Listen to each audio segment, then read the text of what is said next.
Stream should be up. Hello everyone, it's River System, and today we are very excited because, assuming everything goes according to plan, we will actually be sending our first people to the moon today, which is like the first really big milestone we've been wanting to reach. So yeah, let's see how that works out. The first major step towards establishing colonies on other planets maybe in the future. We'll see how far we go into this career, but for now let's focus on the goal at hand, which is to get to the moon. Now, we still have a couple things we need to do to be able to do that. Okay, so the game is still loading, but in a moment when we're loaded, you'll be able to see that we have some money problems that we need to look into. So that's gonna be like, we're gonna do a few missions just to get some more money on board so we don't actually go bankrupt and fail this career, which would be very awkward. Yeah, so as usual, we did a couple things off stream. We worked a lot on the N1 rocket, which will take people to the moon. Just so many hours of tweaking various things and also making it prettier, because we used to just have like these super basic tanks and no thought put into like how pretty it is. Oh wow, that's loud. Okay. But yeah, so we tried making it. Oh dear god. I just. Okay, I need 1 second to fix an audio cable that's crapping out right now.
Is it working? Okay, it looks like it's working again. So that was our audio interface, the power connector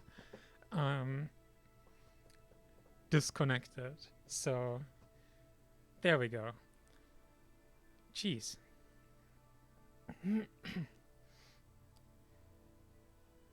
I can't tell if the game sounds are working. I might have to restart Kerbal Space Program for that. Well, that sucks a bit.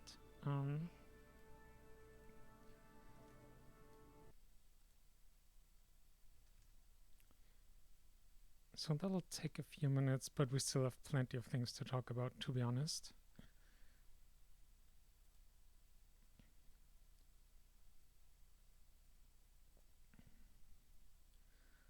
Oh man.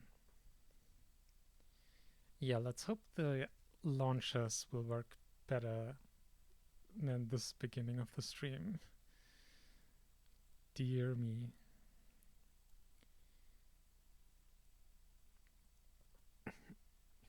And I also completely forgot what I was talking about earlier. But yeah, basically we're gonna need money. Oh yeah, we were talking about things that we did. So we worked on the N1 rocket a lot. We made it prettier. We made sure it can actually land on the moon. So we did simulations for that and just all the usual stuff, like tiny little things that come up.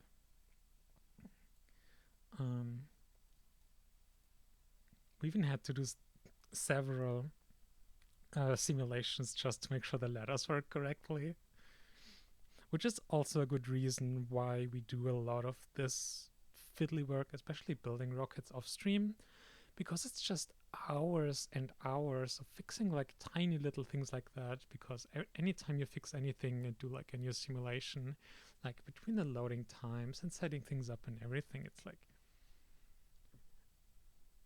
some number of minutes to make one tiny single change.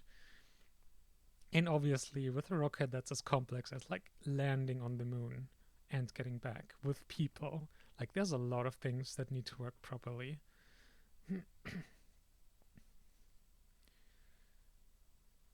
Yeah, so we did that. We also actually worked on a couple other rockets as well. Basically, because we'll be using some fancy new engines, we also made one rocket specifically using those new engines. So we'll do just a couple launches to get some data on the engines, to make them a little bit less unreliable. Because by default, like we'd be looking at like 90% reliability or something, which is just not enough.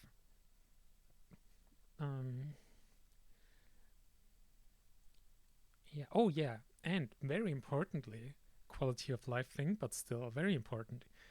It looks like we figured out which of the mods caused the sound issue, so that like engine sounds were just completely gone. It looks like we fixed that now by uninstalling the time warp mod. At least like in all the hours we spent preparing for this stream, which probably was close to like 10 hours, we did not get the sound bug a single time. So that's promising.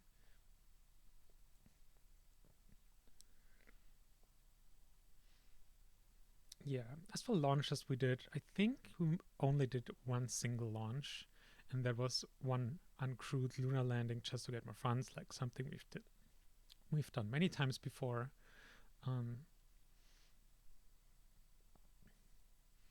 And of course, we spent a lot of money. Like we spent literally millions of funds on unlocking parts, tooling the rocket. Like that stuff is expensive. Even like launching the N1 once costs like 500,000 credits with all the tooling bought and everything. So that's ridiculous. And one reason why we'll need to do some launches to gather a bit more money. We have already queued up one of them at least. And it looks like the game is very close to being loaded, so I don't have to talk over a black screen for much longer.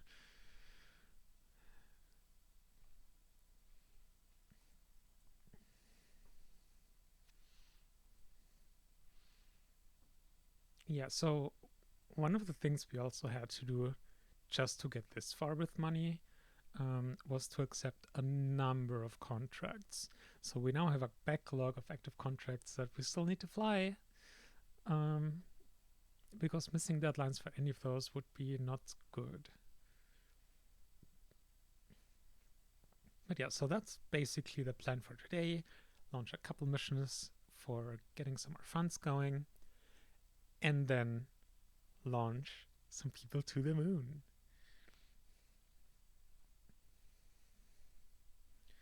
Now, Kerbal Space Program is just about loaded here, and I really hope the game sounds will work again now. I think that looks good. Okay, so we're good to go. Whew. Well, that was a rough start. Good thing this was just a game we were starting up and not a rocket engine, or that engine would have been blown to bits. Hard start is a common euphemism in aerospace for like an engine that explodes on trying to get it going. Generally, igniting a rocket engine is basically the most difficult thing and the most risky thing. Like once an engine is going stable, it's usually gonna be fine. Not always, obviously, but yeah. Okay. We're in the game. Now there you can see 1N1 is being built here. Build time 500 days. Like, yeah, this is a massive beast. And then we mentioned that we also got a rocket using the new engines to do some test flights with those. That's the silly one because it started out as an incredibly silly rocket design. Oh yeah, I think we'll... So one of the plan was as first mission launch a 2-crew mission just to Leo, but I think we forgot actually training crew for a mission. So we will have... Oh dear. Or maybe we don't... Oh my god. This is already going... Mercury and TKS. Oh no. So all the astronauts that could fly a Gemini are in the TKS proficiency training, which will be our 3-crew capsule that will fly to the moon. Oh dear. Well, geez.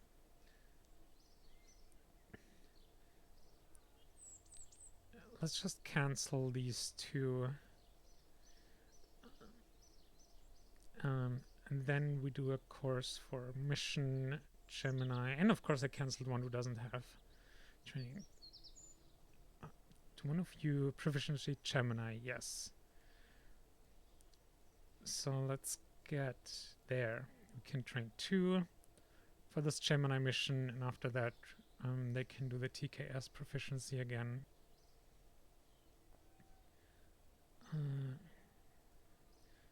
And start you again. Okay.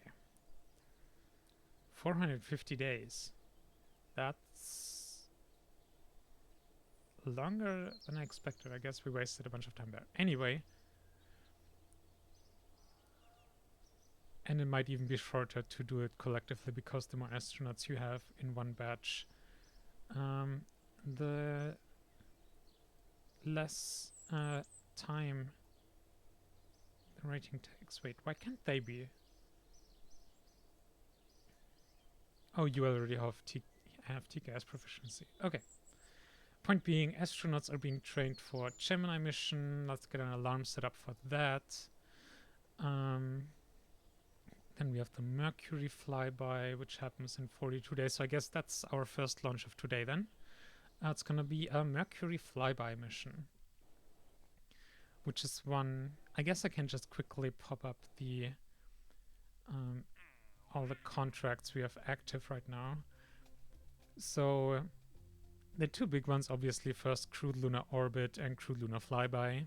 And then we accepted Saturn, Jupiter, and Mercury flyby missions, orbital flight with 2 crew and maneuvers, and an uncrewed lunar landing. So we had to accept 5 contracts just to get the funds to get us this far. And I really hope... I mean, we're getting really close. We might just have to put another rocket on the pad because I don't know if we can get by 60 days without any more funds, or we might have to actually accept another mission. Let's just do that because we're gonna do basically this one.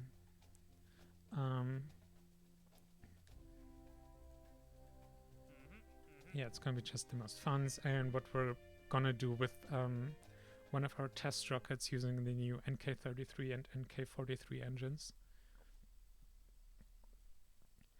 And yeah, basically, like, we have to constantly pay, like, people have a salary and, like, equipment, launch pads and everything also have running costs. So we need to make sure we don't go bankrupt by the time we can launch a new rocket.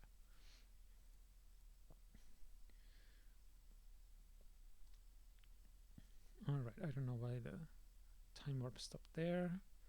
It's one technology.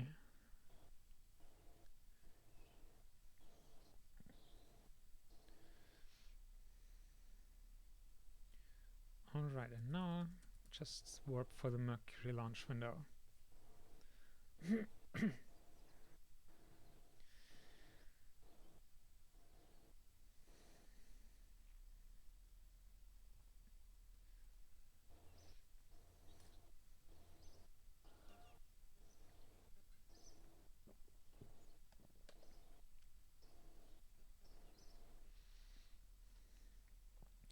sometime we really need to look into making all those messages less annoying. Like,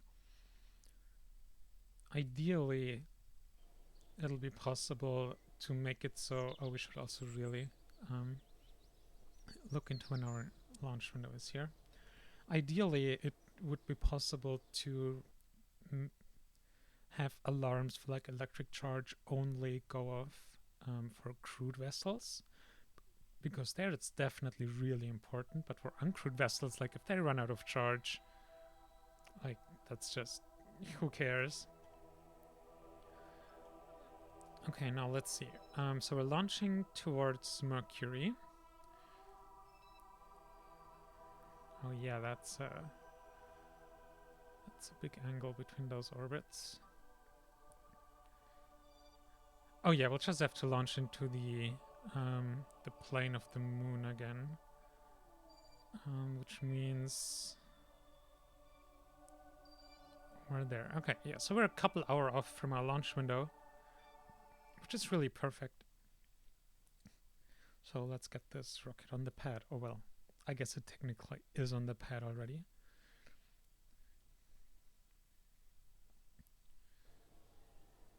More upgrade points. Yeah, we're still getting science, largely thanks to the new Mercury flyby. Largely thanks to the Mars orbiter that we launched last week. And that has a lot of experiments going on. I mean, like, specifically things like the gravitometry experiment, like, that literally takes years to complete. And a lot of the others take months each.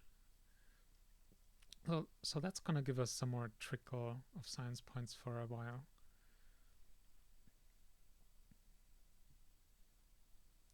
It would also have been nice if we could have already, like, got some orbiters going to Saturn and Jupiter to really milk those for science as well, like, especially that far out. That would be really good, but yeah. Right now, we're basically focusing on getting the lunar missions going, and for that, we just need to then also focus hard on not going bankrupt. Okay, so target moon. Now let's check our settings here. I think that's for the wrong rocket here. Derpus has, yeah, 45 meters per second and 0.6 degrees per second. 180, yes. Stop at stage 3, probably. And then launch into plane of target. And let's time warp 6 hours. And it's going to be another night launch, as so often for launches into the plane of the moon. Also, why do we have garbage connectivity here? We're literally right on the launch pad.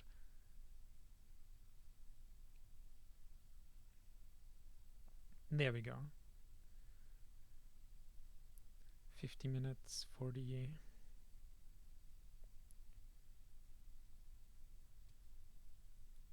Oh. Warped a bit far, but that's fine. Engage autopilot, and let's go. Something's fishy. Oh, wait. That was still active. There we go.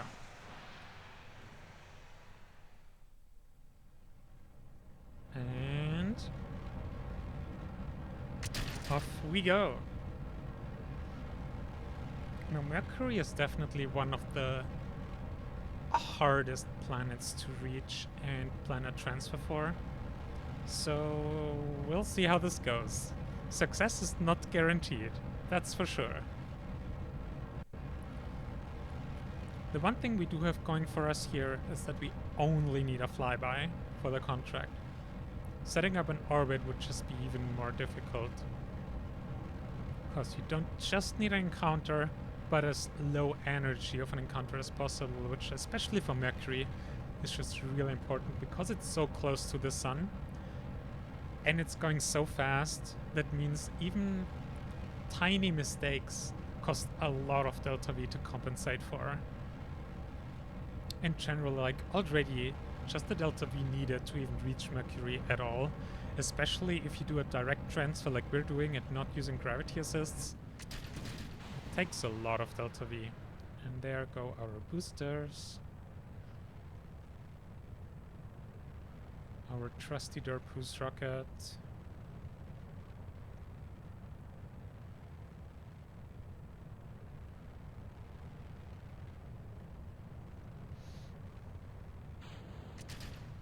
And there go the fairings.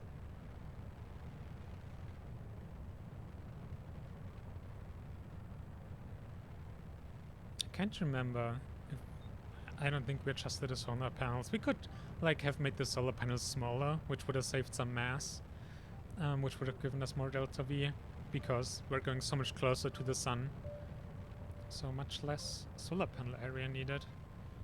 But we'll see. Like in theory, we should have enough delta V to do the transfer. Oh yeah, it's only 6 kilometers per second. Yeah.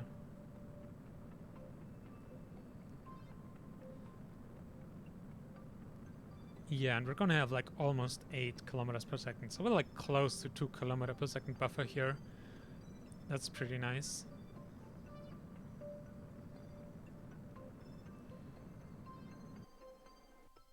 And yeah, for Mercury, I'm definitely taking that buffer. So now we should be in an orbit close to the moon, which will then be like roughly in the ecliptic. Now it's time for some serious planning. Oh, and we fixed the issue also with the key bindings overlapping, that the key for centering on the craft like triggers abort sequence, because we just remapped the key for centering the camera on the active craft to a different key. So we also won't have to struggle with that anymore. Okay, 100 days. Whoop, 100 days probably enough. And now we're gonna need like 5.8 kilometers per second here. Whoop. Wonder what happened there.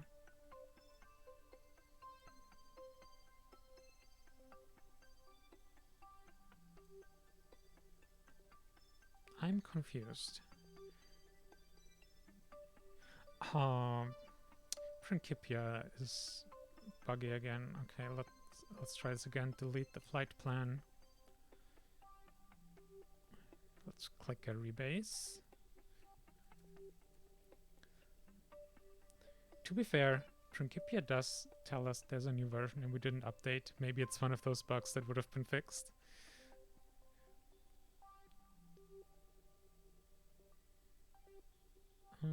Okay, it looks like it's working properly now.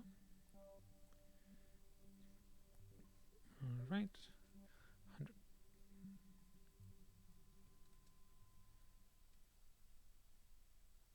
Okay. Now we need Mercury. Let's see.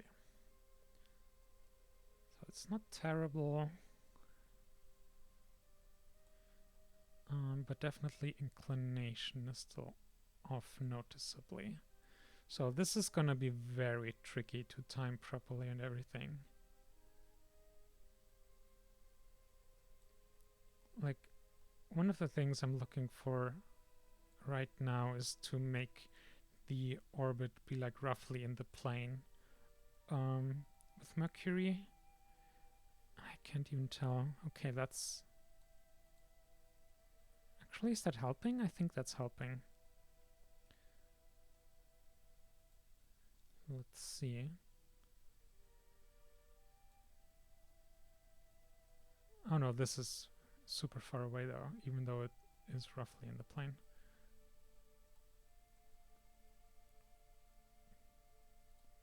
Yeah, I think Let's do the thing. Find our closest approach with the current delta V.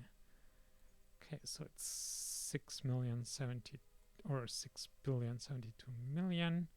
So let's add some delta V. Yeah, we can already tell this is closer. So let's add a whole bunch of delta V here. And then adjust our timing.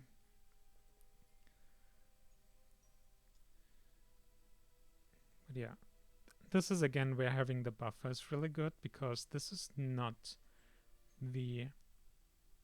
Oh, this is actually really efficient. Okay, let's do the correction this way. Yeah, let's actually get rid of a bunch of delta V here. Just timing. Yeah, this is much better already. Much more efficient.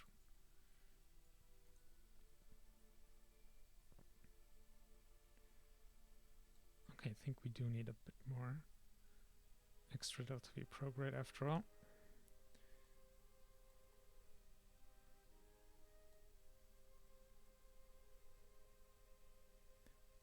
But yeah, like, we're still at the point like we almost have the encounter set up, and we still have over 1 kilometer per second of buffer. We're definitely using like 1 kilometer per second. Like, that's how inefficient this is, but it's gonna do the job, and that's all that counts.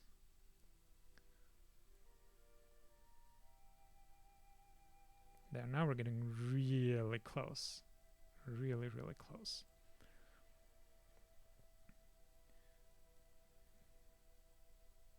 Excellent. So at this point, I'm confident that this will work out. Although we do... Haha, okay, the one problem we are facing...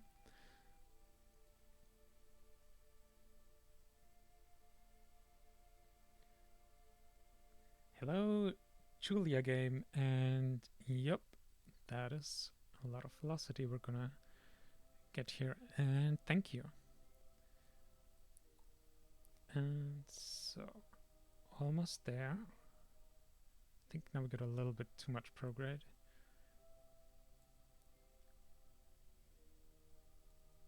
But yeah, the major issue we're facing at this point is that the Principia planning is just not good, because this is a 6.7 kilometer per second burn, which means it's gonna take us like 20 minutes or something all in all, and Principia thinks we can do it in like under 5 minutes.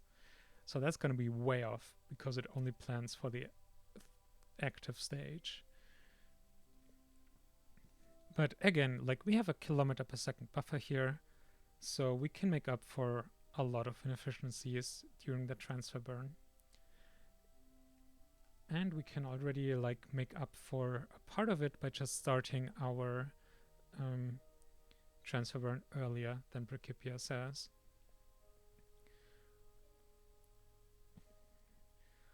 So it says like 5 minutes. We should probably start like... Oh man, it's so hard to guess. But definitely, okay, yeah, time up probably a bit too much already. Let's definitely start here. Note, please.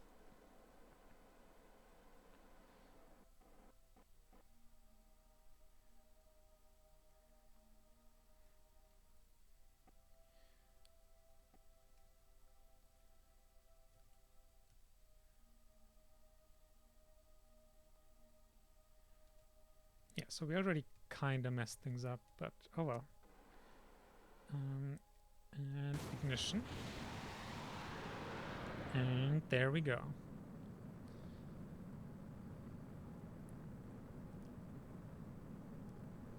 Off to Mercury. And let's use a whole lot of time warp, because this is gonna take a couple of real life minutes all in all.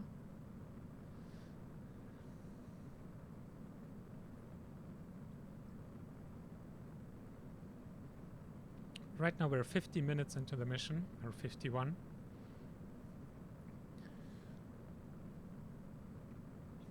Honestly, we might already start these other engines as well.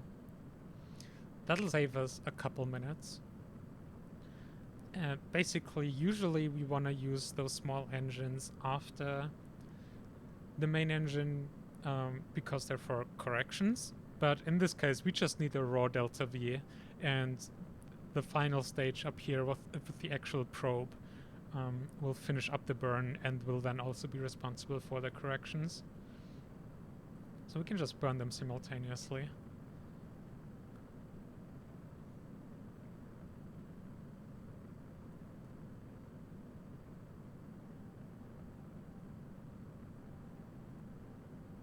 Now the main engine is probably gonna burn out any time now. There we go.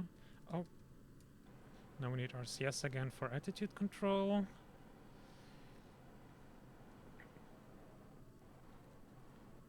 There we go.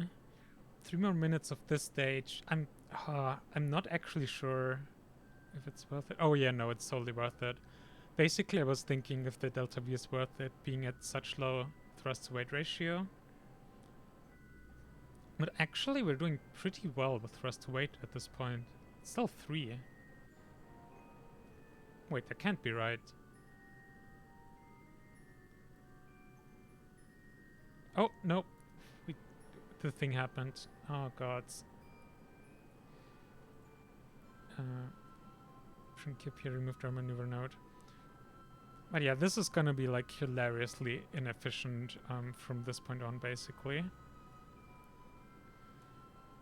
And there's not too much we can do about it except start planning a new Principia node.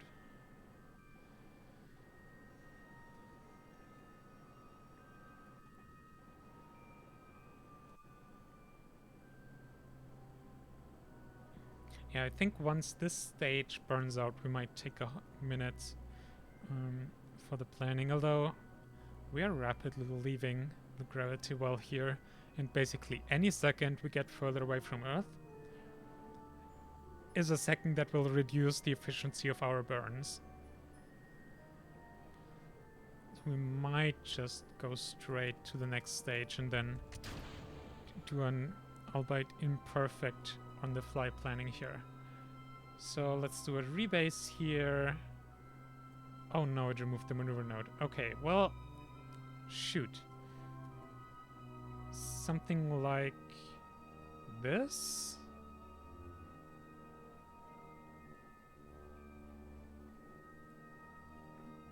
That looks super off. Oh. Planning. Why are you so off?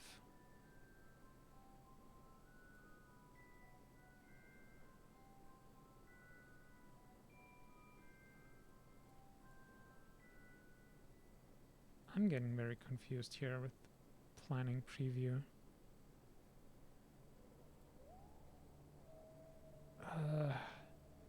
I don't really want to eyeball this.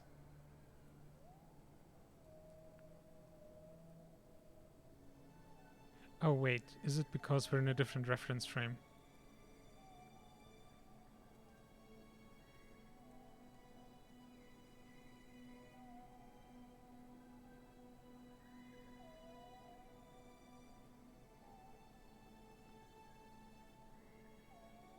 Principia is just getting very confused here.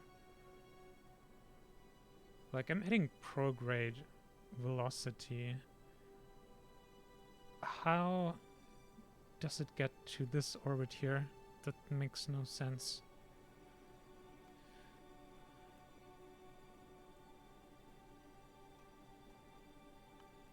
Oh my god. Well, eyeballing it is.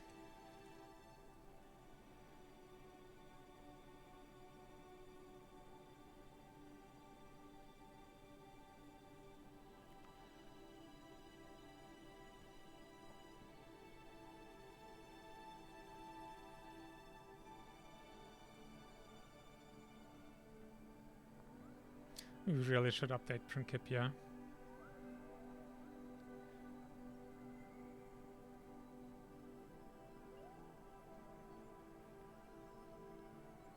I wonder if it helps if we like stop our engines.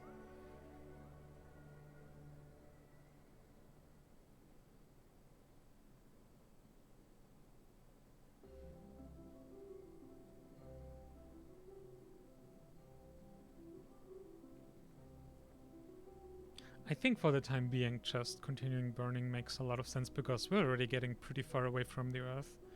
As you can actually see how we're receding.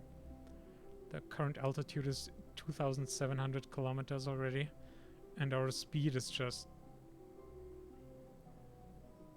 Actually, what is our total speed?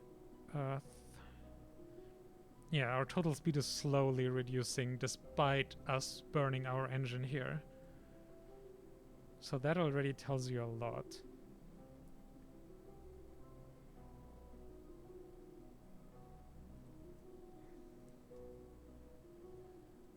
Okay, we're getting kind of close here. It might be time to stop and plan.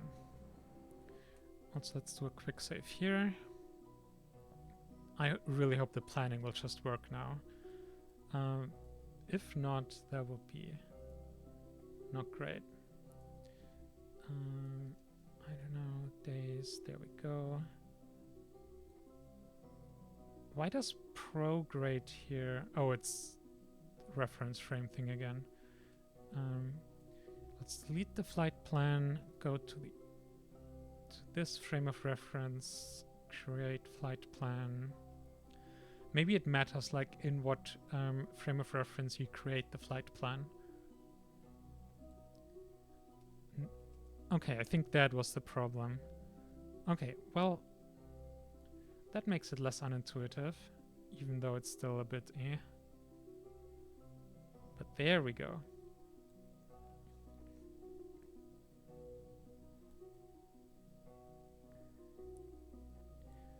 Yeah, that's definitely not right.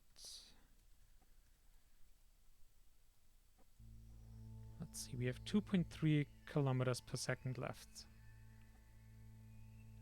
And we are pretty far away still.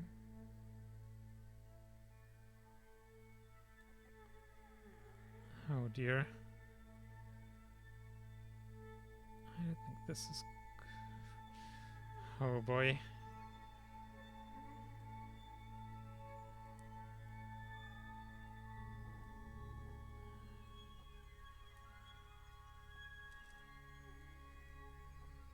We had such a nice plan. I just wish Principia was better at like handling several stages, because as you can see, it's just really difficult dealing with this. I don't even know how to fix this.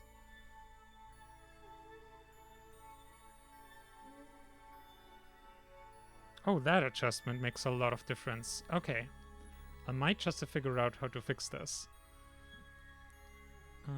So let's take you back some.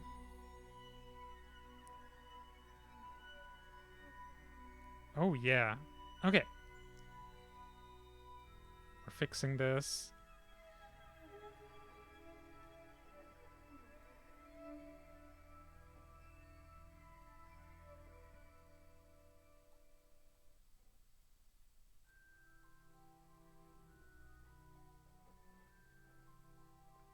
Okay, at this point we're still gonna have like 600 meters per second extra, which is pretty good. Pretty good.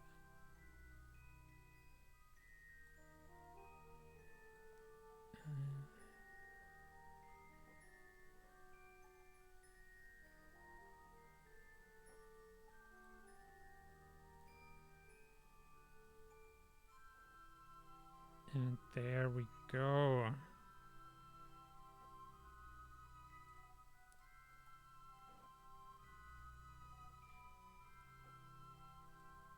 Perfect. And this is why having .v buffers is a good thing. Okay, and this time the planning should actually be correct, because we're on our final stage with one engine. So let's warp to the planned maneuver time, and then we should be golden. 1 minute.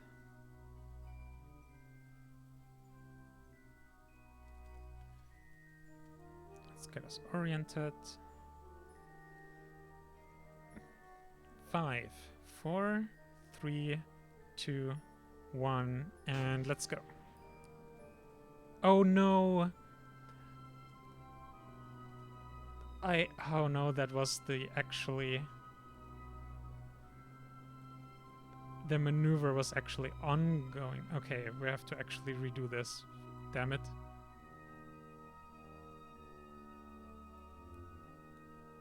And it deleted the maneuver. Are you kidding me? I mean, I vaguely remember some of these numbers, but that's gods.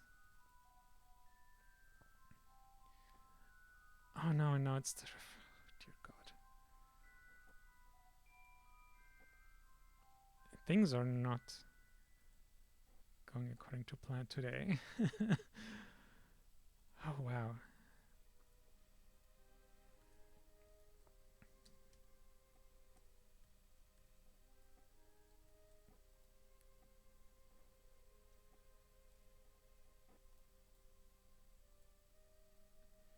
There we go.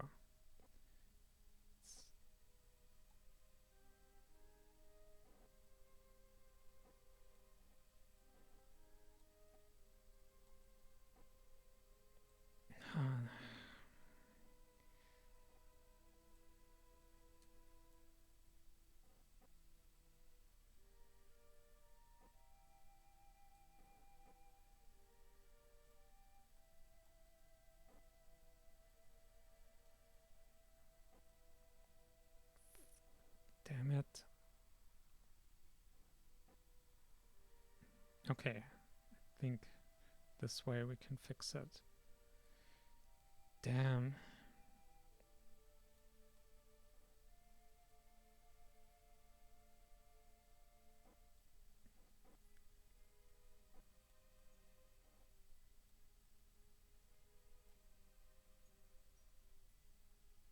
Okay, let's fly this, because now is also the time when Principia thing will start, and then we'll have 500 meters per second left to correct things.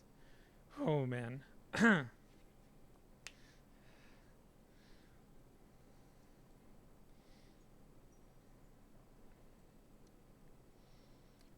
Whew.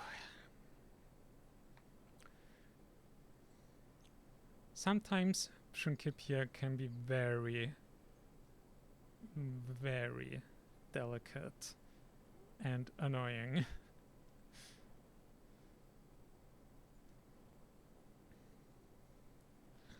Whew.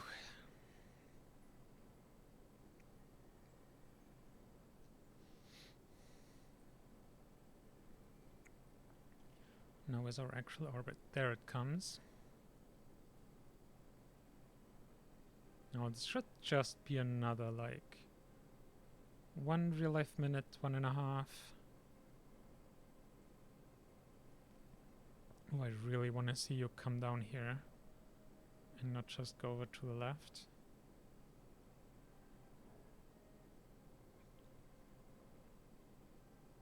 Yeah, it's like 1 real life minute left in this burn.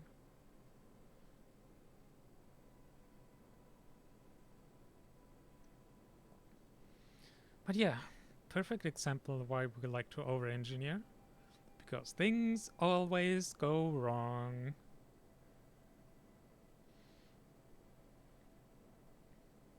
And we like making things work even when they're not completely perfect.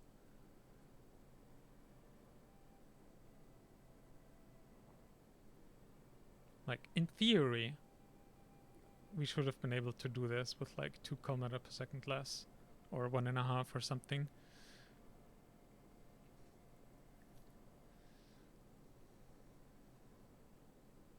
But yeah, then you have to also look into like what orbit around the Earth do you launch into exactly, and all that stuff.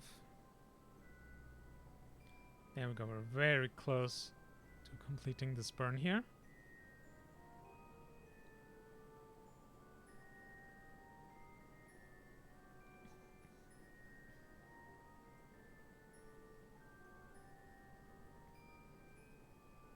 (1,000 kilometers). Actually gonna be time for fine adjustments here. So let's get rid of time warp.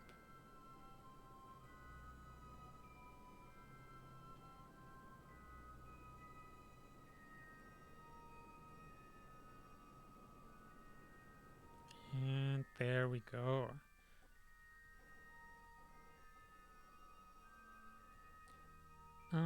Well, I guess let's use Principia once more for the fine corrections.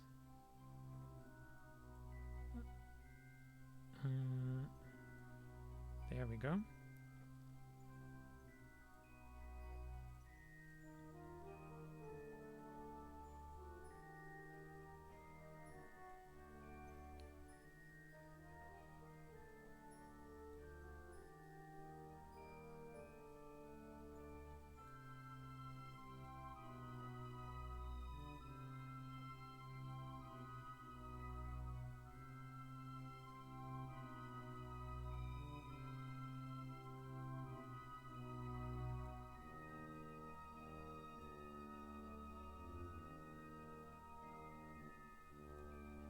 Less than 1,000 kilometers. 200. Okay. 17 meter per second correction burn. And that should be the last correction we need.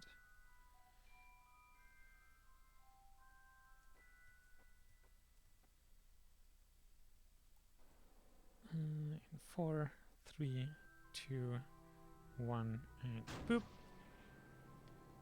2, 1, boop.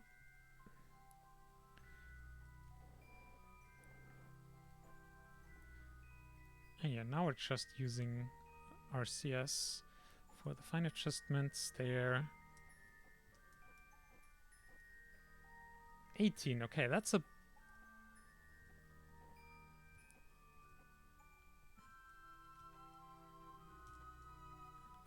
Forty kilometers is good. That should be above its surface. Okay.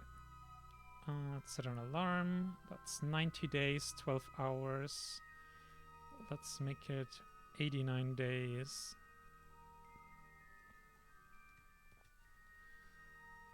Or 88. Alright. Solar panels. Oh yeah, we should actually make sure we can get power. How's your... Okay, you do rotate. And since we will be flying much closer to the sun, like, if we just chaotically rotate and get sunlight sometimes, that's totally fine. Okay.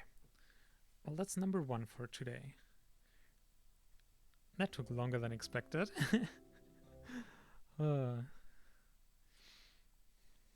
Then again, when doesn't it?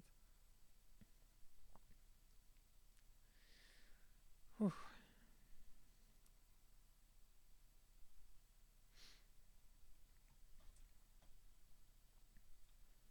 I also hope the stream looks good because we've been experimenting by upscaling our resolution quite a bit actually.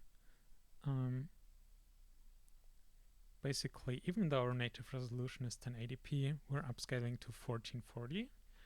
Reason being that it then forces YouTube, when we upload it to there, to use a better codec to make it look nicer.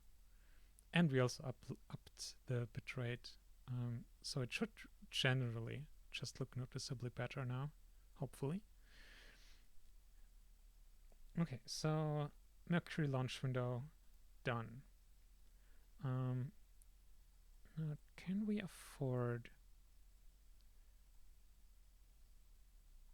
Oh, right, we need the research, and that's what the time the alert is for. Okay.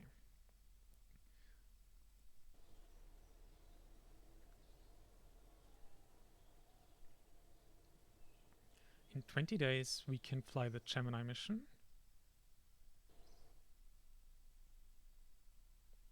Oh, and the lunar lander is now ready.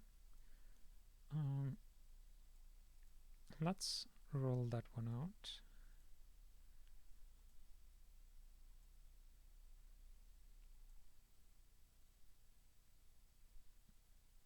Okay, so we can launch the uncrewed lunar landing. And then Gemini. Yes, thank you.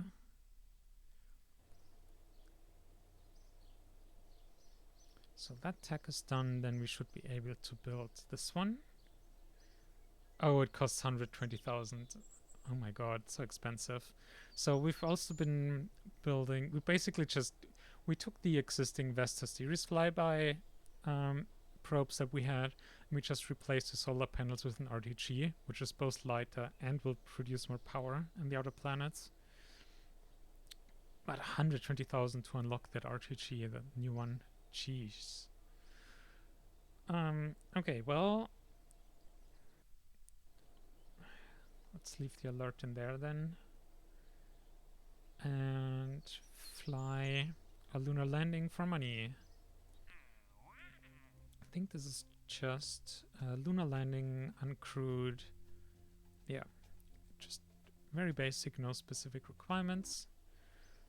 So let's find ourselves a launch window. Now, to the moon. This should be something we can do quickly. Maybe I should not have said that, but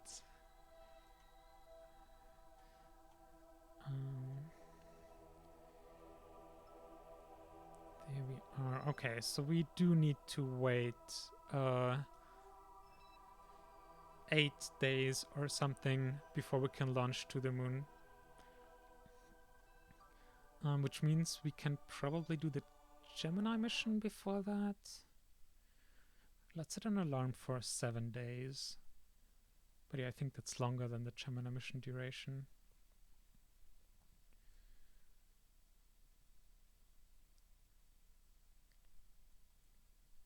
Come on. 7 days.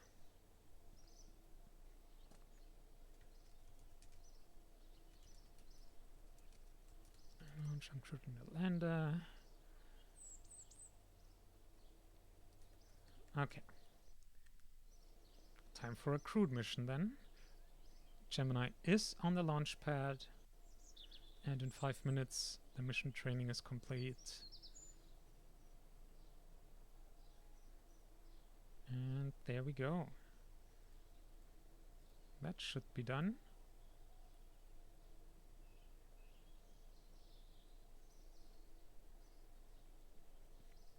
And yep, there we go. We have 2 astronauts. Now, before we take off, what's the contract for exactly? So this is contract for just 2 crew launch. We've done this kind before. We basically have to be in 2 orbits. One periapsis above 190 for both of those, and one's apoapsis between 250 kilometers and 350 kilometers, and one's between 575 and 775 kilometers. And then hold one for 4 days, one for 1 day, so 5 days total mission time. And yeah, no inclination requirements, so this is pretty straightforward.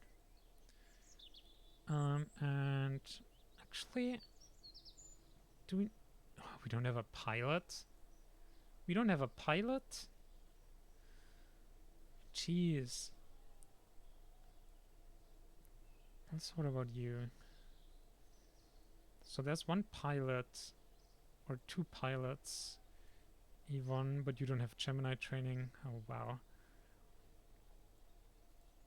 Okay, well, I guess an engineer and a scientist will fly. No pilot.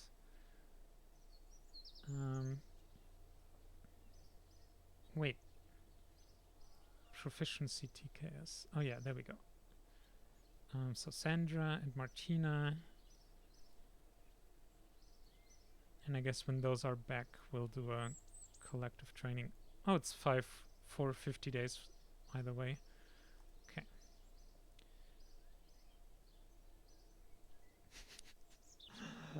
Is there anything that is not going wrong today?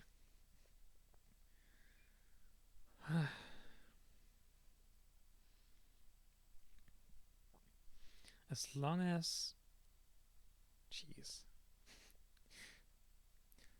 It feels a bit tempting fate doing a crude launch now with how many things have been going wrong today already. But we have safety systems, we have an abort system, and we're only flying into low Earth orbit. So it's relatively safe even if things go wrong.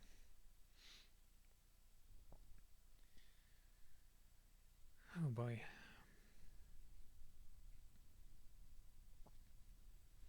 Now the fact we don't have a pilot on board shouldn't be that bad.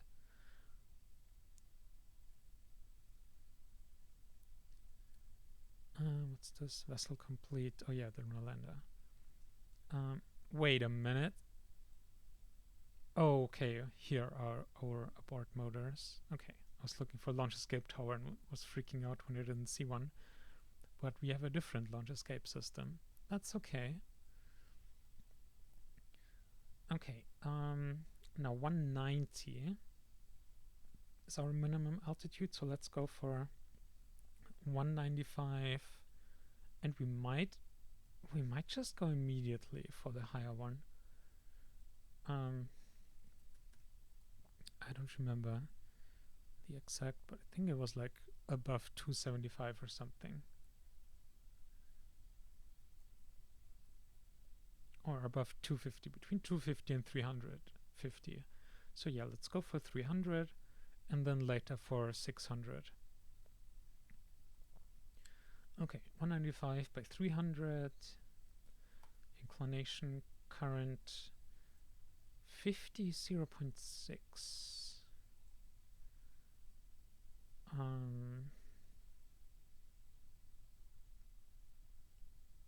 Dorpus usually has 45 meter per second, 0.6. Okay, close enough. It'll probably work. Now stop at stage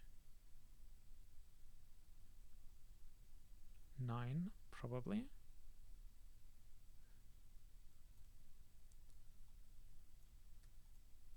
Alright, and I think that's all the important settings. Let's do this.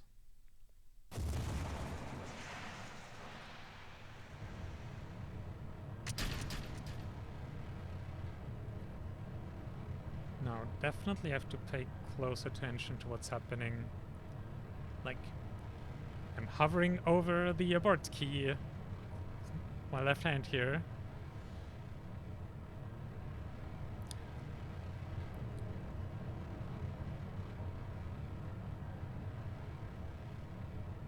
So far, so good.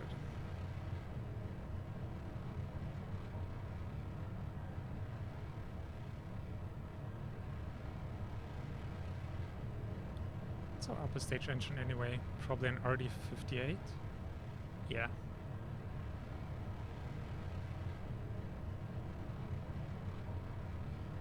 There we go, pitching over. I think it's time for time warp.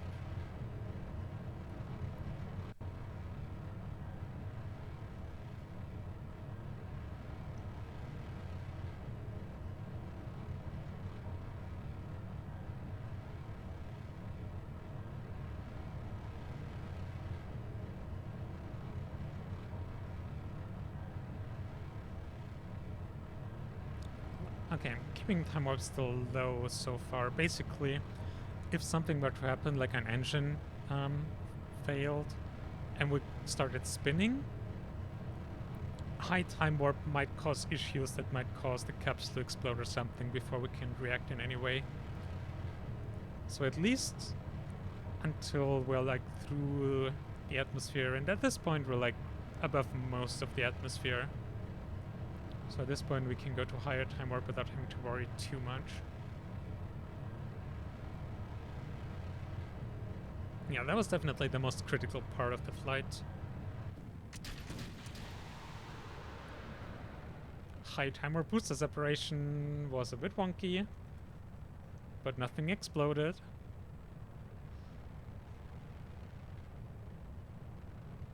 And our astronauts are still fine. Oh yeah, speaking of astronauts though, so in all the simulations we did, we realized that this setup right now with the mods is incredibly buggy in terms of keeping people alive, which is very frustrating.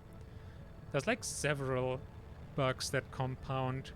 There's one bug involving fuel cells that just makes them stop working constantly and you just have to reset them manually. So that can mean that you just run out of electric charge, which you need to keep people alive. Another bug is that at high time warp in particular, your craft just run out of electric charge as well.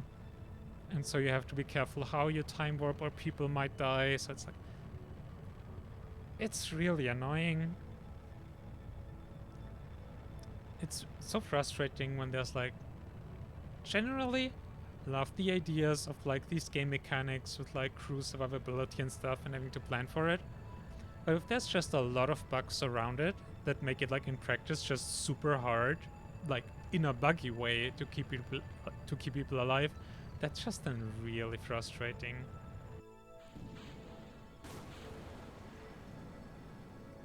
And our final stage here.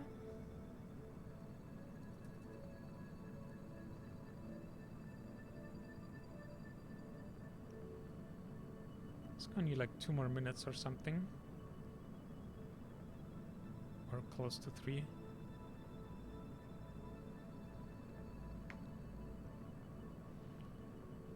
Oh, wow. Pitching over quite a lot there. I guess we're launching into the 300. That's interesting.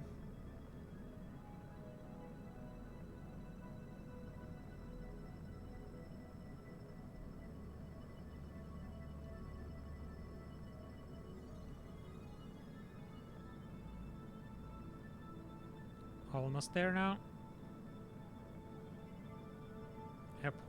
Periapsis is outside the Earth, which is always a good thing. And cut off. Now let's check in particular our orbit according to Principia. So our apoapsis 300, yep. And periapsis 185. That's not high enough. I think we use the small on-orbit engines for that adjustment. So shut down you and get you.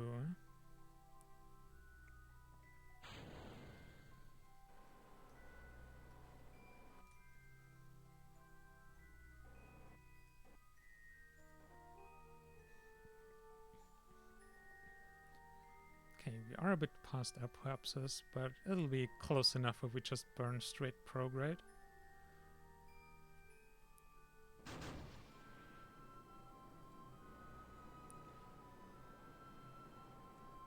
There, 198. Oh, we actually have solar panels on this one. Cool.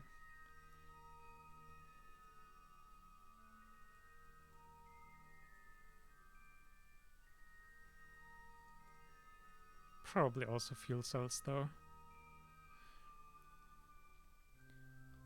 Alright, now let's check our contract.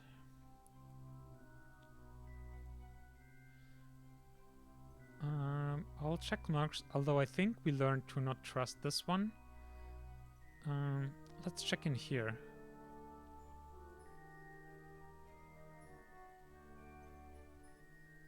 Yep. Clock is ticking, so now we have to time off for 4 days.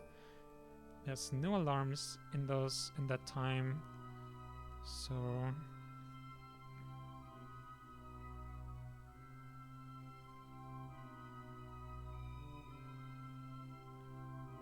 oh, we should probably make sure that our electric charge is fine and stuff. And periapsis still 198. Perfect. I think it's time to enable fuel cell if we can find it. Fuel cell! And now we produce actually more power. than we consume. All right. 3 days, 2 days, 1 day. And there we go. That's phase 1 of this contract completed. Oh, no. Still 50 minutes. There we go. Now we have to raise to 600 kilometers. Now where are we in our orbit? Okay, we're close to apoapsis. So let's time warp to periapsis there.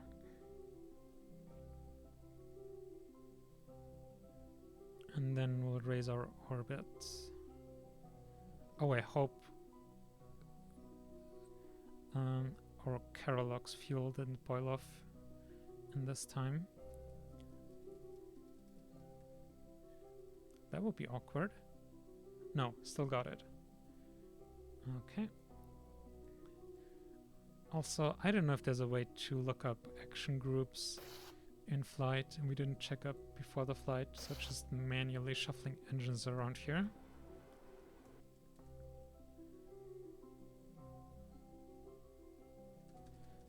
Okay, let's rotate a bit faster.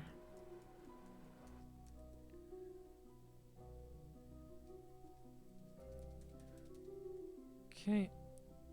And LH and ignite.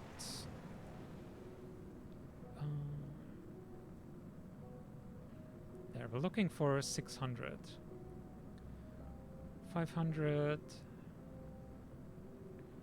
And 609. That's perfect. Oh, wait, inclination. Wait, that's the wrong contract. Oh, good thing. If we had to suddenly go into inclination below 2 degrees, we would not have been able to manage that. Okay, this one is just 1 day. So let's time warp that.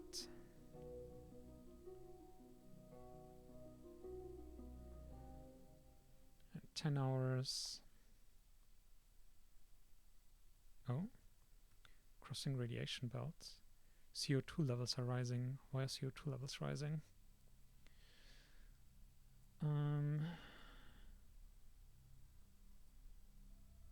Where are...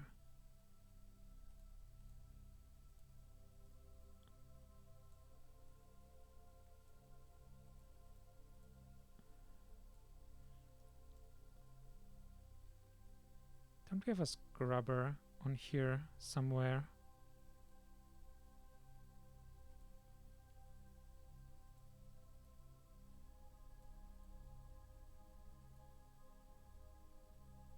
I can't tell.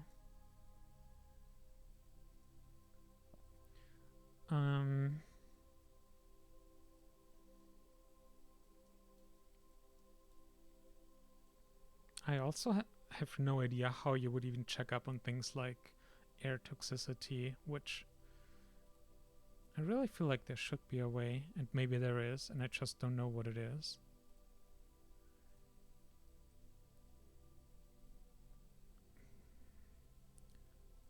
But I don't see it.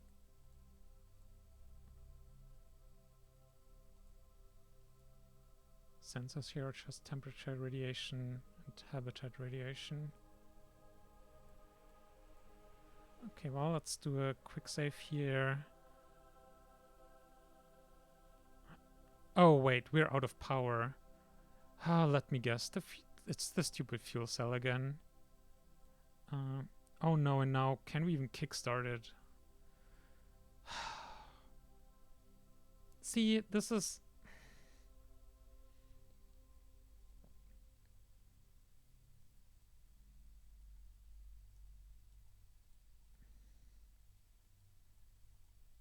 I'm just gonna go into cheats here and do infinite electricity just to fix the damn fuel cell.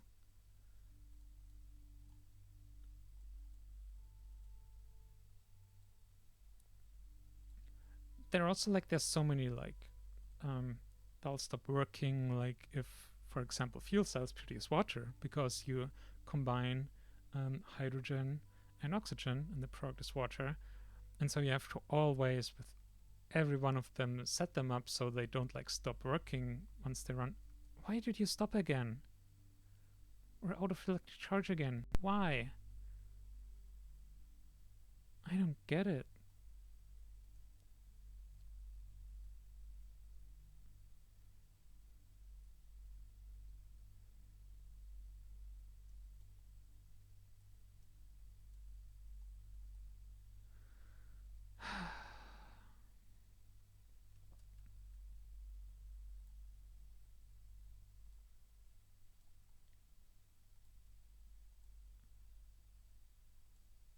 Oh, I think one thing that happened was because of the...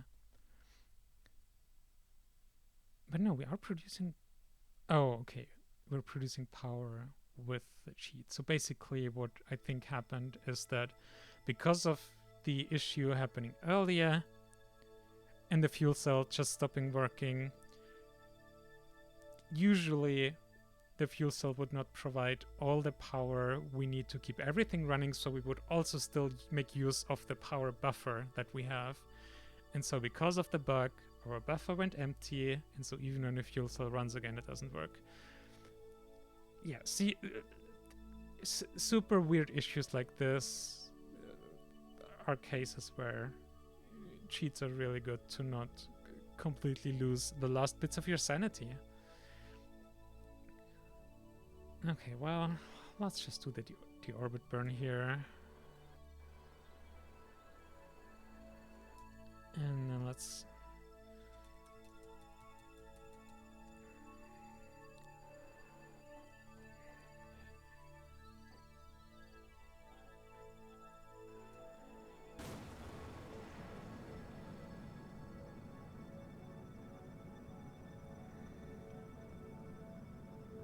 Can I get a periapsis reading?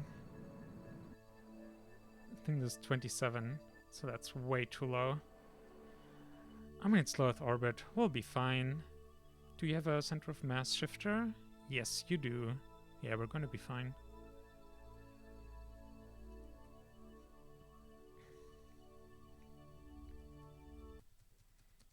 Alright, atmosphere. Oh, that's right. We have like dedicated deorbit motors and stuff. But we'll just skip all of that and go right ahead to decoupling everything. I think we still have our deorbit motors here.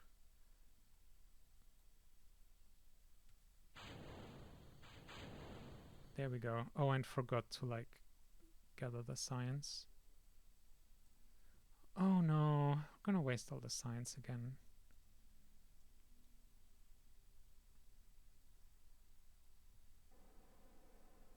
Oh well.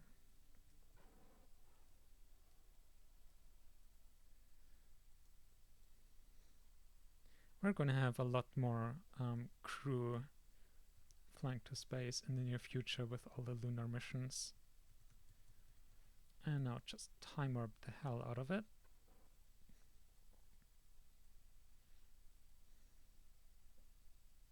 Yeah, this is gonna take a hot minute.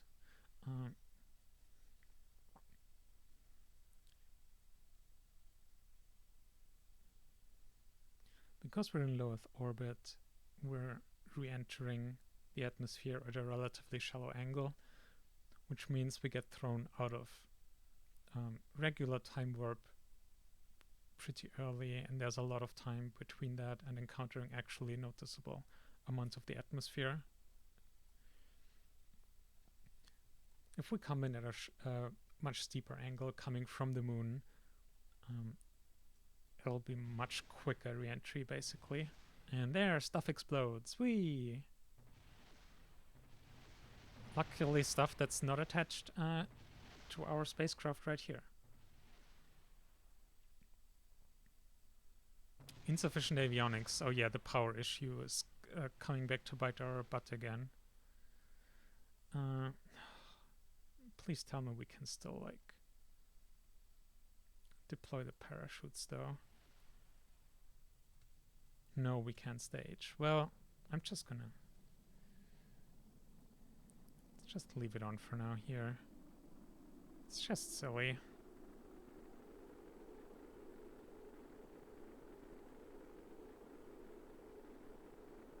Oh, and completely didn't pay attention to the actual re-entry. Let's enable descent mode here. And then let's make it easier.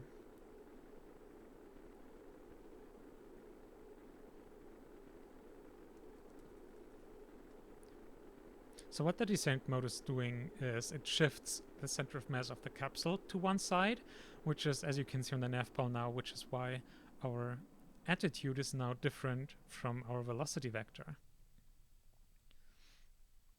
And you can use that to control your re-entry and basically control both where you're flying. You can literally choose a landing spot doing that, and you can also use it to reduce the forces on the spacecraft. Ja, shouldn't you be jettison?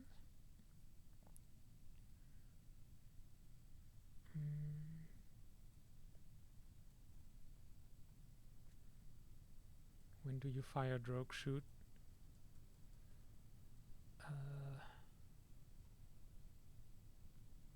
15,000 should be pre-deploy, and that didn't happen.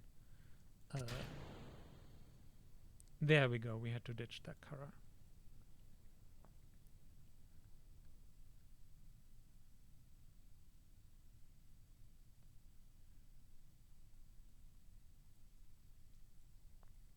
So drogue shoot is out. Now can wait a little bit more to delay our main shoot, just to reduce the time we have to wait here. Oh, probably time though.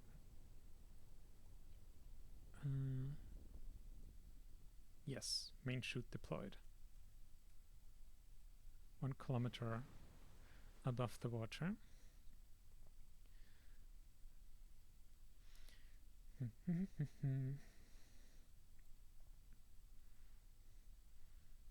So we did encounter some issues here as well, but at least, again, nothing that completely messed things up. But yeah, those fuel cells are such a pain in the butt. And we are using those on the lunar rocket as well, so that's going to be not fun.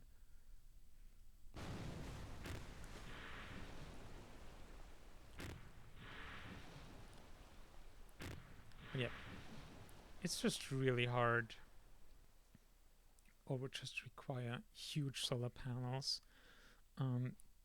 to really produce enough power.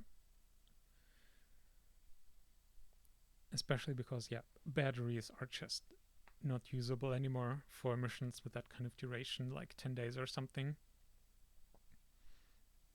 Which in low Earth orbit, you can still do for like, especially for the shorter missions. The Mercury capsule only has batteries. But yeah, longer missions, fuel cells are just pretty weight efficient for short missions.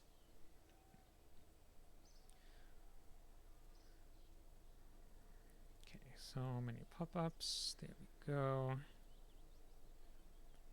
Okay, so now let's also start TKS training for those. Wait, not mission. Proficiency. Okay, but they already have. That's good. Now that cheat is off.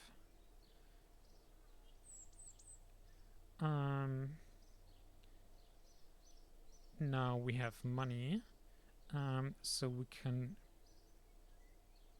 buy the RTG and build those. Basically those, we want to have 2 of these for the Jupiter and Saturn flybys. That's the plan at least. And those are in 300 days, those launch windows, so we do have to start building them pretty soon. This will be fine. Oh, and one of our cool rockets to test the new engines will be done very shortly. That'll be fun. Now we do have the contract for the lunar landing uncrewed active. Let's do that now. Oh wait, we had the alarm set up. Oh yeah, so in basically time to check again when exactly is a good time to launch.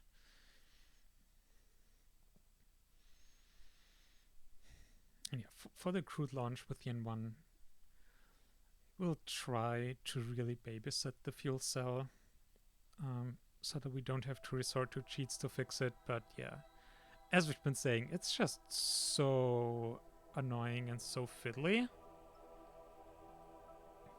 And yeah, now is about good. I think I want to wait one more day.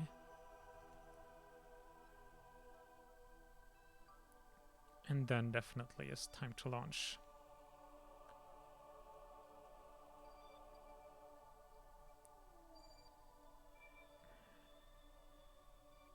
Couple more hours.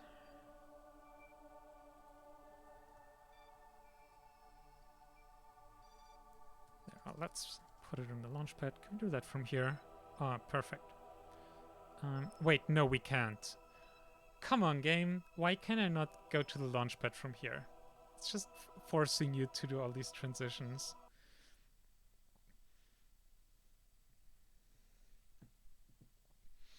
But yeah, basically we're gonna fly that one for some more money. Then we're flying the rocket with the NK-33 and 43s just to get some data on the engines to make them more reliable. And then it's honestly just a time of waiting for the actual N1 to finish building. Oh yeah, and when we have money again, we need to start building the second one. We definitely want a couple. We haven't quite decided yet. I think we're gonna fly the first proper launch with the N1 with crew on board. We've been thinking about doing the first one uncrewed, both to gather more engine data again. And just because, yeah, unreliable and stuff, but like, we do have an abort system. And the first two stages are actually pretty unlikely to fail in a catastrophic way because we can profit from the engine redundancy, because I guess you'll see. Like, it's basically impossible we won't have engine failures in the first two stages. Like, this is something we completely planned for from the start when designing this. So that's not something we have to worry about. The main weak point with the N1 is really the TLI stage, so translunar injection, because that's a single engine. And if that one fails, then the moon just isn't gonna happen. Or technically, we can probably still like fly to the moon using the descent and ascent stages, but we won't be able to land on the moon, at least. Okay, but let's first launch this thing. We need to launch into plane of the moon. 2 hours, auto warp.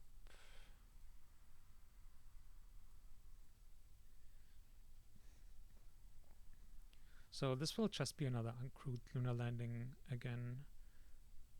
Nothing that we haven't done before many times already.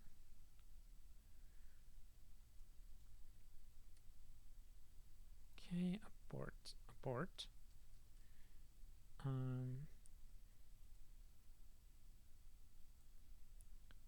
180 by 180, 50.6. Stop at stage 5, probably. And then I think we're good to go.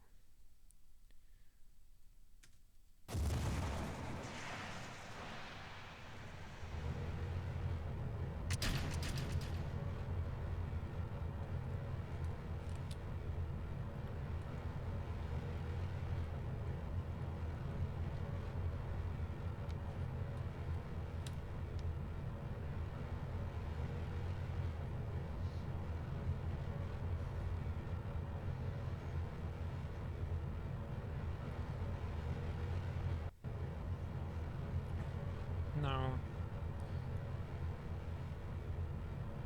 we can probably fit more than one launch of basically the test rocket with the engines, the silly one. Just because it takes so gosh darn long to build an N1. It's like 500 days build time, it's absurd. So even if, and we have 3 build queues, so even if we have 2 N1s building in 2 of the build queues, the third one can't just keep producing them until the N1 is actually ready, basically, and it'll just improve the reliability of the actual N1 launches. Well, it might also be... the Saturn and Jupiter launch windows are also coming up. Probably need to fly those 2 before we can do the N1. So yeah, today is definitely a very busy backlog with launches. Like if we're looking at this launch, we're still doing the Silly One launch, Jupiter, Saturn. It's 4 launches still, and then the N1. Today definitely won't be a short stream, that's for sure. We're already, what, 1.5 hours in. And what did we do so far? We had the Gemini launch with crew. Oh yeah, we did the Mercury transfer. That was a bitch to get right. Also, look at this beautiful sunset. Very nice. All the colors.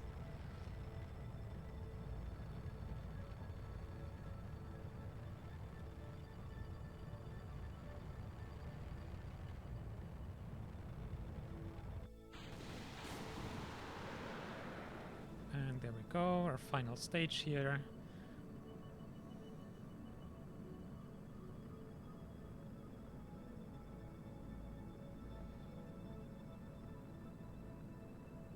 The one thing that's optimal about having so many other launches before the crewed lunar launch today is that we're probably gonna pretty exhausted and dissociated by the time we do it, which is not great. Like, landing on the moon with crew, that's a big pucker factor, that's for sure.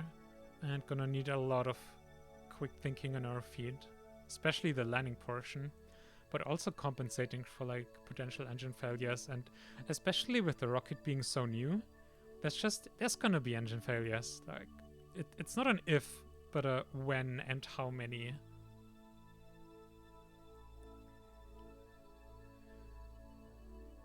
Alright, so looks like we have to wait 3/4 of an orbit here.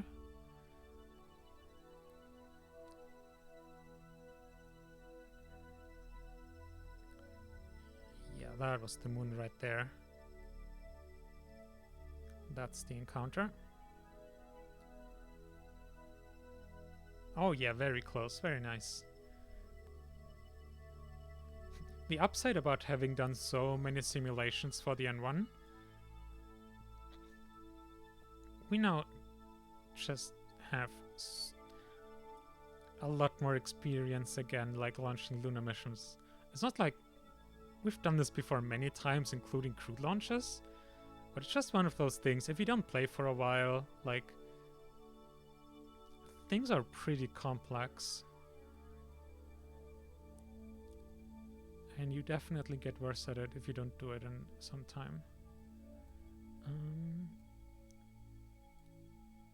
I forget which way around. I think this way. Yeah, that's pretty good. So 1 hour. Let's do the time warp.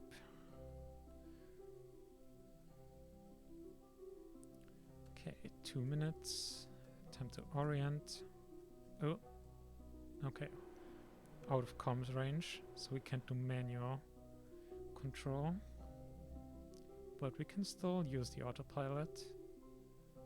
Okay, we actually need to rotate faster.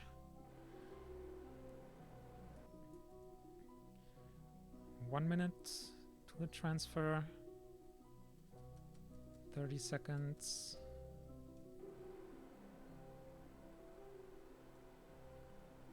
Okay, everything ready here. Oriented. Engine is active. Ullage is good. Okay, 15 seconds. Still gonna use step motor, because why not? 3, 2, 1, go.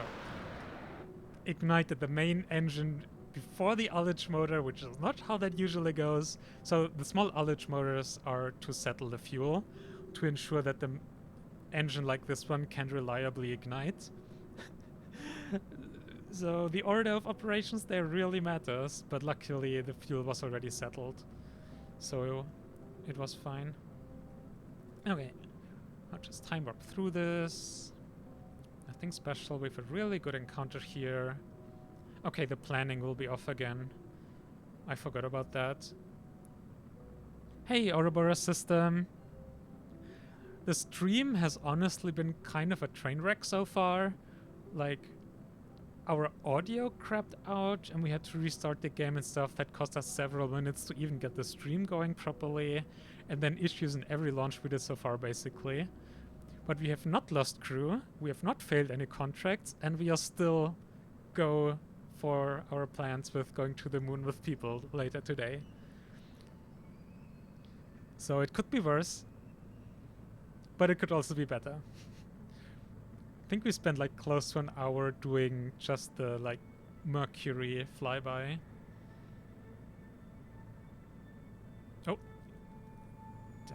Yeah, that's the thing. Principia, thank you. Yeah, I think this is the third mission we're flying today. So we did one Mercury flyby. At least like launched it. It hasn't actually done the flyby yet. We did one crewed flight in Leo. Just a couple days for a contract to get money. And now we're here in our third flight of today with an uncrewed lunar landing. And oh yeah, very nice cutoff there. So we're basically gathering funds and doing some other preparations for the crewed moon launch in a bit. We still have a few launches we're planning to do before that. Specifically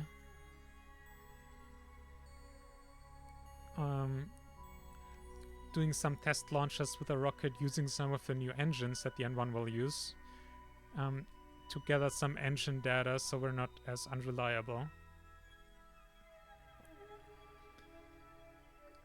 Okay, now let's stop you right there.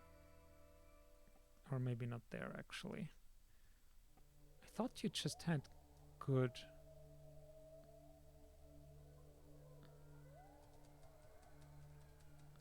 Basically, I'm trying to orient so we're getting a bunch of... oh, not...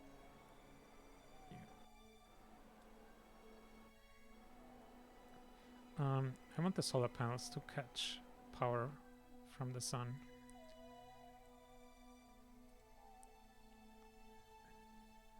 There we go. We don't need a ton. 40% is good enough, honestly. So let's stop there. And then rotate for stabilization, and now we can continue time warping. And our power is going up now. Okay. 3 days to the moon.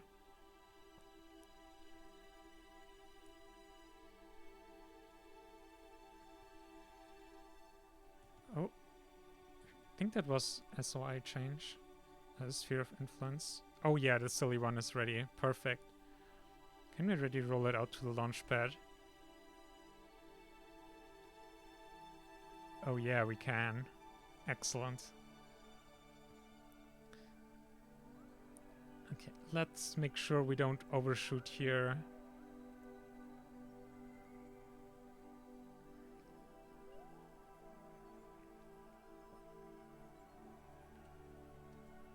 And hello, moon. Whoa. I think we're... No, 14 minutes away from periapsis. Okay.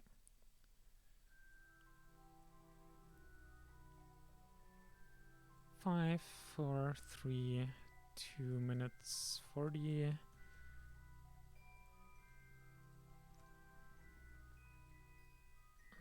Let's see, we have 300 meters per second in this stage. Yeah, let's just fire it up. And retrograde. Ullage with RCS. And we can probably fire up those other engines now as well. And time warp.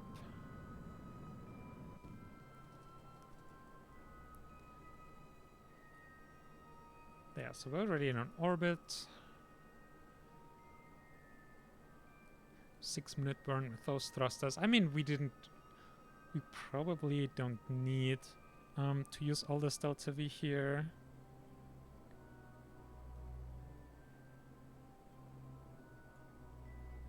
Ooh, a raid. Hello, it's just Lucy and others. A water vessel at half capacity stream then.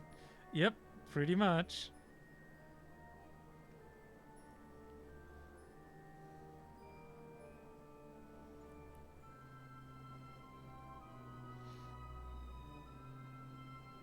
Now this is a very good time of like practicing lunar operations, although like the lunar rocket will work very differently, but still.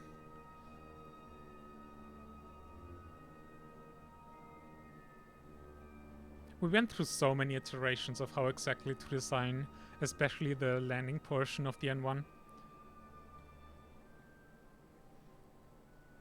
Hey Morningstar! We just did a recap earlier, but basically we're still preparing for the crewed lunar landing. We're currently doing some other contracts for money and other reasons, but we're still on for it today.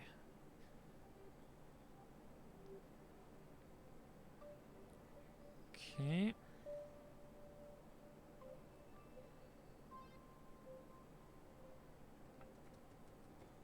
I think that's good enough.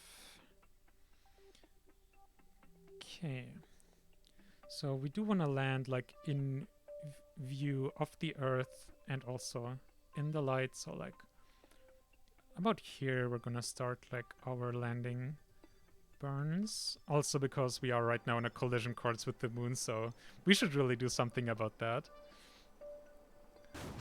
So let's finish burning that stage. Okay, it was almost empty anyway. Alright. Let's do a quick save, just in case. And I guess we can empty out the RCS fuel in this stage still. And we don't have to really optimize for that. We have like 2 km per second delta V extra here. Like we are super fine. RCS retrograde, yep. Actually, let's switch to surface velocity mode here. Just getting to the point where that's what we really care about. Now, we could have made better plans.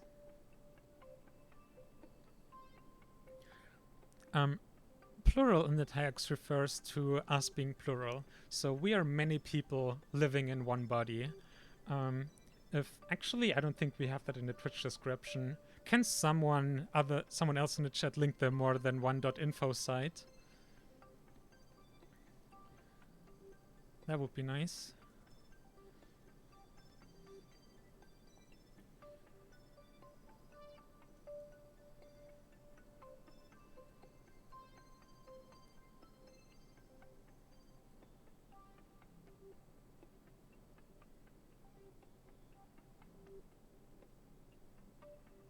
Actually, I do have a minute to just do this as well. One.info.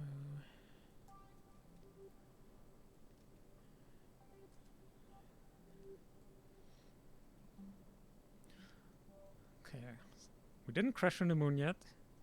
That's good.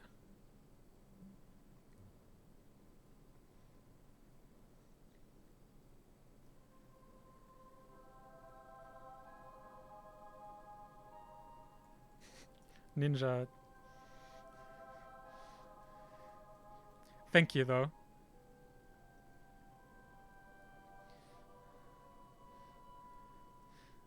Okay, we actually are in risk of crashing here. So let's try and make sure that doesn't happen.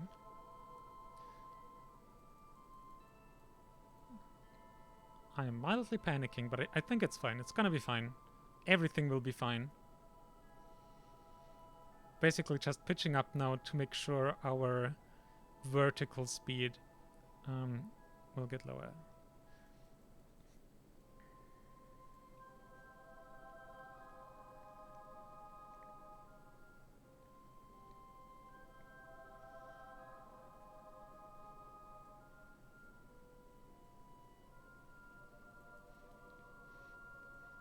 Yeah, I mean, plurality is a topic that's not very often talked about, or when it is, often in not a good way.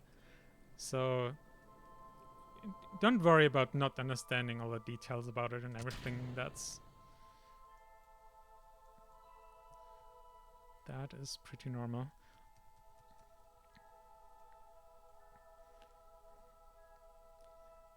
Crasher stage. Oh no, we're soft landing here. Hopefully. That's the plan. I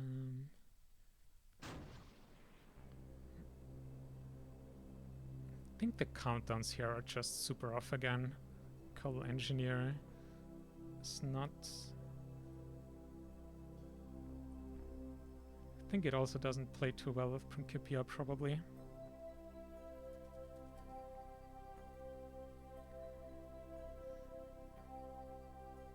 Oh yeah, non-binary gang. Yeah. Oh, I see. I mean, we didn't plan specifically on the stage to crash. Also, it might have just been derped and we might be crashing on the moon now, actually. It wasn't planned from the beginning, but yeah.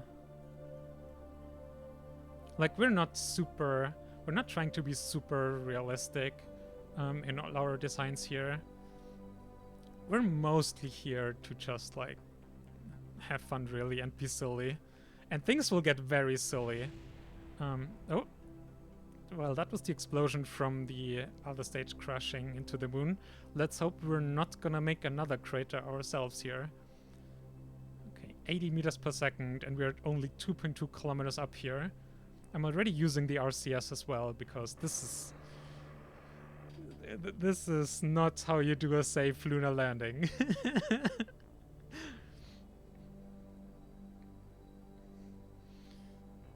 Okay, 45. Jeez, 20 seconds. This is gonna be very close. Very close. But I think we can do it. We can totally do it. Everything is planned here. We definitely didn't derp and get distracted by the chat or anything like that. Okay, 500 meters. Just gonna keep our velocity around 10 to 15 meters per second, which is something we can arrest in a matter of seconds. Also, like, basically we haven't been using up enough delta V. We have like 1.3 kilometers extra, which means that's a lot of fuel weighing us down. Like, we're almost, like, easily 1.5 times our empty mass right now, which means our deceleration is actually pretty bad right now. And no worries, I mean, A, that's on us, making sure we focus on the stream when we need to. B, there's a reason we stream. And interacting and chatting with others about stuff is pretty much why we are here in the first place. So don't worry about it.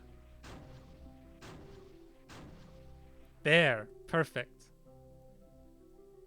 Now that is one lunar landing, and there goes the contract.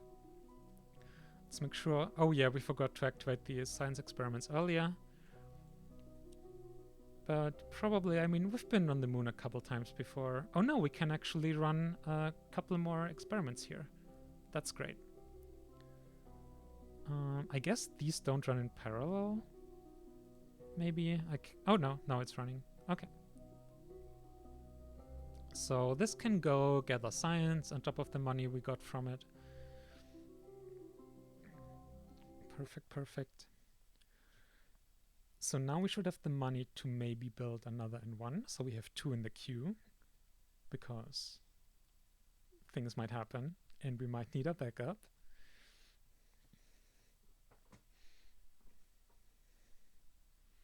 And given it takes 500 days to build one, let's start building one before the first one is completed and then may or may not fail.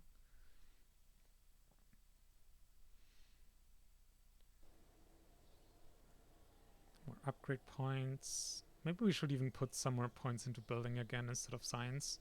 Like, with how ridiculously long it takes. N1. Boop. Oh wow, now we're at 10,000 funds. I don't think I like that. Let's start building this once the silly one here did the Velasat contract and we have a bit more money buffer.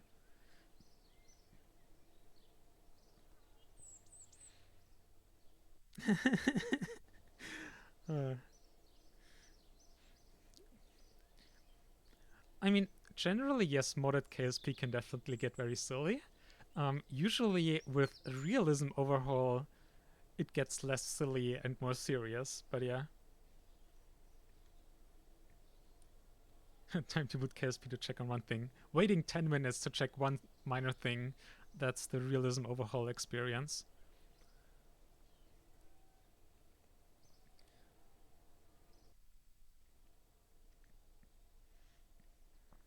And yeah, oh my god, Arc mods. I can imagine Arc getting so silly with mods. Kind of looking forward to like getting done with the base game. So we can... Oh, come on. I really hate this. All the time it takes for the contracts to update and everything. Okay, you know what? Let's just... This big view is generally so much better, but let's use this view. So, geostationary weather site is what we want to fly with the upcoming rocket. Weather set payload 375, and then geostationary. Pretty basic. Okay. So, finish time warping, and now, may I present a new rocket. This might actually become one of our new mainstay rockets, even though it's primarily it was a silly engine test vehicle primarily. But then we changed it a bit to make it more reasonable, and this is a 700-ton class rocket, so twice the mass as a Derpus, which means it'll be more capable as a result, and it has more advanced engines as well.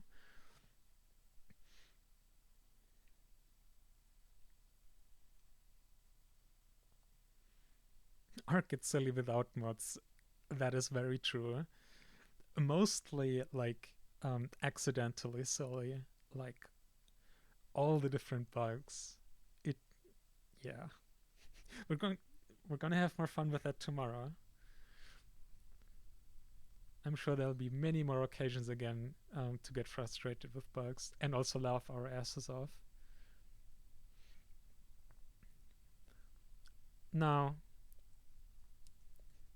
this kind of looks pretty boring, but also if you take a look at the delta V and just the rocket stats here, our second stage has almost 9 kilometers per second delta V, and it has a burnout thrust to weight ratio of over 16.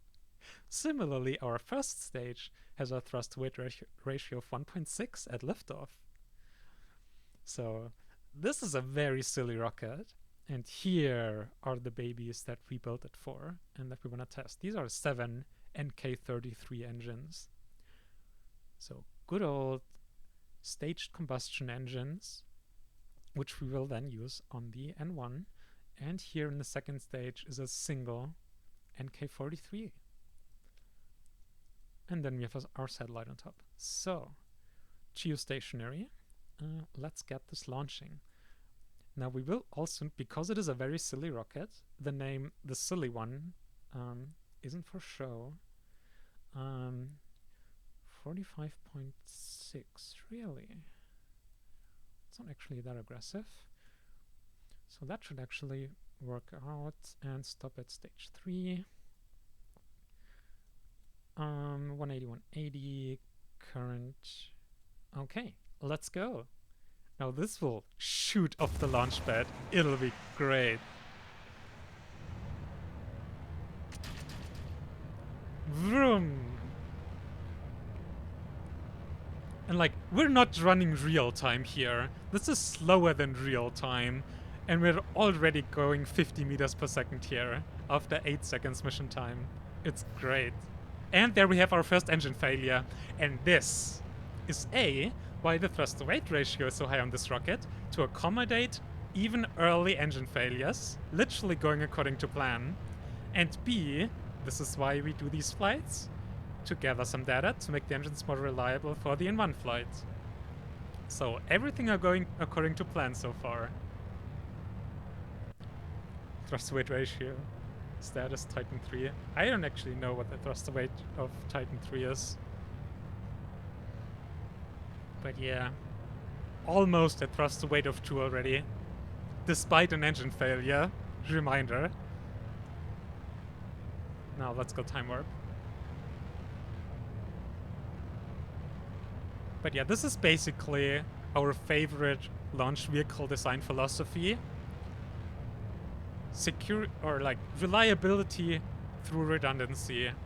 It's okay if engines aren't perfectly reliable, if you have many enough that losing one or even several just literally don't matter at all.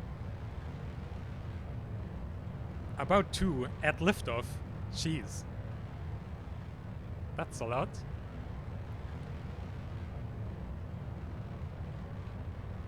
But yeah, the other 6 engines so far are working perfectly, so that's great.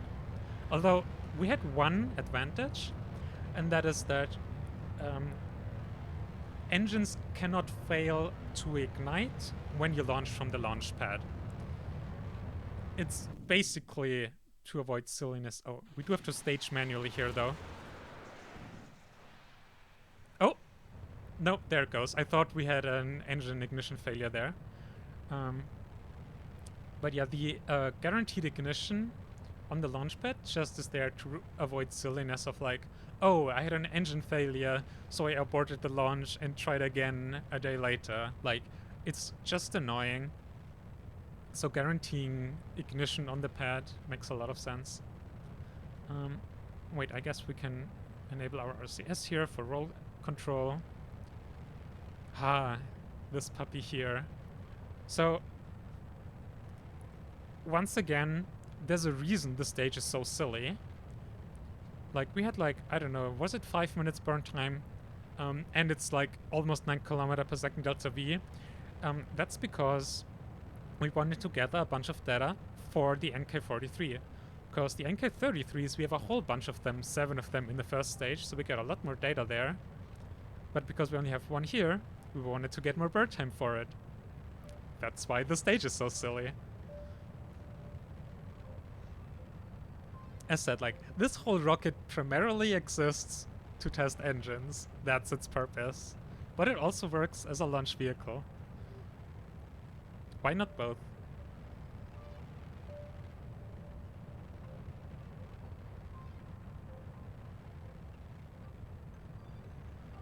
Compensating for something? Yep. Potential end failures? Yep. I mean, we have in the past, in realism careers, completed lunar landing missions with, I don't even know how many, several engine failures. And we still landed with people on the moon and got back successfully. Those are honestly the best moments. Also, the fairing didn't open. RIP. I guess we told it to stop before the fairing stage. That's fine.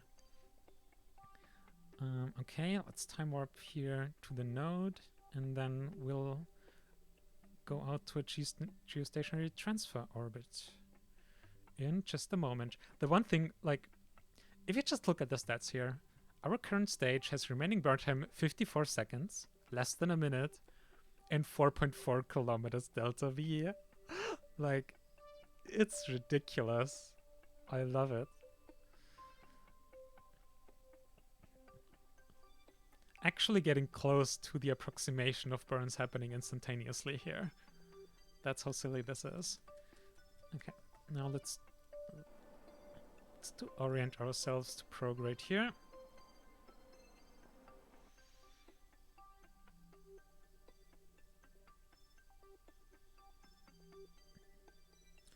I mean, I might look at that link later during the stream. It's a bit much looking up on other links and stuff.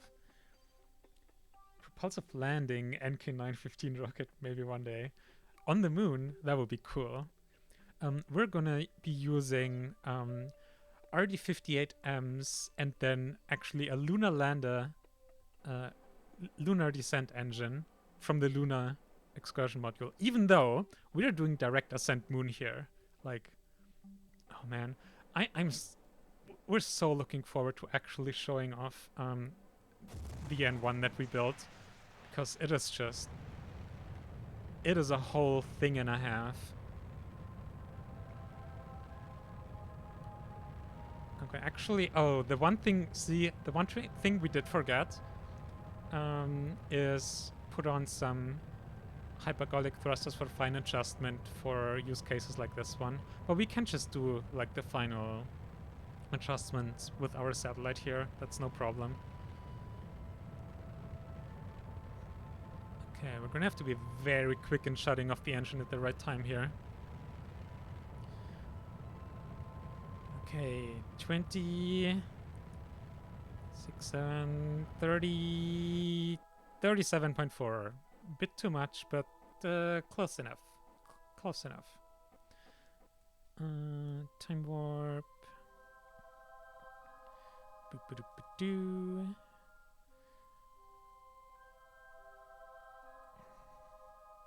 Now, we could plan our orbit insertion here, or we can just eyeball it. Let's eyeball it. Eyeballing is fun. So we do need to go prograde and anti-normal, I think. I think anti-normal. This looks like normal up there. Yeah, that's normal. So prograde and anti-normal.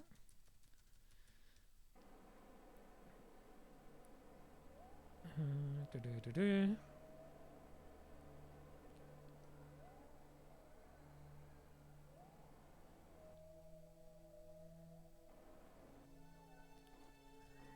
think that distribution of normal versus prograde will be fine. We'll see. Yeah, it's like we have 15 seconds burn time and 2 km per second delta V.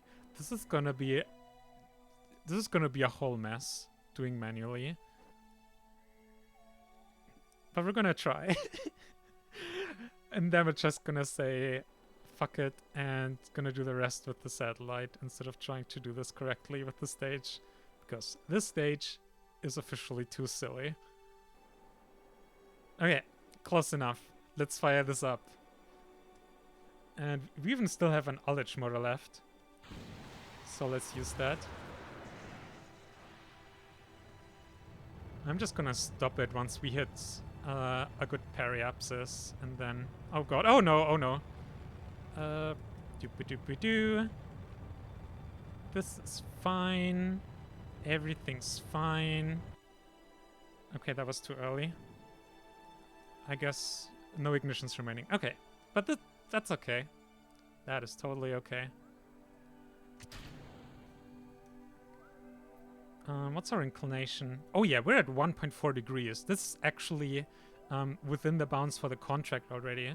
So, considering we fucking eyeballed this, this is actually really good.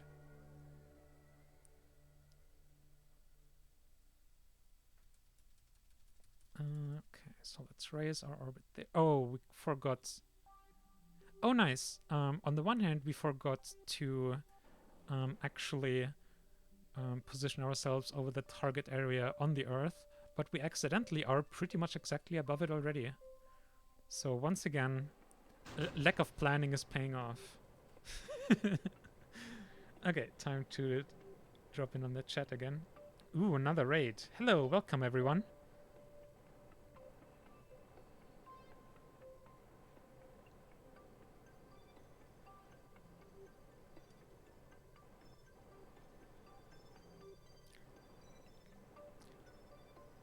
I mean, I definitely encourage you to play KSP again, Night Sky. Honestly, one of our best gaming moments ever was in KSP, and specifically in Realism Overhaul. The first time you manage a crewed landing on the moon. The literally hundreds and hundreds of hours of learning to play the game to be able to pull it off and stuff. We haven't really had a feeling quite like that. Now, one thing we are still doing is we're gonna do a bit of a phasing to get more properly over the target area. Why did we get thrown out of time warp? Oh, there. The lunar lander. That's fine. I should also check. Maybe we are even above the area already. No, we're not. Although it looks pretty close visually. Is this really not? Oh, I think this is one of those cases where it doesn't check. Oh, the eccentricity is below 0.01.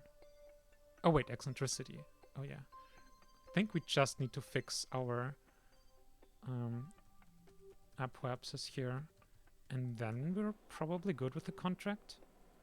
Like, visually, this looks pretty directly above that point. Our inclination is below 2 degrees.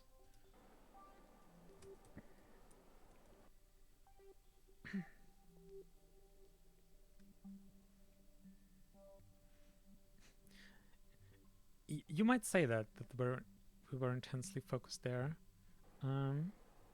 It's definitely one of those games you can't play half-assed, and you have to really concentrate on. Okay, and there we go. Now we just need to fix our orbital period. So we overshot a little bit there. Okay, let's just flip around. Oop, too much.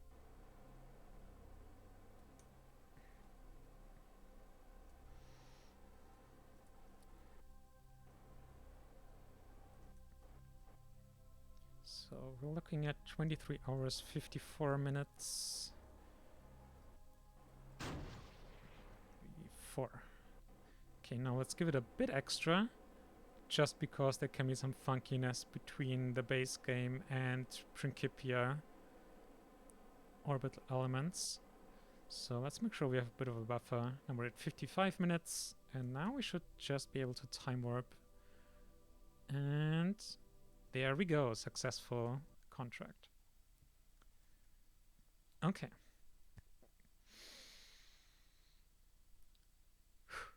We gathered some engine data and did a contract, so that was 100% mission success here. See ya, and thank you.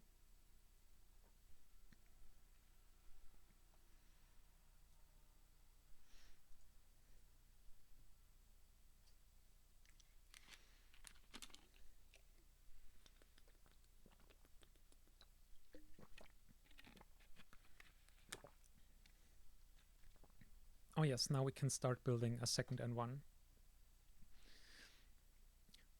Not gonna lie, it would be kinda funny if one of the launches would just epically fail.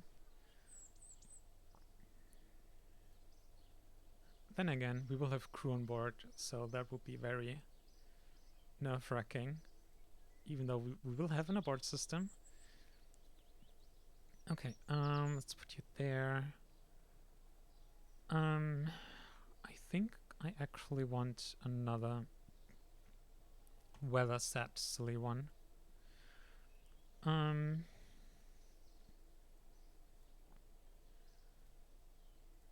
Let's see, what are our launch windows for Saturn and Jupiter? Like 300 days.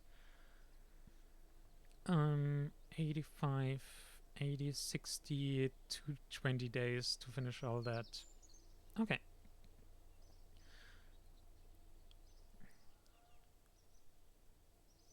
Oh, actually, yeah, probably wasted some time there because we're now gonna swap out engine configs for Lunar Lander actually. Um, maybe we shouldn't like make changes now that we have a validated design. That is generally not a good idea, especially for something as mission critical as Lunar Lander engine. But it's just gonna be a straight upgrade, and more thrust is always better when landing. At least, like in our case, basically. Oh, I guess you get to see the N1 rocket now. You'll get to see it for the first time in the VIB.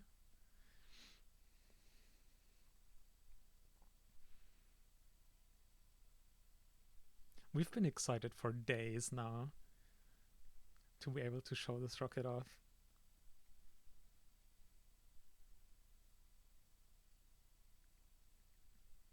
Thank you, and have a good rest of the day as well.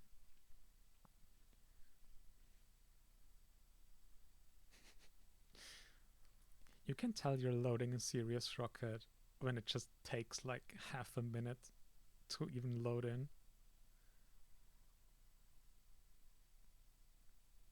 Or maybe even a minute, who knows. Let's make sure our RAM is still fine and we're not like about to crash. 89% RAM. I think it's time to close a couple things.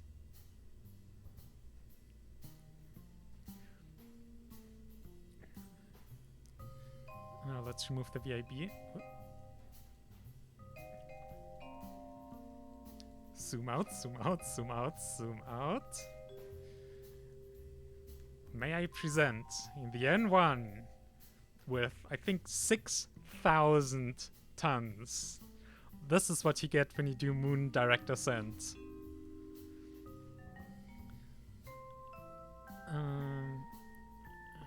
So many stages.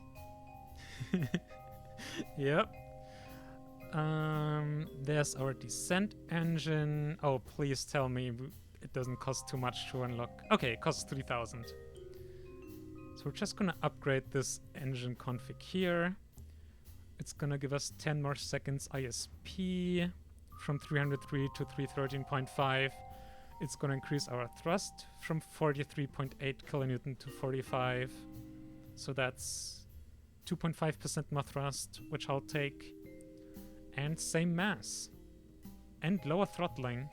So yeah, pretty much straight upgrade. Same burn time, same number of ignitions. Boop. And that's all we've come here for, actually. But yeah, oh, hang on, this is moon stats. Or there, our thrust to weight on liftoff is only 1.17. But on the other hand, scroll, scroll, scroll, scroll. This is the list of engines in our first stage. It's 43 engines in our first stage. 43. In our second stage, we have 10. So yeah, a thing of beauty that you will soon see in action. Well, let's save that edit, and we're gonna have to do the same thing for the other one in our queue as well.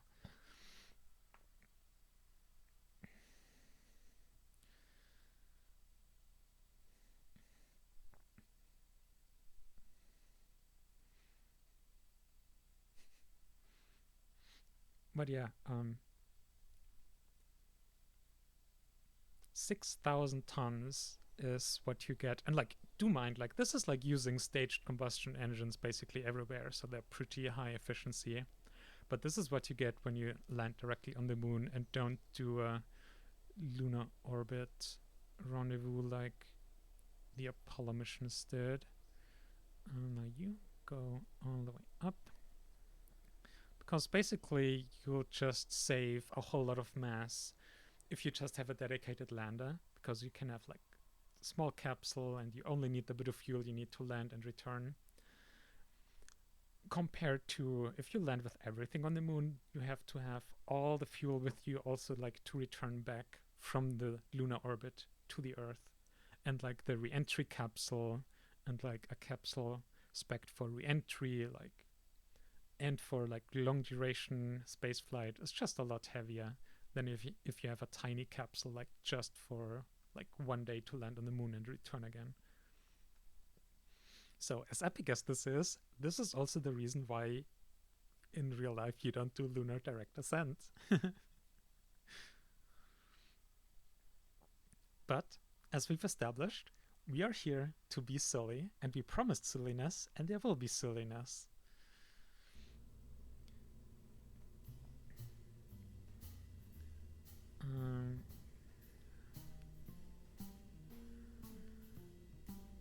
This lunar engine.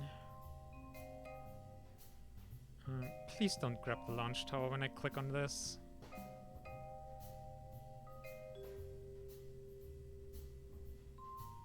Okay, we're good. Save edits. And this is also why we do a lot of these things off stream, because literally, like, changing one tiny thing, we literally had to do one click. It takes minutes to do that stuff. And it's just not a great stream experience. Like, we literally would have needed like several streams to just do all the things we did off stream in preparation for this one. And it just wouldn't have been very interesting. Okay, electronics, large scale avionics. Oh, jeez Christ. Okay. Okay, so we're building the other N1. We are building the OPA flyby. Oh, that name. Outer planet flyby. And we did upgrade our engines. Ooh, it's time for the Mercury flybyer, actually.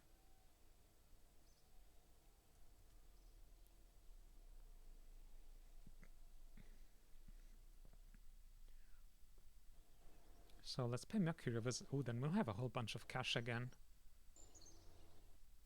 Excellent.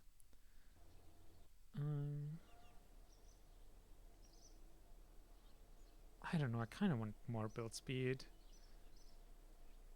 Let's do it again until we have one more point in the rate 3, and then we can do more points into research again. 10 days.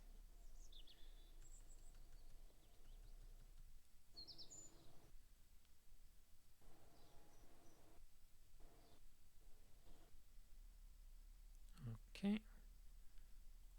Nice constant trickle of upgrade points. Okay, let's jump to the Mercury flybyer. And I'm checking on our RAM again. Okay, still at 89%. We did install also like a community fixes mod that supposedly fixes some memory leaks. I'm not sure we noticed that.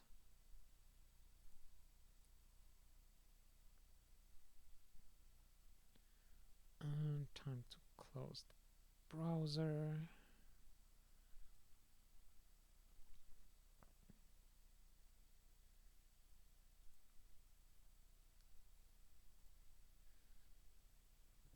Okay, we have like 20% free RAM again. KSP currently using 23 gigabytes of RAM. This is what you need 32 gigs of RAM for, and even then 33 are kinda cutting it close if you play with Realism Overhaul. Okay, Mercury, 4 days. And we have connectivity, which, oh god, our power.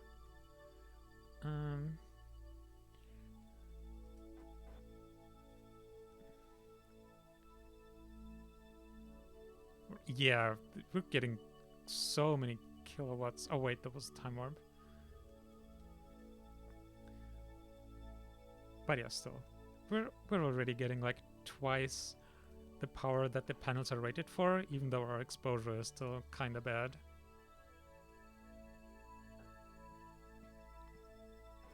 That is the one nice thing about flying into the inner solar system.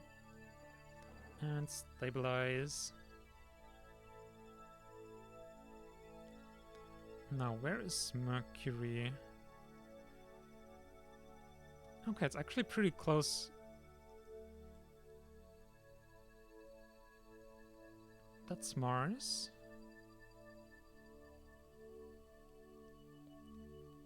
Maybe we should be able to see it just barely. Oh, wait. I just had the mouse over. Oh, well.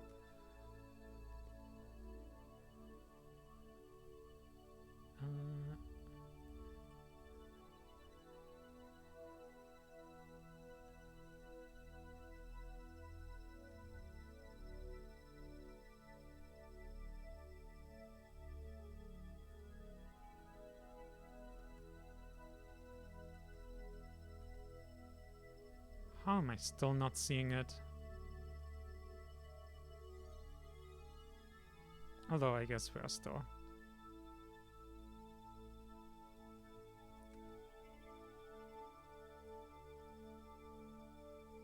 Still no?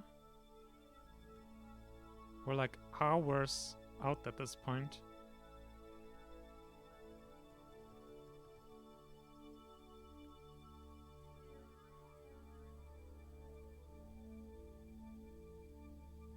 Wait, is that it?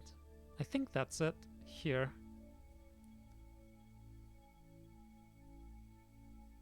Yes.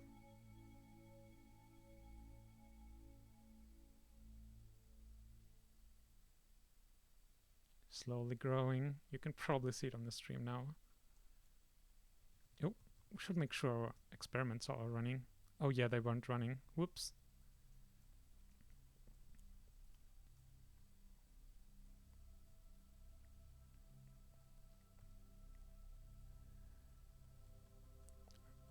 Now we're exactly on the other side of Mercury compared to the Sun, so we don't see anything because it's just black.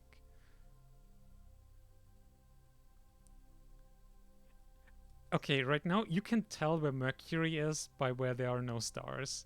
Like, big, huge black hole. I was hoping for a better view of Mercury here. That kinda sucks. And we are 3 minutes away from our periapsis here as well.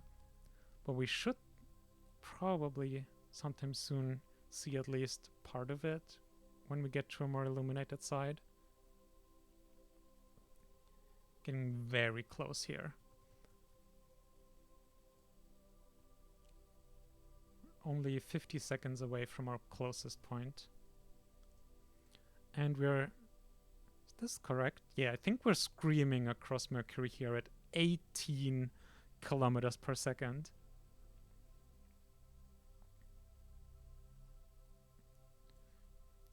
Yeah, and Kerbal Space Program will get up to like 30 gigabytes plus. Like, we have to restart Kerbal Space Program frequently when we play because of it, or it just crashes. Okay, we're 10 seconds away from our closest point here, and we still see absolutely nothing. That sucks a bit. Closest point is now. It's just... Yep. Half the sky is black because that's where Mercury is. And I guess that's all we're gonna get. Oh, there we go. So this is real time again now. And this is a whole ass planet. Just the sheer magnitudes involved. It's insane. Watching in real time a planetary body recede.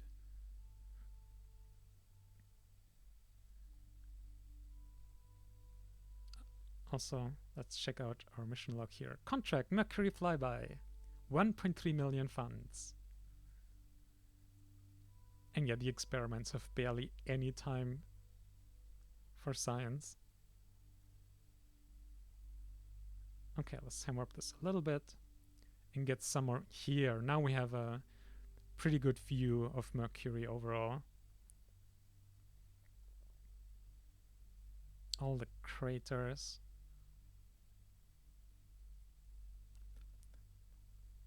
Mercury is also basically one of the hardest bodies to land on in the solar system altogether. because it is pretty massive still and has 0 atmosphere and is so close to the sun, so you have takes a lot of delta V to get there, takes a huge amount of delta V to establish an orbit. Like, look at the 18 kilometer per second that we screamed past here. Like, if we wanted to land, we had to cancel all of that. 18 kilometers per second. To be fair, we didn't like set up the trajectory for an orbit, and so we could have optimized for that. But it still takes an incredible amount of delta V. We've done it before in a career, but it's not easy.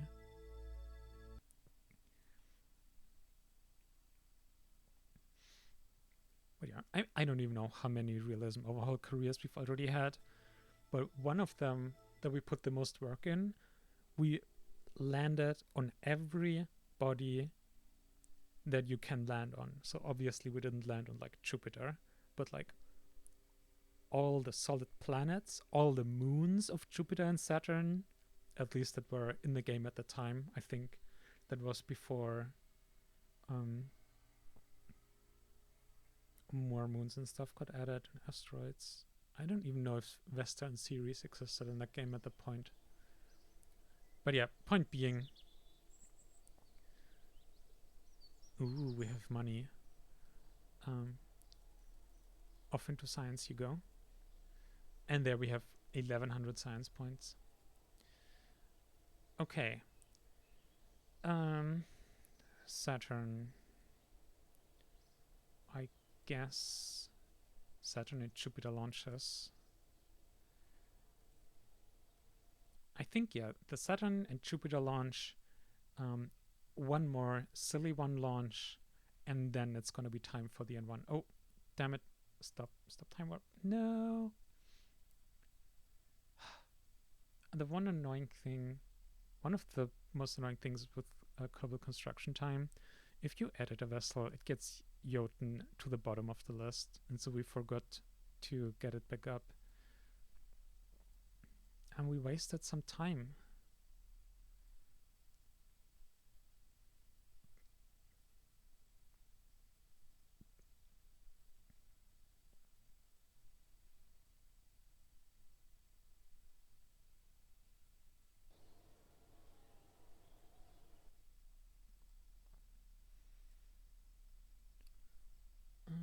Let's see, you're done in 3 months with your take years training, and you in 5 months, and we're almost a year for the first one to be built. Yeah, that's fine. So basically we can start mission training after this. Oh, that's at the Saturn launch window. Interesting.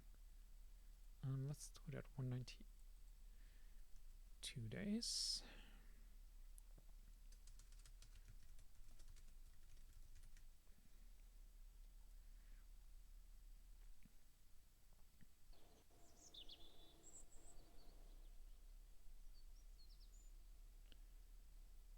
Okay. Outer planets fly by.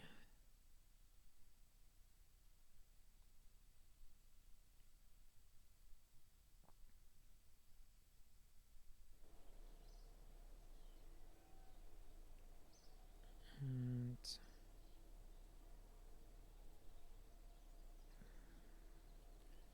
rollout. How are available contracts? Geostationary weather set. Okay, rewards already 165%. We could do that pretty soon.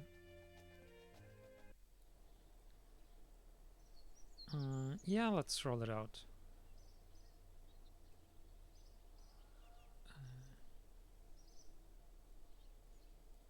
There we go. Oh. Okay.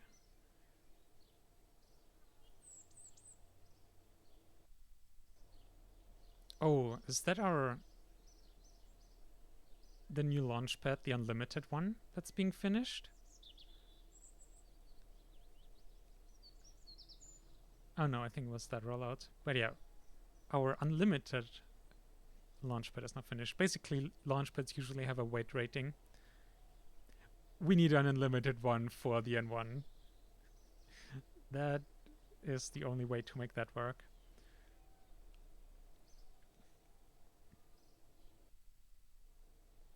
Alright, Sully 1 is ready.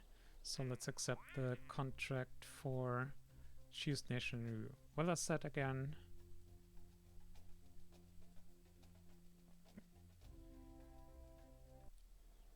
And that'll gonna be the last Silly 1 launch. Like, we can't make it perfect. We won't go for full data or anything like that. But with 2 launches, if we're lucky, we might even get an engine failure. Because those give you a whole lot of data. So in a way, failing this mission would be kind of good for us.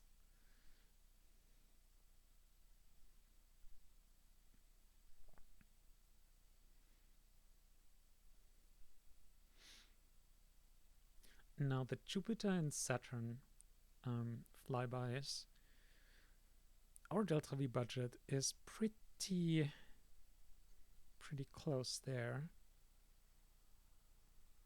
We basically went, oh yeah, this should be kinda enough. Probably should have put it on a silly one. That would have helped. If these launches fail, we're gonna put it on a silly one.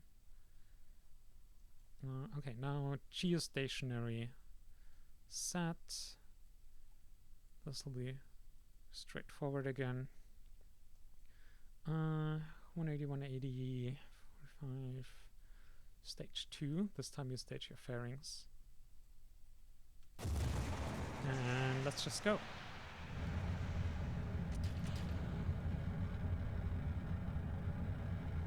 How are you looking now with reliability anyway? And data. Oh yeah, we have so much data already. The second flight is more than enough.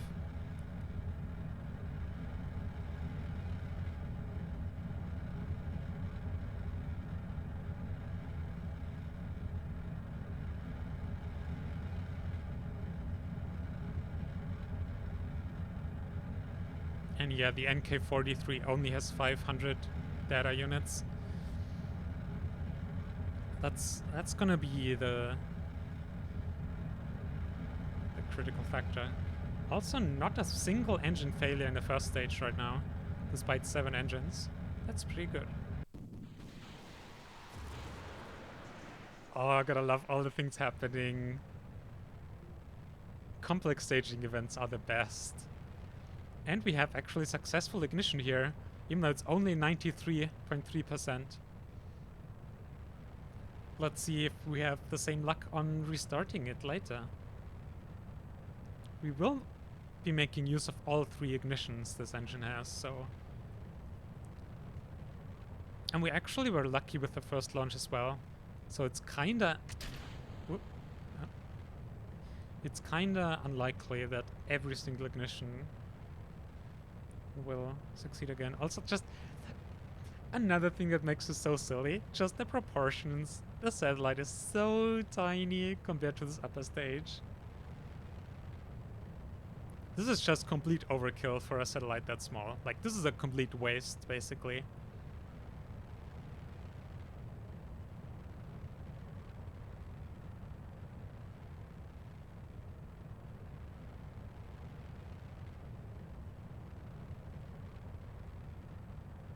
Oh, I really hope we launched the correct one with weather set. Yeah. Launching one with comset when we need weather set would have been very funny. But no, it's the correct one. Alright, and we're in orbit. Time warp to node. Oop.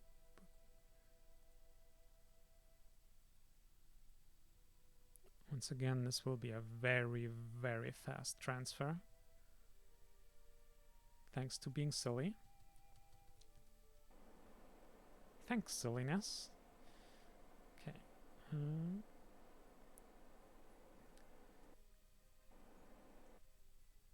Orient.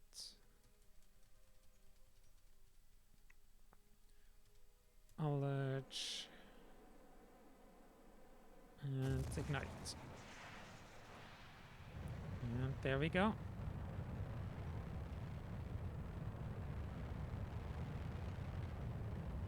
And once again, second ignition successful. At this point, even if the third ignition fails, we should still be able to complete the contract, as long as we can do this GTO burn. If this burn succeeds, the next one can fail with this engine.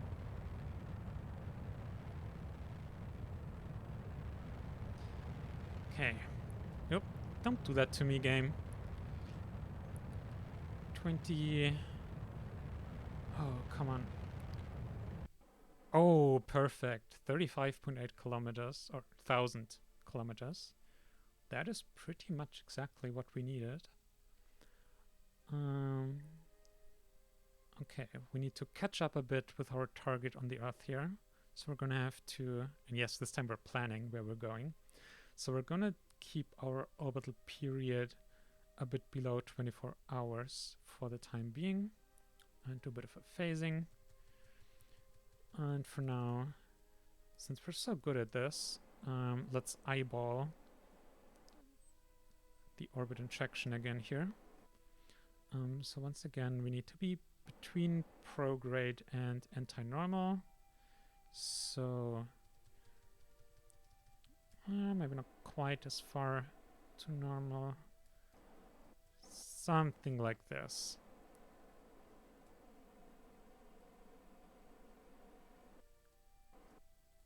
There.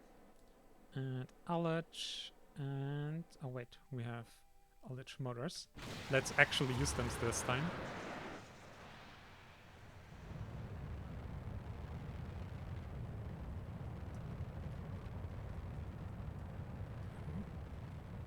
Okay, doing some other on-the-fly corrections. Because what could possibly go wrong? Okay, where are we? Okay, so our inclination is good already. We just need to fix our apoapsis, periapsis, but we're also low, which is good because we need to phase. Where are we? 16 hours. Okay. I will go a bit higher. Let's do maybe like 2 hours. Short of 24 hours. 2 hours phasing per orbit. That sounds good to me. So now we're looking here at the orbital period display. 18.5 hours right now. 19. So we want this to be 22 hours for now. 20.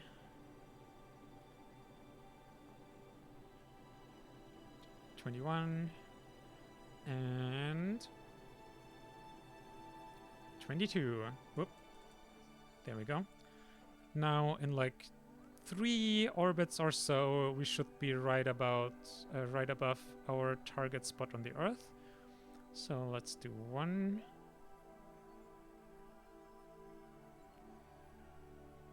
And 2. Or wait. Actually, no. That's 1, 2.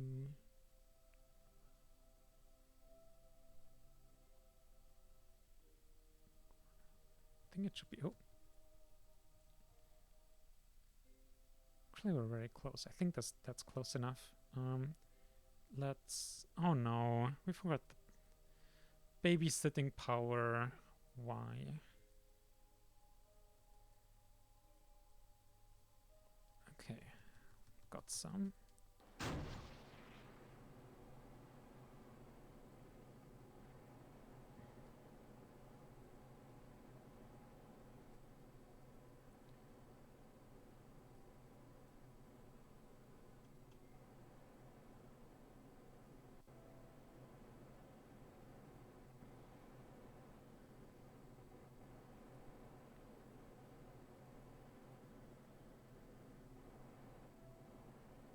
Almost there. Our eccentricity is off. Oh yeah.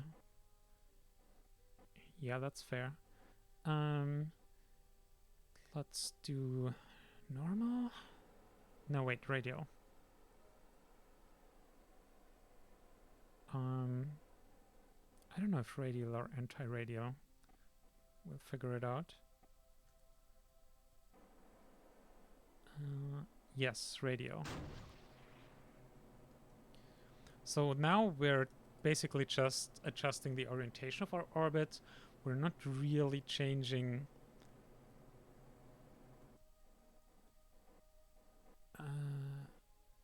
location. Oh, no, wait. Our timing is actually off. Okay. So we were a bit suboptimal, but basically, if we had done this properly, we would have just changed the orientation of our orbit, basically, and without adjusting the orbital parameters like orbital period. Oh, that was a bit too much. Keep overshooting. How's our power? Still got some left.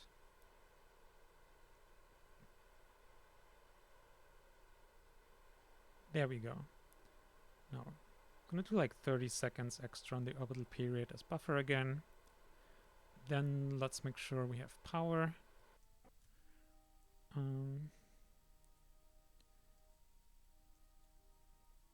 39%. Is that good enough to actually produce power? Yep. Although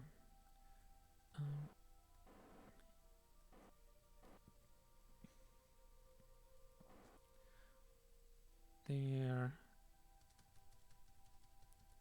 and then rotate for stabilization, and off you go. 6 hours, and contract completed. There we go. Everything according to Keikaku.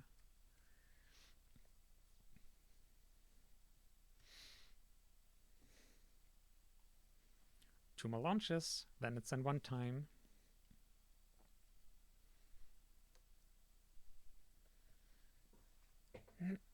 Also, man, it is getting so hot in here without being able to run the AC. Ugh.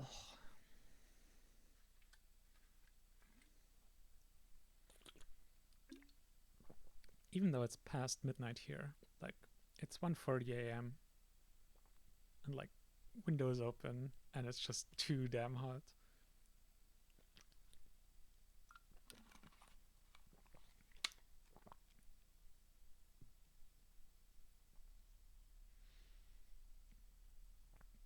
Upgrades. Okay, now all are exactly the same. That is very nice. Ooh, better communications tech. That's gonna be awesome. I think it's one of those things we have to go in here and manually unlock this upgrade. So all our comms are just gonna be better now. Tracking station and here context level separate. Perfect. And a new antenna.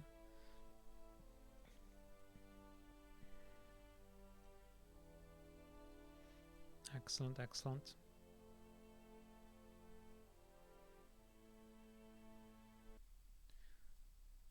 All right. So basically just got a time warp 155 days at this point.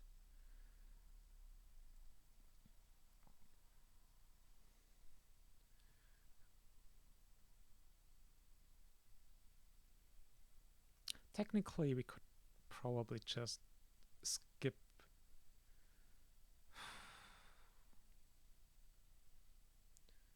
Which one do we want to skip? Let's skip the more difficult one. Let's do only one of them.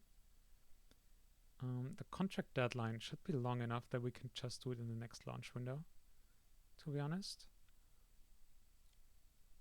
Because we're already doing so much today. Saturn 7.2, Jupiter 6.4. So we're not going to do Saturn this time. Let's do a plan for the next one. And I mean, I guess let's plan with insertion burn. Maybe we'll do an orbiter then.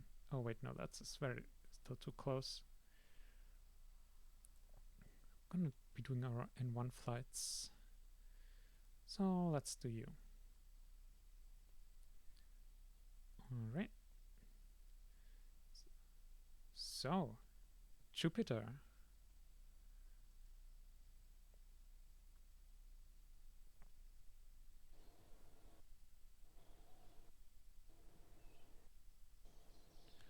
And yeah, we can just time warp forwards a good 100 days.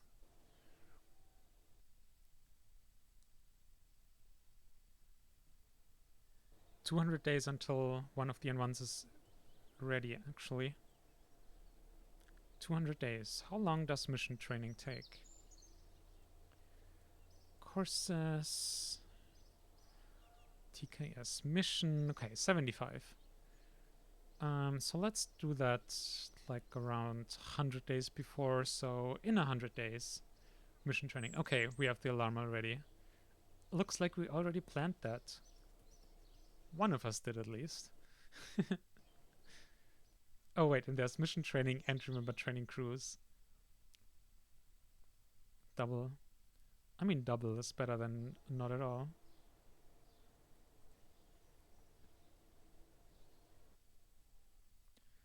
And just checking, yep, the out of planet flyby is on the launch pad. Ready to go. So the last launch before an N1 launch. And then it's finally time for what you all have been waiting for.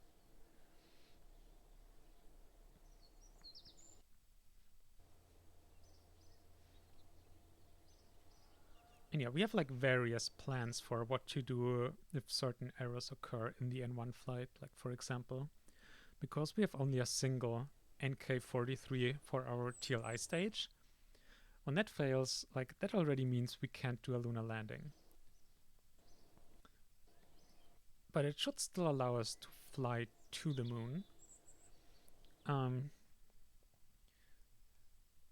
Also, a lot of the engines involved in actually landing on the moon means that once we are at the moon, when the TLI stage works, we will have a lot of really reliable engines. And of course, our on-brand engine redundancy as well.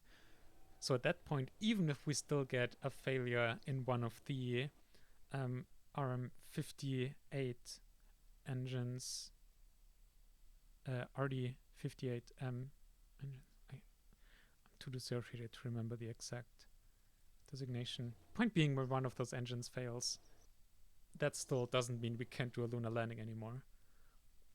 Which, honestly, it would be kind of epic doing a landing when one of the landing engines fail.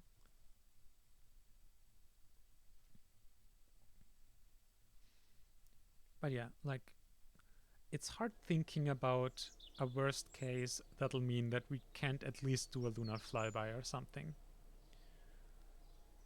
So pretty confident we will be able to do at least that much. Okay, who gets the honor of flying to the moon first?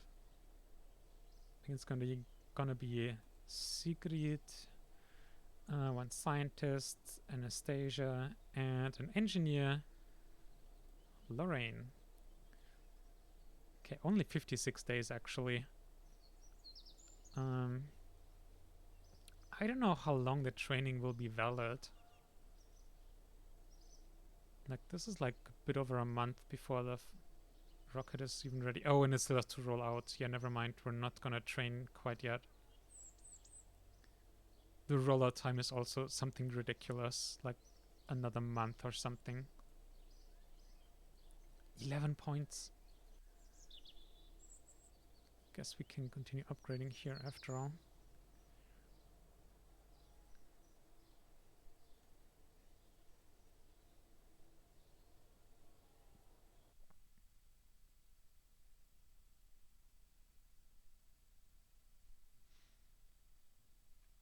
warp, time warp, time warp.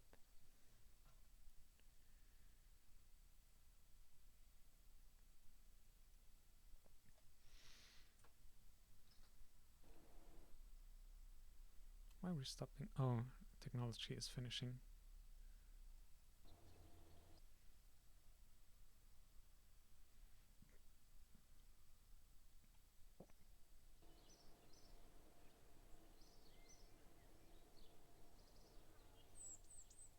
Ooh, hang on. I think something we can do is upgrade our tracking station, and it doesn't even cost a lot of funds. So let's definitely do that. Okay, you're 4 million. We probably want to upgrade this one next. I think they made it so that there's a lot more upgrades for the R&D facility. Like this one only increases the limit of techs you can research from 150 science points each to 200. So I'm gonna assume there's gonna be a lot more upgrades beyond that one. But that's kind of nice, having just something to put your funds into. Like at this point, like we're at the point where we basically have more science points than we know what to do with. Like we could just, if we focused on getting science, sending out more spacecraft than we already are, we're not even doing like planetary photography, like with the film cameras and everything. Like there's so much more we could do. We're really mostly limited. I mean, with the research speed, we still have a backlog of technologies and so many science points already. But yeah, then the main limit will be just the limits of how expensive the technologies are that you can research. Okay, so we are at our launch window here.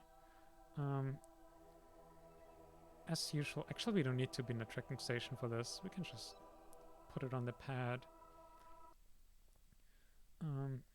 Warp to lunar inclination.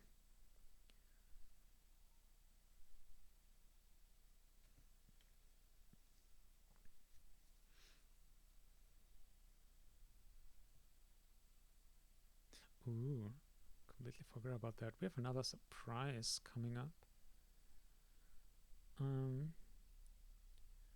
Large scale. 52. I still don't know if there's a way to like change the time of an alarm instead of just making a new one.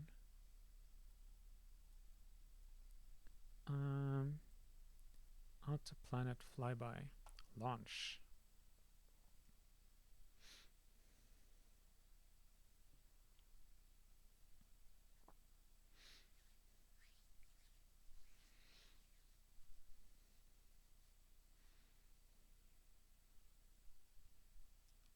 Now, if this mission goes according to plan, this will be the furthest we've sent a probe in this career.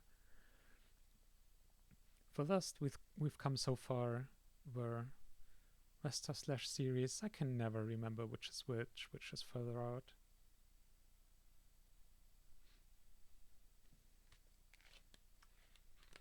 And obviously, like once we're flying past Jupiter,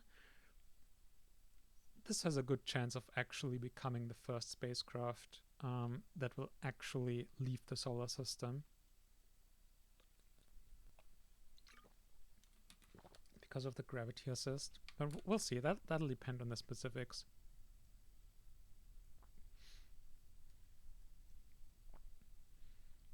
Alright. How's our RAM looking?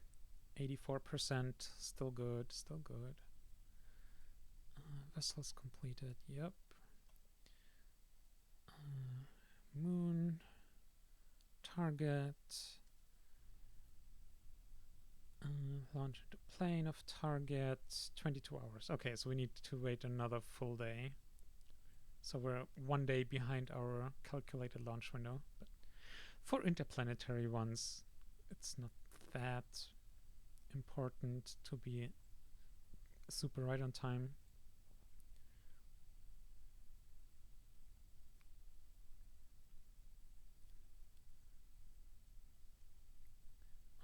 Okay, let's abort this count. Okay, 180 by 180 orbit, current inclination 70. degrees. Is that right? No, 45.6. And that's why we always check.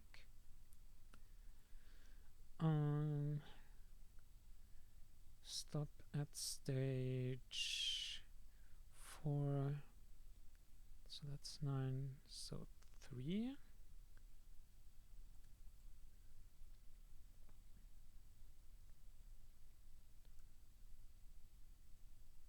Okay. I think we're ready to go. I'm also really happy that the engine sounds are working properly today. So our troubleshooting was correct. It definitely wouldn't be the same, and especially then for the N1. It wouldn't be the same without these badass sounds. Oh man. Getting so excited now. Our next launch will be the N1. Need to still focus on this mission, but yeah, the excitement is real. As you can probably tell.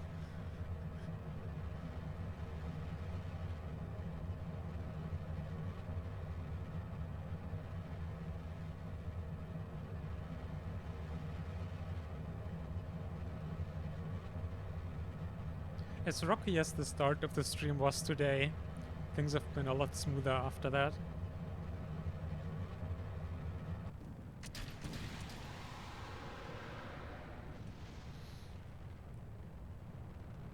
And yeah, that NK43 engine in the third stage of the M1, that will be just... We're not really worried about anything else. Well, I guess a crewed lunar landing is always something to worry about. But that NK43, with so little data to work on as well,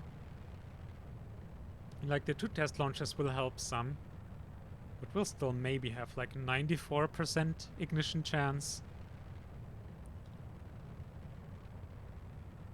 Man. Everything depends on that engine, basically. And we will only find out if we actually will land on the moon if that engine works. And if not, then we won't.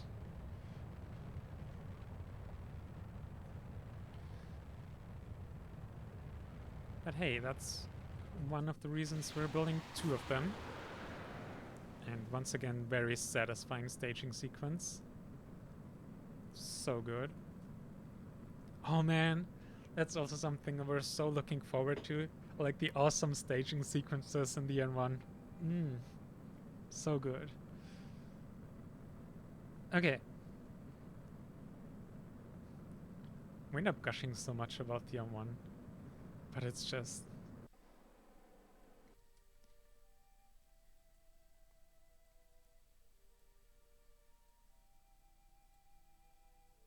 Yeah, come on.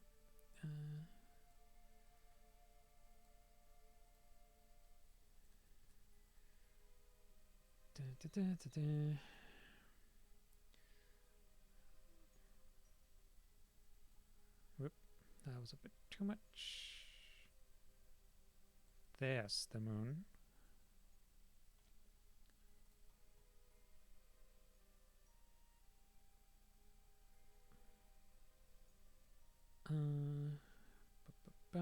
Yeah, our planning will be off again.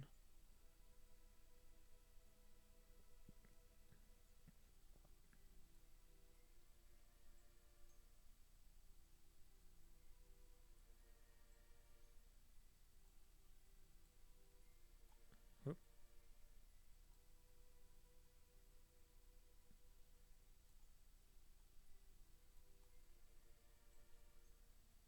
There we go.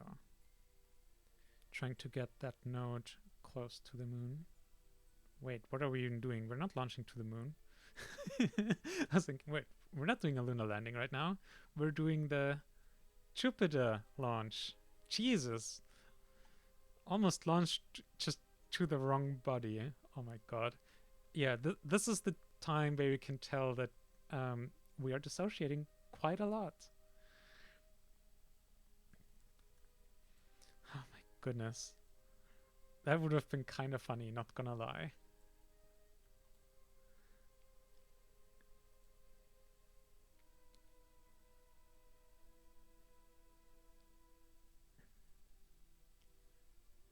There we go. So where are we even? Jupiter. Also, I guess Ceres is a bit further out than Vesta, but they're pretty close. Jupiter.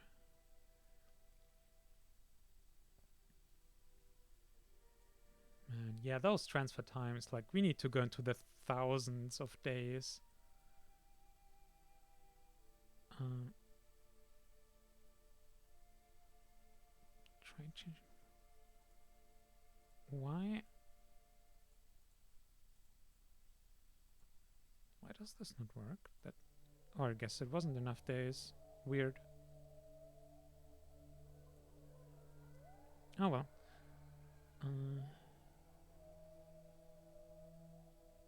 Okay. So that's too much delta V. Probably. Oh, whoop. Okay, let's get our view up with Jupiter.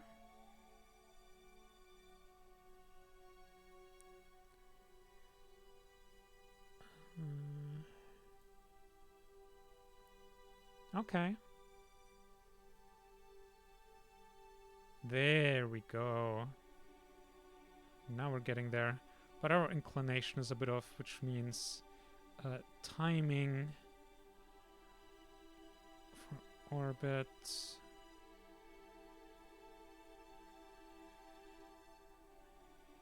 I think this is making it worse.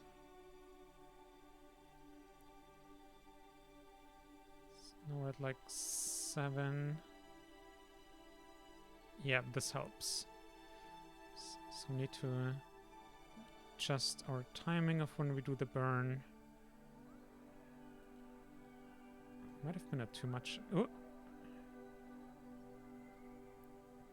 Oh yeah, and we shouldn't be too precise with this because our planning will be for shit again, thanks to Principia.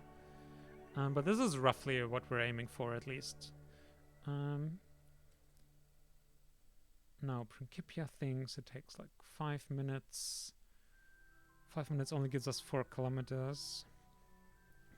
Also, oh, this is a 7.4 kilometer per second burn. So this is almost all our delta V. Maybe we can be a bit more efficient. Like, it should, in theory, be like 6.4 minimum. Can we do 6.9 somehow?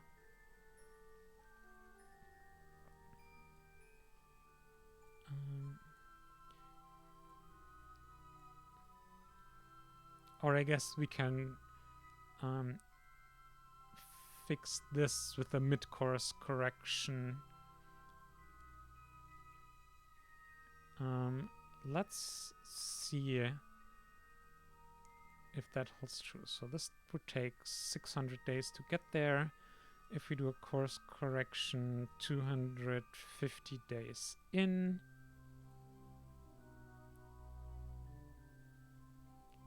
Yeah, so we can fix that with like 50 meters per second over 100 something.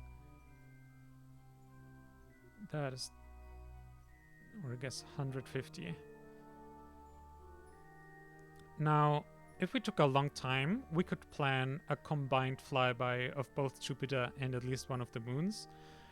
That would take a lot of time to plan though, and we're just not going to spend the time today there. That's something for a future episode. But yeah, this... I like this plan.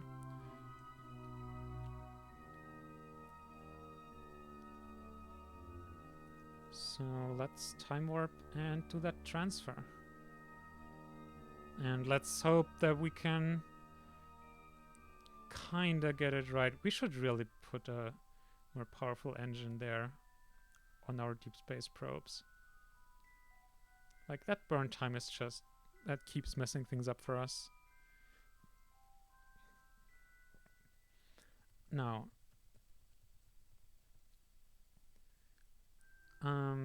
Okay, we can combine these, so we only have 7 minutes. And then the last stage, so it's gonna be still like 7. It's still gonna be like on the order of 20 minutes for this transfer burn. And you think it takes 5 minutes. You think it's gonna take 5 minutes, so let's start like, I don't know.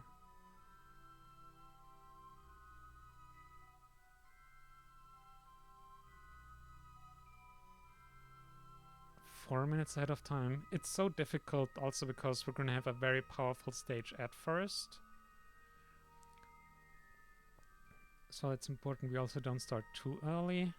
Let's start 4 minutes early. I wish I didn't have to guess around like this.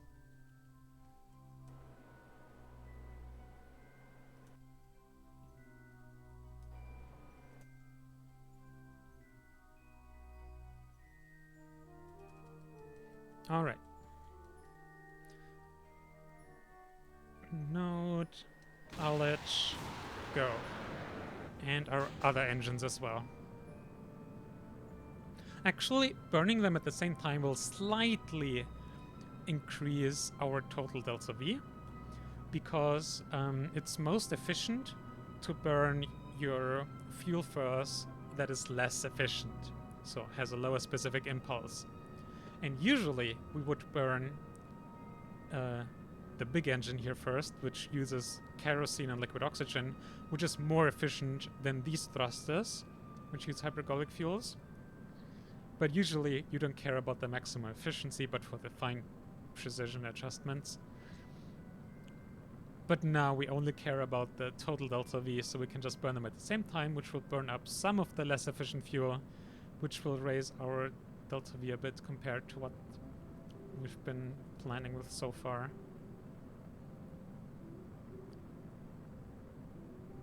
But it won't make a huge difference. Like, I'm not sure about the order of magnitude, but maybe a couple meters per second difference, maybe low 2-digit meters per second. I would be very surprised if it was more than that. And even like any 2 digits I would be happy with. Because it, like, instead of just talking abstractly, we can just compare it here. So the Kerolox engine has a specific impulse of 343 seconds-ish, and these engines have 295. So that's a difference of like 40 seconds, which is definitely a lot. And, ooh, camera shift. You would definitely notice it, like if you burned completely one and then the other, and did it the other way around, that difference would definitely be noticeable. Because we've kind of just burned them both at the same time here. And importantly, we're left with a lot of the inefficient fuel in the end as well. Yeah, it'll have been good, but not super. Now, 1 minute and then our final stage. How is our orbit looking? Let's take some time out of time warp and see what our trajectory is like so far. Sun view. Okay. It's getting outwards.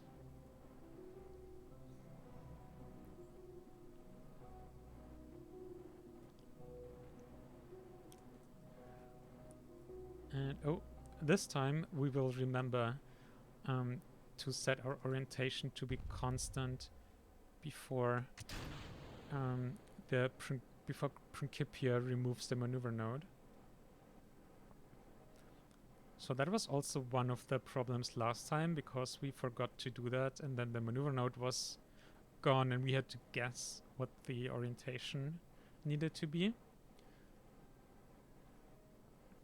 Also, I guess the center of mass on this thing is a bit off. The RCS has to work quite a bit and makes using time warp a bit difficult.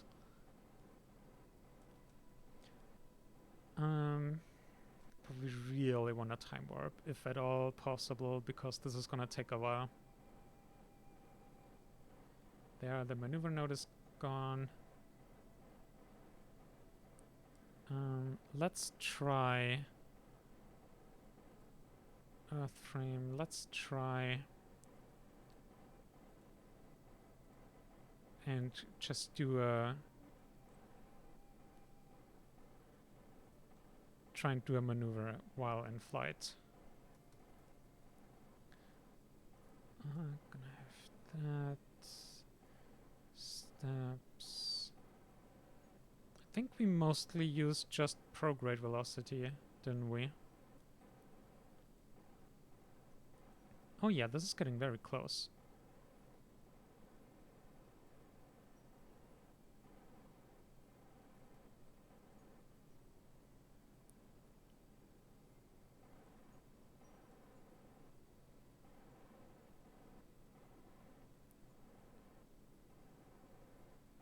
Yep, something like this. 1700, 3000, yep. And the rest we do with a mid-course correction.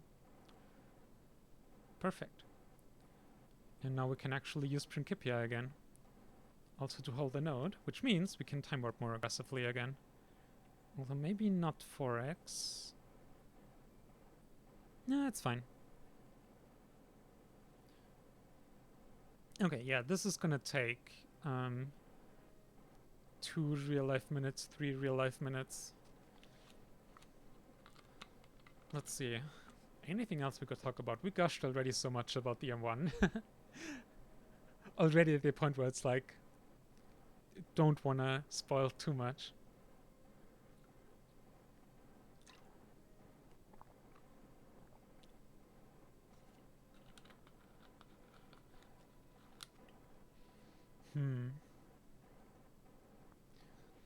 Anyone in the in the chat has any questions, maybe?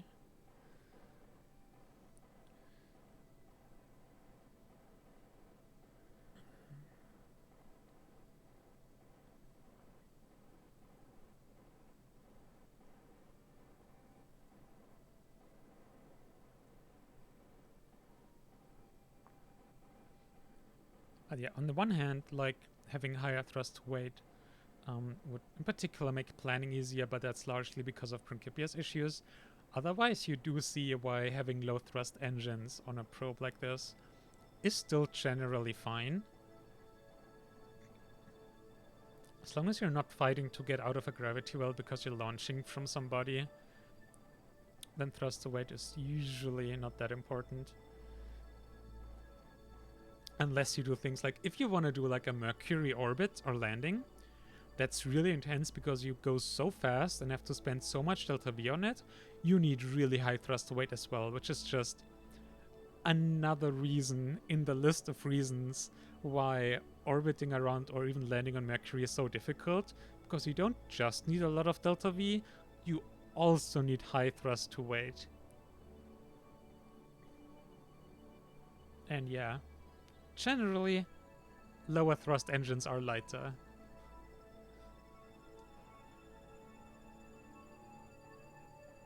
Okay, I really like where this is going.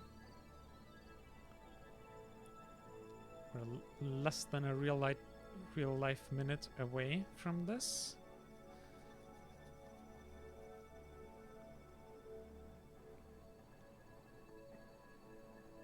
And then I think it's actually time to launch the N1 before it's time for the course correction. Because, oh wait, this is now 900 days out. Wow. Isn't our earlier plan like 600? I mean, if it works, it works. This might actually be a more efficient trajectory delta V wise, because we now have like 1600 meters per second left. So that's pretty good. I mean, we could even try to establish orbit like this. It won't be a great orbit by any measure, but it might be possible to get into a orbit. All right, we are very... no, come back. Okay, just cut off. Cut off, cut off, cut off. Overburned now from low frames. Oh, actually not. So it's still a bit more, and I think anything else is wasted at this point. Okay. So, one more. Oh, come on. What do we want our reference frame? It's probably gonna be fine. Just here. I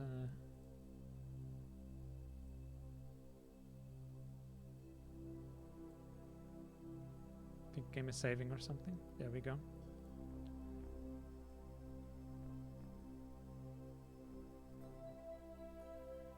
So here's the thing. Oh wait, this is now. We don't want to do it now. That is crazy expensive. Let's try again in 400 days.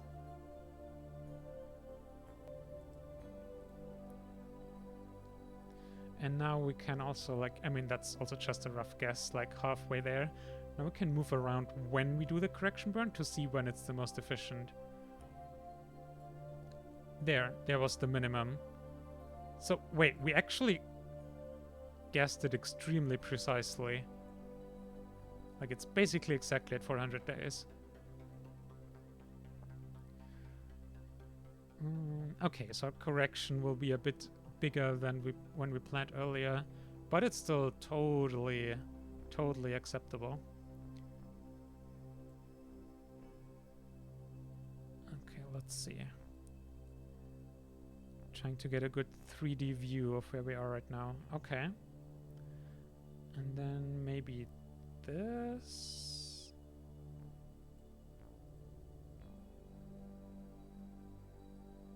Oh yeah, this is gonna be good.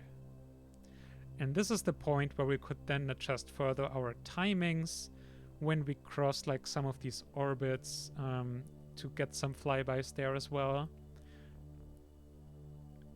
Maybe we'll take the time off stream to like tweak it more or something. But for the time being, also maybe this is more efficient than Pro retrograde. Probably. What if we reset U? Yes, much more efficient.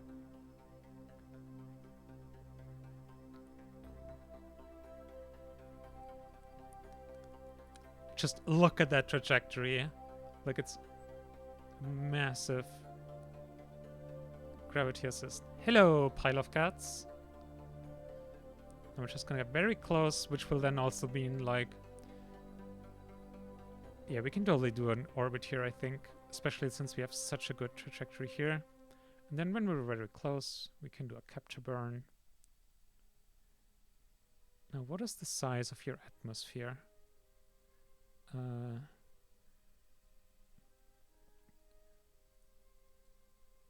Atmosphere height 1,500 kilometers. Okay. So we can go to like 2,000-3,000 and then we'll be super fine. There. Okay. That's gonna be...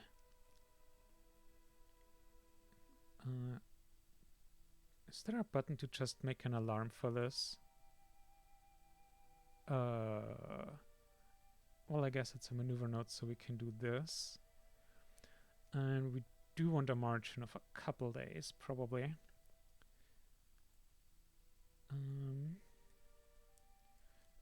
That's course correction. Jupiter. We are going to Jupiter. We're doing it. Oh yeah, we could fix our inclination as well, but again, we're mostly interested in a flyby, and this is already... We're already planning to go into orbit and stuff. Now, we're actually using up more electricity right now, but under time warp it's fine. Yeah, I figured. If we disable avionics, yeah, so we produce 30 watts extra, which means 80 watts. Okay, yeah. Yeah, it's gonna be super fine. So here, this is our first probe using RTGs, and we have 2 of them on board. 1, 2. I think their half-life is around like 40 years or something. So in the course of this 1 year journey, we will basically not see our power drop by towards anything meaningful. But yeah, that means we're done here and we can go launch our N1. So good news, pile of cats. You did not miss the crewed lunar landing. We are going to fly the lunar rocket now. It's time.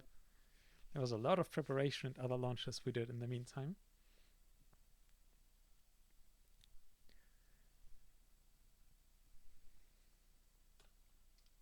We didn't plan this that way, but that worked out really well. That you can be there for the lunar mission.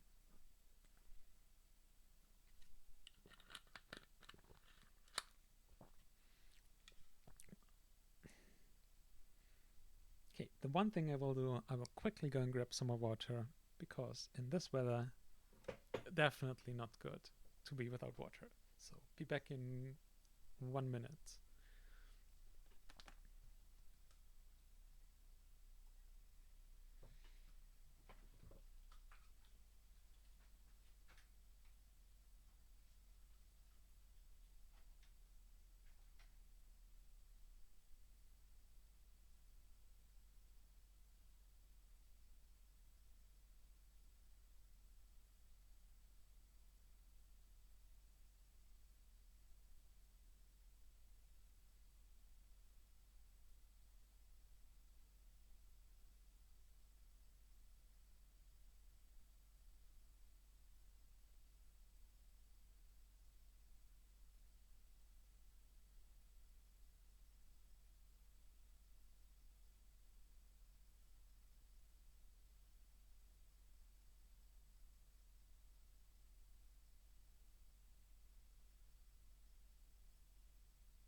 And we are back.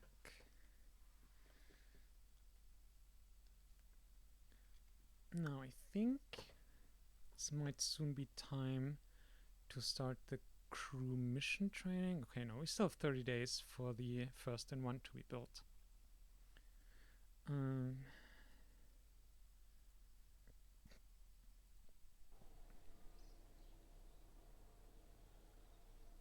Ooh, high rate data communications. More technology is...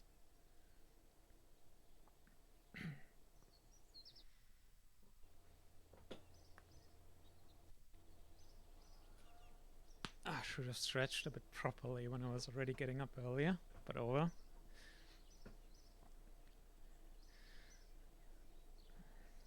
They are still getting nice science from our Mars orbiter here. Excellent, excellent.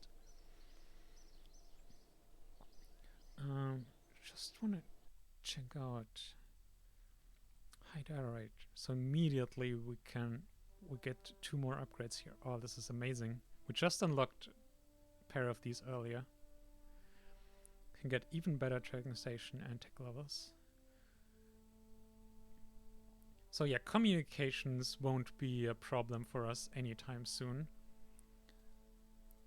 But given we have so much science, I mean, I guess we might as well save it for stuff that's actually important.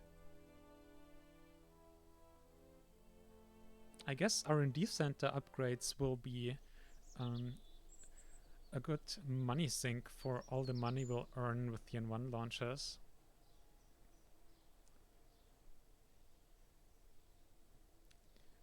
"15 days.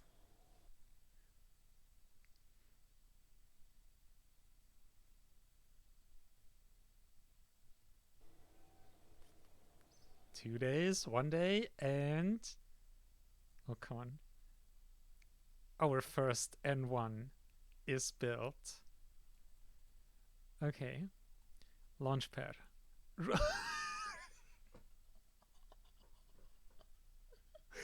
It will take 144 days to roll out the rocket.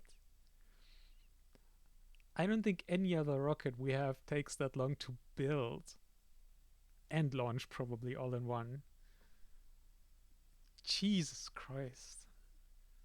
That is absurd. And like, we're already max level vehicle assembly building. Like, the only way to further accelerate is to pump tons and tons of upgrade points into build speed here. Oh, that is wild. 140 days.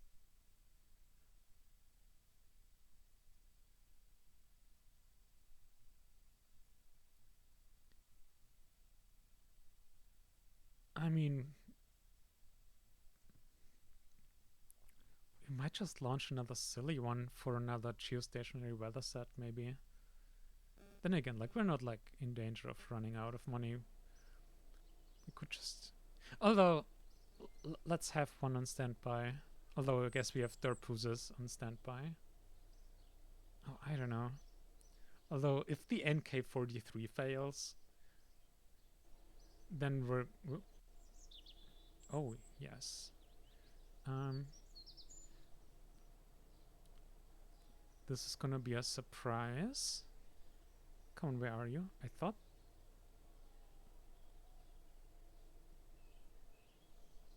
we put this in the plans. I guess we didn't. And then I guess the surprise is spoiled.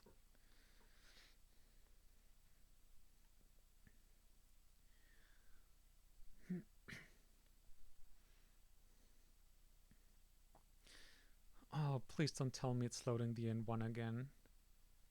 In the VAB now by default.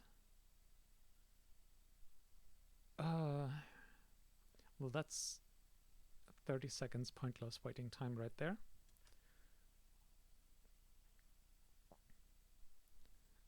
Thing that I want to open is about the absolute opposite. It's a teeny tiny thing. Oh no, okay, it's only a Derpooz. That's fine. Now come here. The Spotlight Rover Dog. Okay. Unlock and build. There we go. And for good measure, put you on the plan list.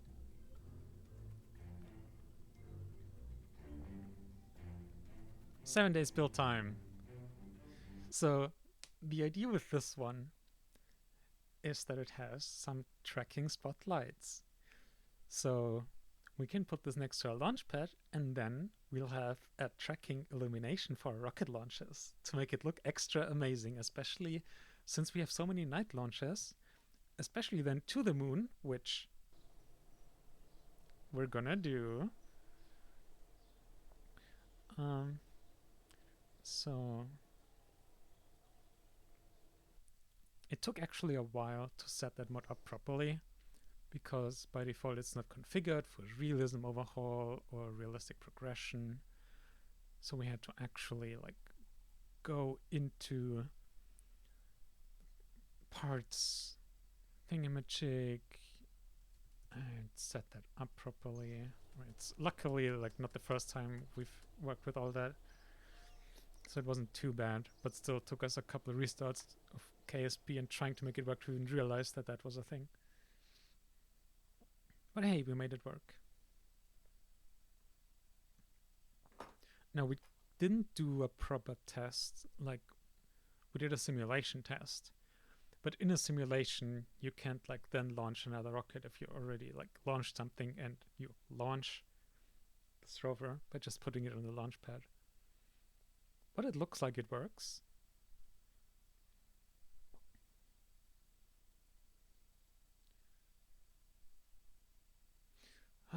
The loading times. I think I'm gonna restart KSP before we do the N1 launch. Just clean up the memory, make sure the game runs properly and also doesn't crash at inopportune times. That would be very frustrating.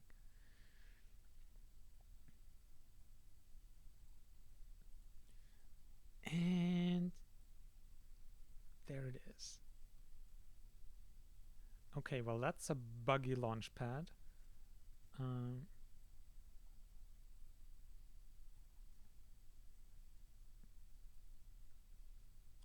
So we'll just drive like over here into a corner there, and then hope that doesn't cause issues like with launching them from other launch pads later. Hope that'll be fine. It's also actually a combination of two lights. Like you can have, there's a lot of different settings. We basically made one that's very long range, but small and intense, and one that has just a wider cone. Like we could just do everything max, like have one with max range.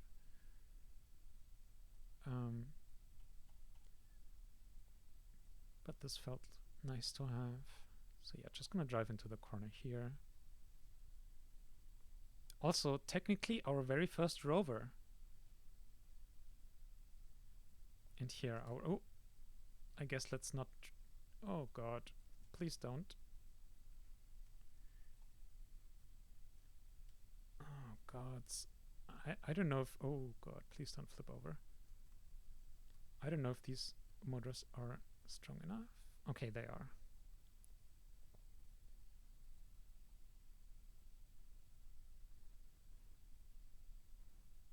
Okay.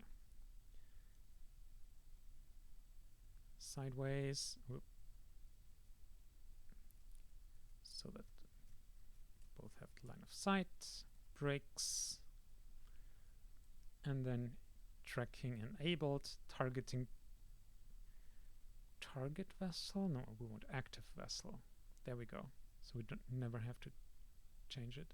So anytime now a rocket will be on the pad and we're focused on it, so we're launching the rocket, these spotlights will, or in theory should, automatically track our rocket.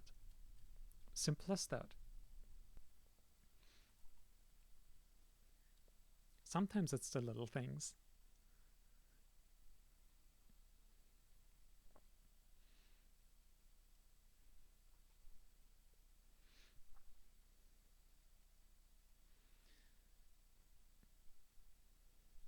Yeah, we've had 2 launches of this silly one already. Let's just launch the N1. And if the NK-43 fails, then it'll fail. Like, we can't make this perfect. And at some point, you just gotta risk it. And we already, with the whole design of this rocket, there's already so few risks. Honestly, the biggest risk factor is our own piloting, especially for the landing phase. That's gonna be... Oof. Also, let's just make a save here. And...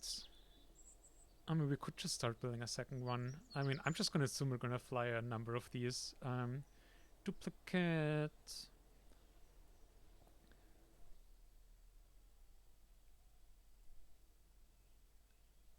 I really hope this works properly. I guess we should have launched it on another launch pad, not the tiny one.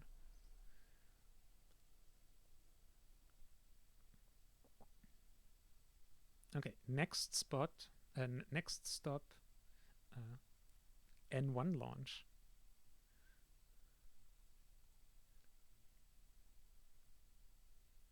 Oh yeah, and the reason the name of the rocket is this, because that's the Cyrillic N.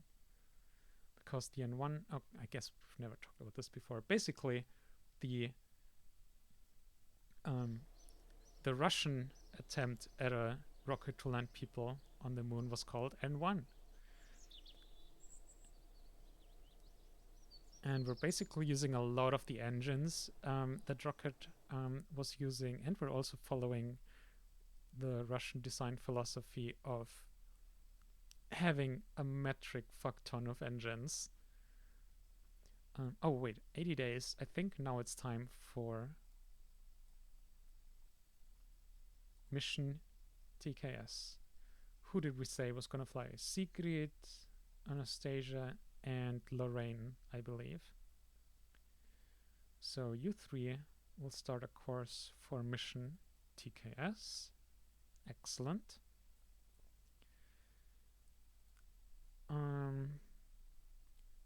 Upgrades.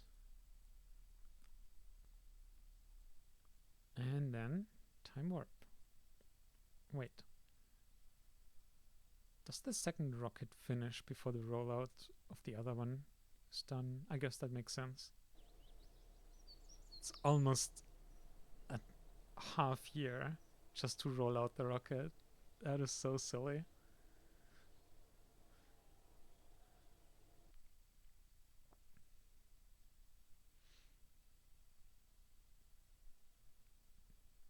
Also, it is right now the year 1984. We're a bit late with the lunar landings here. But then again, we didn't really try to speedrun it either. We're playing pretty relaxed here. Time pressures are not great.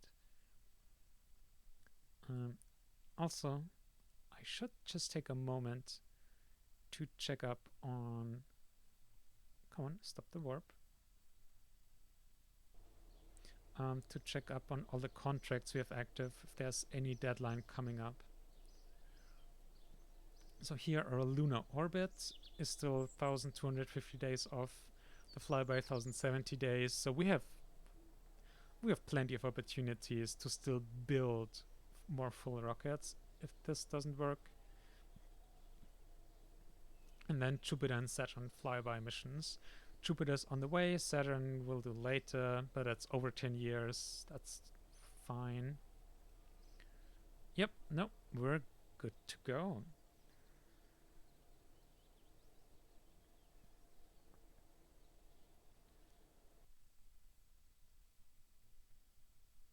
Oh, right, and restarting KSP, I almost forgot.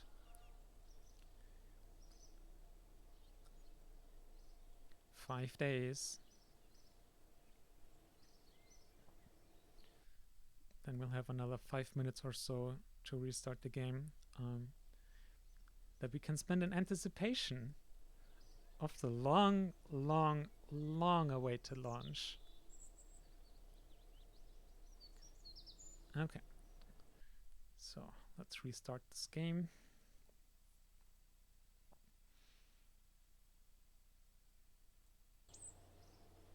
Also, wow, OBS is hogging almost a gigabyte of RAM.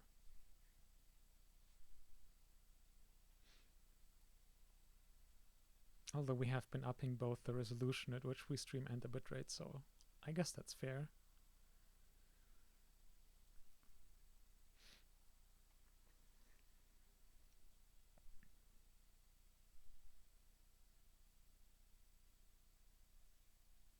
Also, I'm just now realizing actually the stream title is wrong. God damn it. That's still the title of the last stream. Oh, okay, we had... Okay, yeah. First time we're using the, like, OBS setting stuff to set up that stream info. We should have clicked on the done button. Then it would have worked, but we didn't. Well, for next time, I guess. Although especially today, we really wanted to get, like, a title, like, we're launching people to the moon. This is exciting. This is also very relevant info for when you stream. Oh, man. But hey, there's been plenty of people dropping by today either way, so that's good. Now, will the game actually close on its own, or do we have to kill the process? Because this game also pretty frequently crashes when you try to just close it regularly.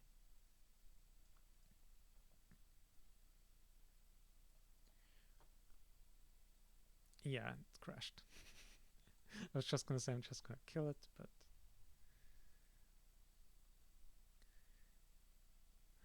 right.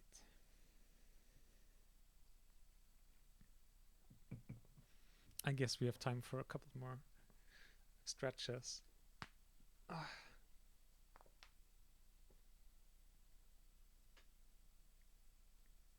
Yeah, this is gonna take like 5-ish minutes to boot up. Something like that. Make sure we're hydrated.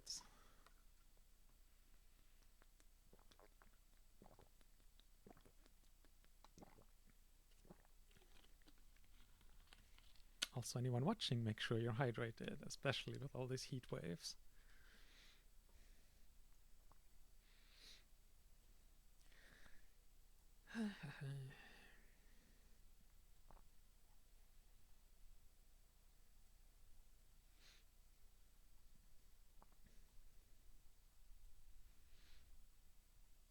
Now, ideally speaking, or hoping, this should go relatively smoothly. Yes, realism overhaul. And don't worry about lurking. But yeah, like with all the simulations we've done for this, it should go relatively smoothly overall. Like we have an internal algorithm for how to do the actual landing portions and everything. Like it should be fine, unless there'll be pesky engine failures. But even then, in the actual landing, engine failures are unlikely to make a huge difference.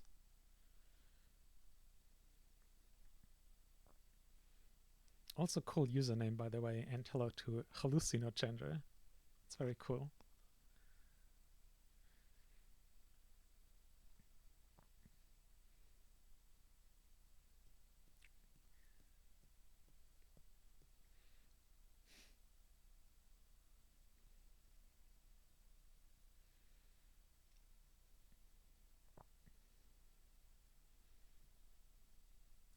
To the moon. Oh man, I've been waiting so long for this.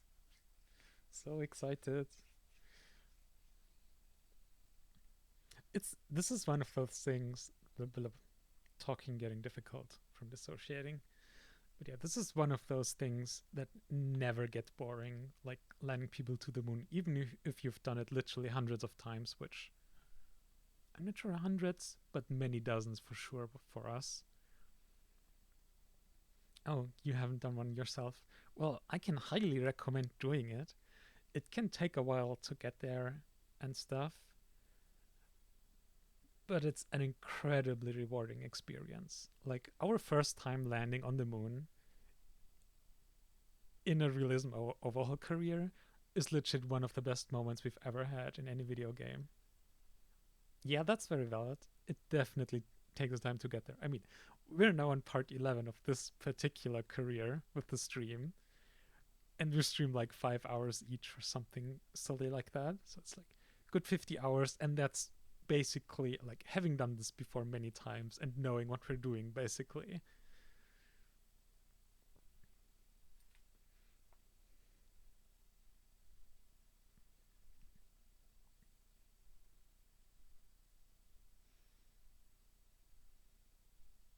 Yeah, non-historical builds. I mean, we're just being very silly with our rocket here. I mean, you'll be seeing it in a moment when we put it on the launch pad and everything. What we're landing on the moon here. Oh, there we go. Loading, almost completed. Let's just say, if you like silly rockets, you'll enjoy it.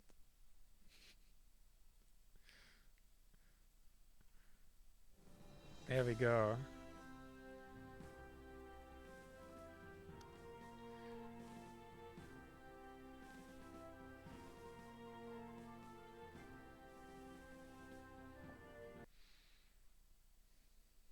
Now, we did remember the crew training, so that cannot cross our plans at this point. Nice. Yes, silly rockets are good. We literally have one rocket that we launched earlier today that is just called the silly one. It's also pretty silly. Gemini upside down the moon. Yeah, that is very silly indeed. Also, I have to say, I don't know exactly what 19K is. But yes, Gemini upside down, no matter what else is going on there, that's pretty high on the silly scale, that's for sure. And now, thanks to all the preparations, we are literally ready to launch the M1 right now. Oh, actually, we need to still look at a launch window. Almost forgot that. That would have been embarrassing. Imagine launching into orbit with crew because you want to go to the moon. And then it's the wrong time. I'm not actually sure we've messed it up with crew before, but we've definitely messed it up with probes before. Let's see. We're here. Okay, so we do want to wait like 3-4 days.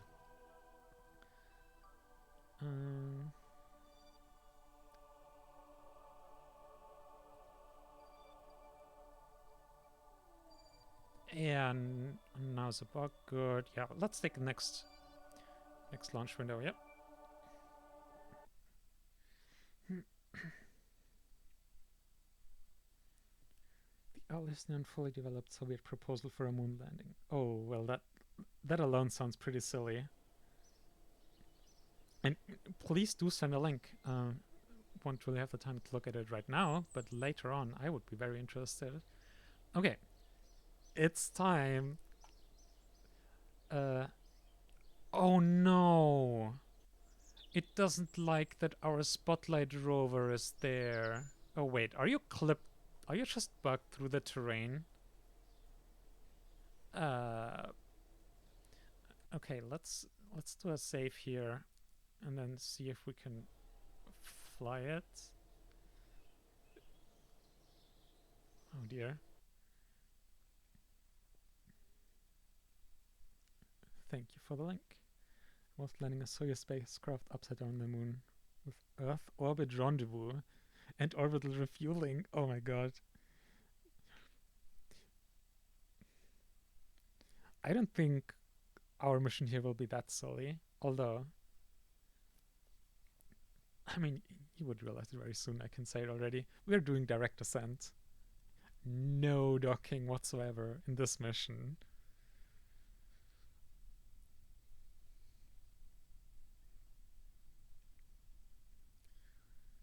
Oh, okay. It's fine-ish. Out of power though, because reasons. It really shouldn't be. Okay, now we're stuck in the ground. Oh dear. I mean, if we have more charge. Nope. Oh, come on. Come on, game. I mean, I guess we can recover it and then launch it again. Wait, we can't do a... come on. Why you gotta be like that, game?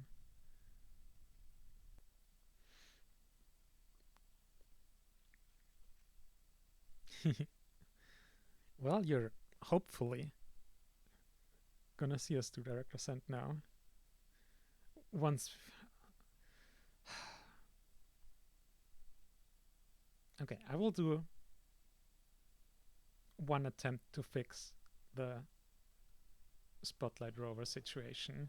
If that doesn't work, then I guess we'll just launch without. Although it would be very cool.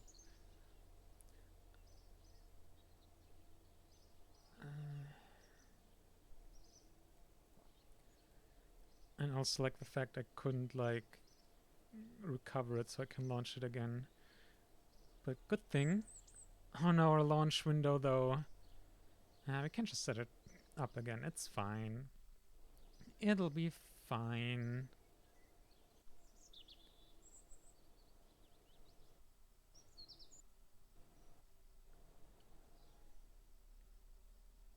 Okay.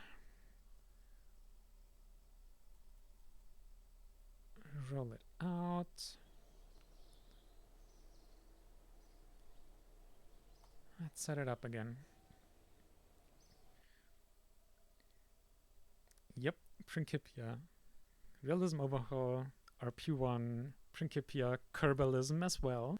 This is our first time playing with Kerbalism, so that's been a bit of a journey. It's really interesting with the changes to science in particular. It definitely just feels better and more realistic, and that's been pretty cool. Although the life support shenanigans tend to be pretty buggy for us, so that's a bit new. And the rover, which I guess you will now you're about to see yourself, has a couple of spotlights here that will then auto-track vessels. So we can park this rover next to the launch pad, set it to follow here, targeting active vessel, and then it'll automatically shine lights on rockets that are launching, which will look very cool when it's dark. So TLDR, it'll look cool. That's what this rover is for.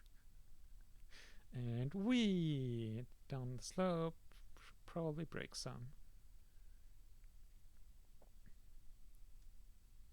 I do not trust these wheels to handle high velocities.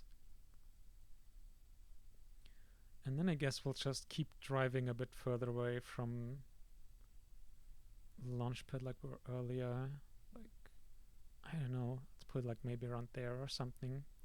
Because I think one of the issues is that because we placed it on a different level launch pad, which had then a different geometry, that messed it up with a different launch pad type.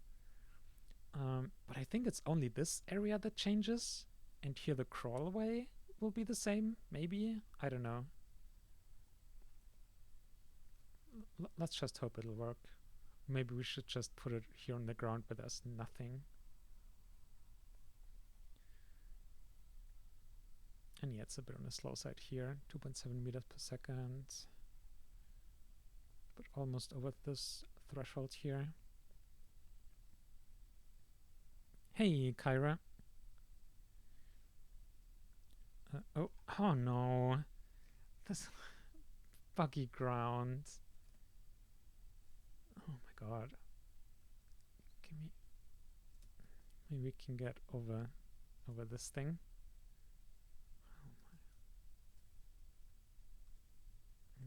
Nope. Maybe from the front.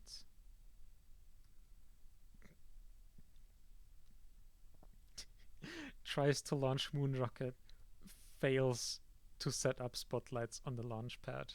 Oh my god. I mean, I can do one more trick. Cheats, hack gravity. Let's put you to like 4%. And now, okay, now we're flying and we're not. Okay. And maybe we can fly over this. Or maybe not. Or maybe? Ah, damn it. Okay, well, I guess this isn't gonna happen, and I'm just gonna drive it off there, and that'll have to do. Oh no, I broke a solar panel! Oh no. Oh god. Let's please not break the other one. Oh dear. I mean, we did make it up here, so I guess, yay.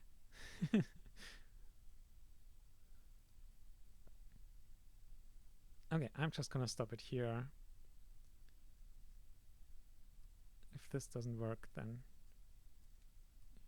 future us problem of sorting out. Let's check again their settings. I guess we can. Okay, you are already full range, tracking enabled, targeting active, tracking enabled. Bit more range since we're so far away. Okay. And hopefully this won't collide with trying to launch the rocket now. This is what they do at NASA. If you're having problems, just set gravity to no. uh, that's fantastic. Okay, and now thanks for loading screen. Got some time to catch up on all the comments. Principia does make a bunch of stuff that are in stock difficult more easy, but Principia has a lot of issues that still... the next time we're going to do a career, we just won't use Principia because of all the issues. Like, between, like, station keeping being super annoying, planning maneuvers actually being really broken if you have multiple stages. So, basically, it will assume for the whole burn it's the stats of the current stage, the same engine. And so, especially with things like, oh, you have one stage that's shortly before burnout, so a super high thrust to weight ratio, but then your stage, and Principia just doesn't deal with that. And it makes doing, especially then, maneuvers like injection burns to other planets that are just really high delta V, and that you might do in multiple bits, really difficult. It's something we've been struggling just today a lot. Oh god, that was a bit too far. Nope, we're doing this properly, so I'm gonna wait basically for almost another half month. Until the moon is like around here. Oh god. And we time warp too far again. And we're also a day off there. I don't know. Nope, it's okay. Slower time warp.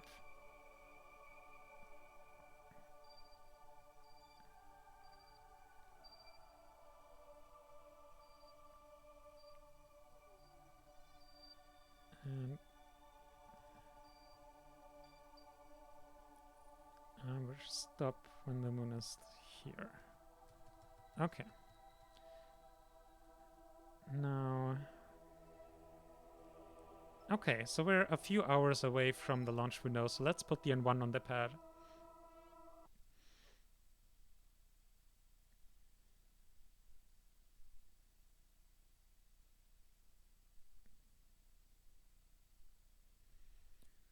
Have we done moon launches from KSC with Principia before? I mean, uncrewed, yes. Just in this career, we've done a lot of uncrewed lunar landings. I don't really remember how much we used Principia in previous careers. I think there was at least one other career we played it with, so probably have done it before, yeah.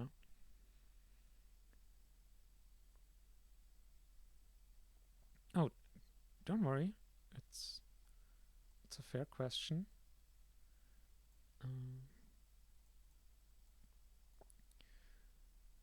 Okay. Please, yes, no collision warning, so our rover will be fine. And now, quick sanity check. Pilot, scientist, engineer. I think we even manually put the EVA suits in the rocket. So we should have. Well, let's just do one of these extra just in case. It's extra mass, but we'll be fine. We do like to over-engineer, so 40 kilograms extra or whatever an EVA suit takes won't be the end of the world for us.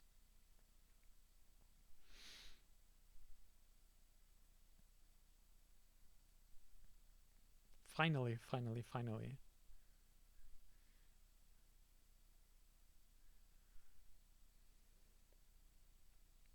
Intense loading screen. Long loading screen because big rocket.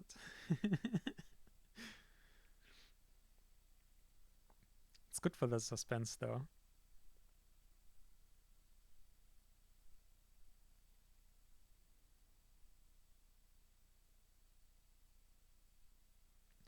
Yeah, I guess you're about to find out how exactly we launch to lunar planes, but yeah, that's can definitely be a bit annoying.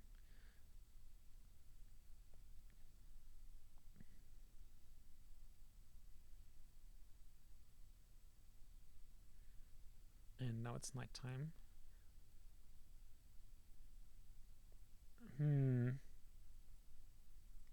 The rover does not seem to be doing much. Oh, is it out of power? Why? I mean, you should have plenty of power stored with the pen. Jeez. I guess next time we'll just slap on an RTG on this thing. Okay. What if we just, for this launch, I mean, this will literally make no difference for the main rocket, if we do the infinite electricity cheat? No? No? Why not?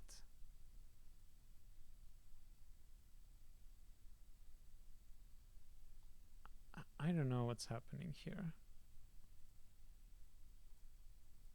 Light status nominal. Well, I'm not seeing a lot of light, to be honest.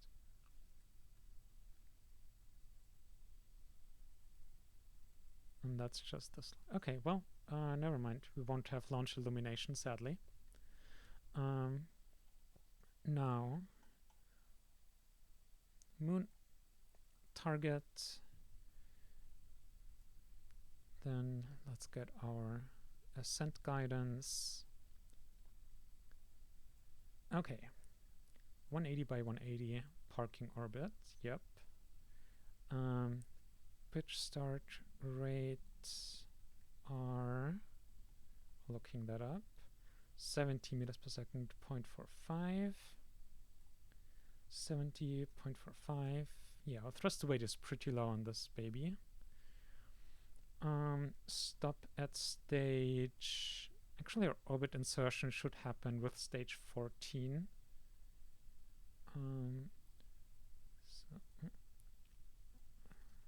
Stop at 14. And now we do launch into plane of target. But importantly, we don't actually launch with this, because then MacChap gets confused and basically the guidance will error out during ascent. But we use it just to time warp to that time and then do a regular ascent into current inclination, and that works really well.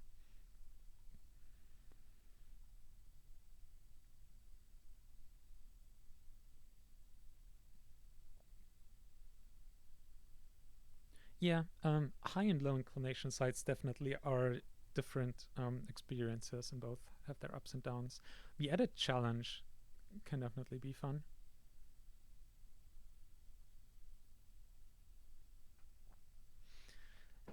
Yeah. On the one hand, yeah. On the other hand, like, doing a guidance computer like MacChap here, and especially then for a realism overhaul, like, it is not trivial. And honestly, as long as there's workarounds like this, I'm happy enough. And I'm still hella impressed at what MacChap can do, even if there are things that it can't. Okay, so we're now 5 minutes away from our launch window. So we're just doing the final time warp here, really. 3 minutes. Let's do a final sanity check in the final 1.5 minutes here. So let's stop the time warp aboard here. We have Kerbals on board. Check.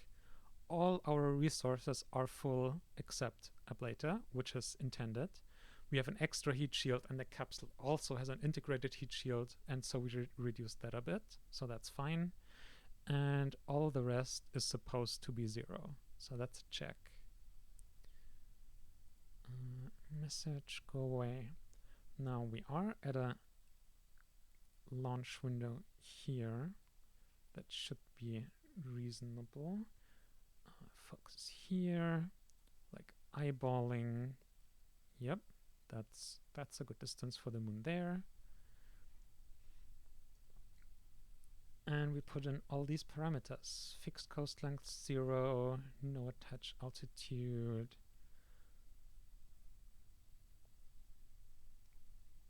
Yep, we are ready to go. We disabled that. Let's go. 43 NK33s. That ignition sound.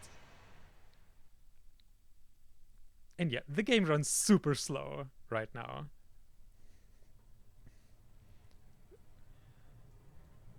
so it takes a while for them to spool up, and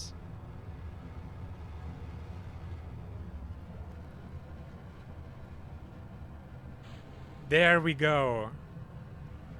Off the launch pad. Very slowly. Wait, did the launch clamps? No, we're taking off. It's just really slow. Oh yeah, it's only been 1 second, 2 seconds since clamp release. It's time for time warp. I won't time warp all the way just yet. Just because things can go wrong. And they're leaving the tower behind us.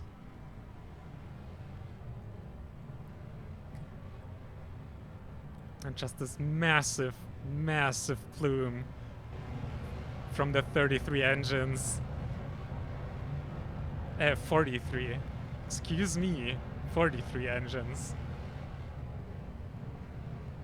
Okay. Let's go max time warp. And let's go take a look at our engines here.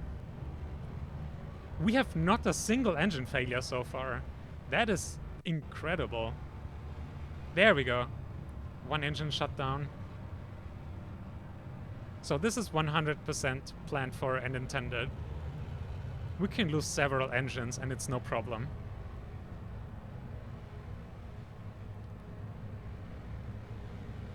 And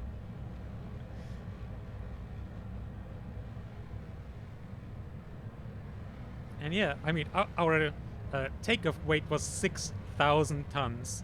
So for anyone not versed as much in rockets, that's twice the weight of a Saturn V, which to this date is the biggest, most capable rocket that is successful. Although I guess the space shuttle might have been a tiny bit heavier.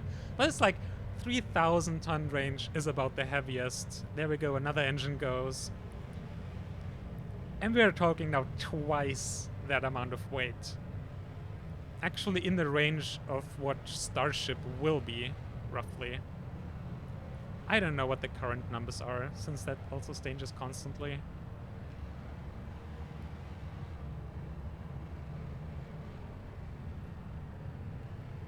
There were 2 minutes into this flight. The first stage is getting close to burning out, 30 seconds to go there.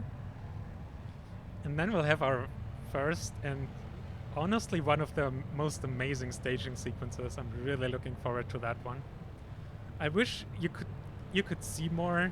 We're just really boxed in with the times we can launch, so we don't have any control over like illumination, sadly. Alright, we have to manually stage here. So launch escape tower goes, stage separates, ullage motors fire, and then new engines ignites. That is a lot of stuff that happens all in one go. And there we go, roaring to life. Now, for one surprise, we have a triangle rocket engine arrangement here. Fun fact of the day. No, it actually makes sense. I can just, not like we have anything better to do here while we wait. So there's 1 engine in the center, then there's 6 engines around that, and then there's another group of 3 in symmetry around those. And that's how you get that triangle shape. So it's actually really densely packed.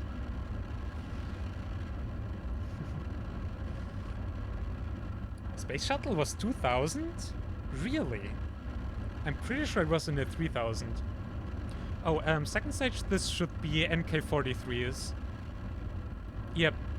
So these are 163, so 10 NK-43s here.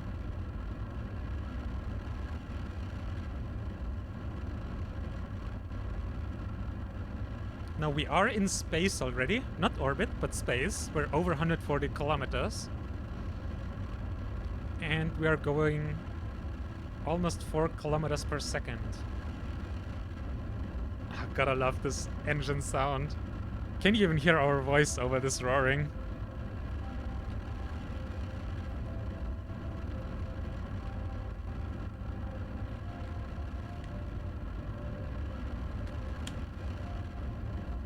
Oh, and the sun is coming up. Oh, yes. Beautiful. Beautiful. Gorgeous. These are the moments you play KSP for.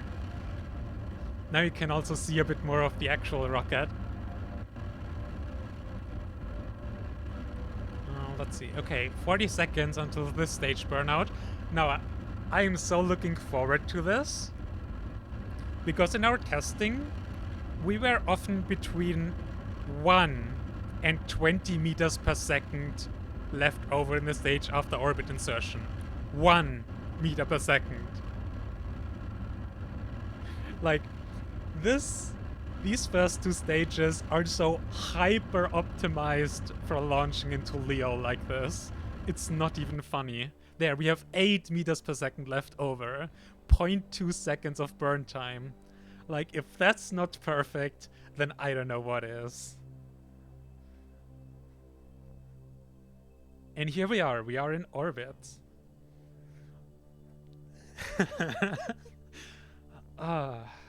Okay.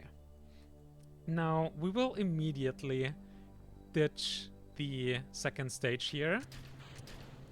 And not ignite, but enable our TLI engine. And that's specifically for Principia planning, because it wants the transfer stage, or the active engine.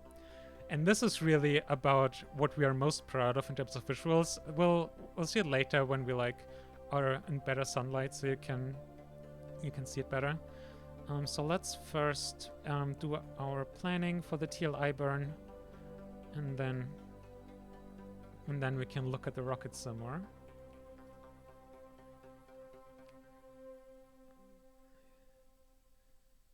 So something like this, and yep, there we got the moon.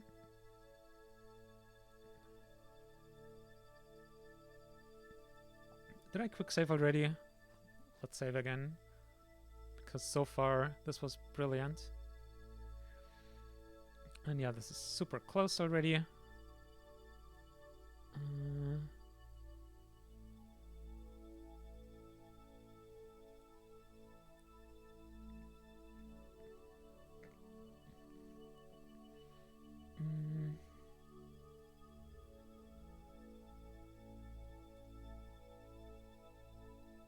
So this won't be perfectly. Maybe we can make it a bit prettier. Yeah, that'll do. And let's plan for 40. Actually, 45. Oop, too much. There, 46, close enough. Now already we have 80 meters per second buffer here, plus then another 60 for fine adjustments. So once again, over-engineering for the win. And this is going to be in 56 minutes. So first, let's make sure that our fuel cells are running, because those are so buggy. I think this is also like the last time we play with Kerbalism, just because of all the life support issues. It's just not fun. There, now it's running. Okay, now we reset all of them. So our power is good now. Now hopefully we will slowly rotate. Yes. Perfect. And now you can also see what we've done with the business end here. First, shout out to just the realism overhaul tanks. Like, they can be so gorgeous with all the nose and different mounts and stuff. It's so great. And yeah, then we have obviously the main engine, our 1NK43, a couple smaller thrusters for the fine adjustments, and some fuel tanks to go with it.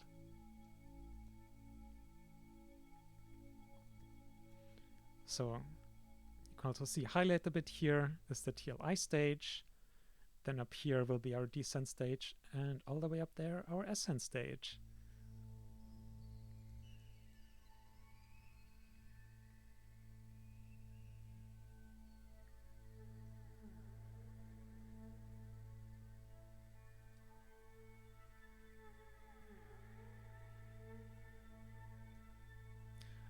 Honestly, I mean, right now the fuel cells are running and we are basically full.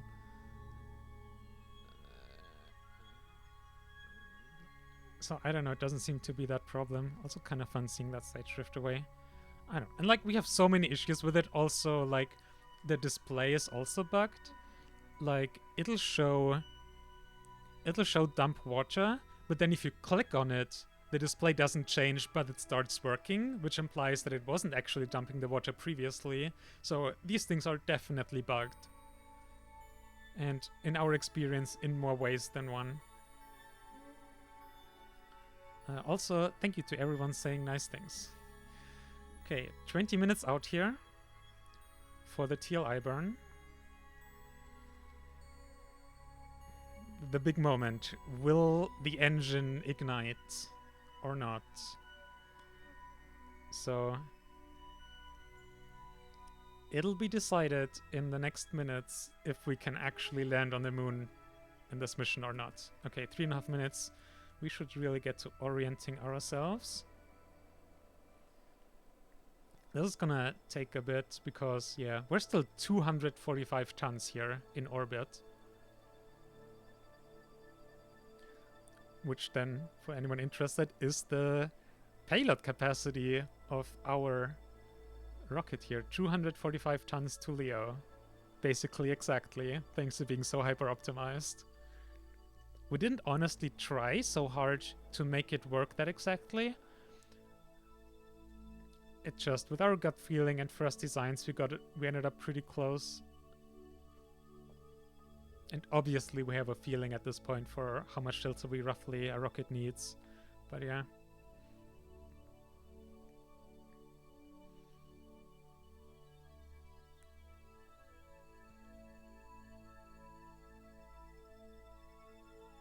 Oh damn.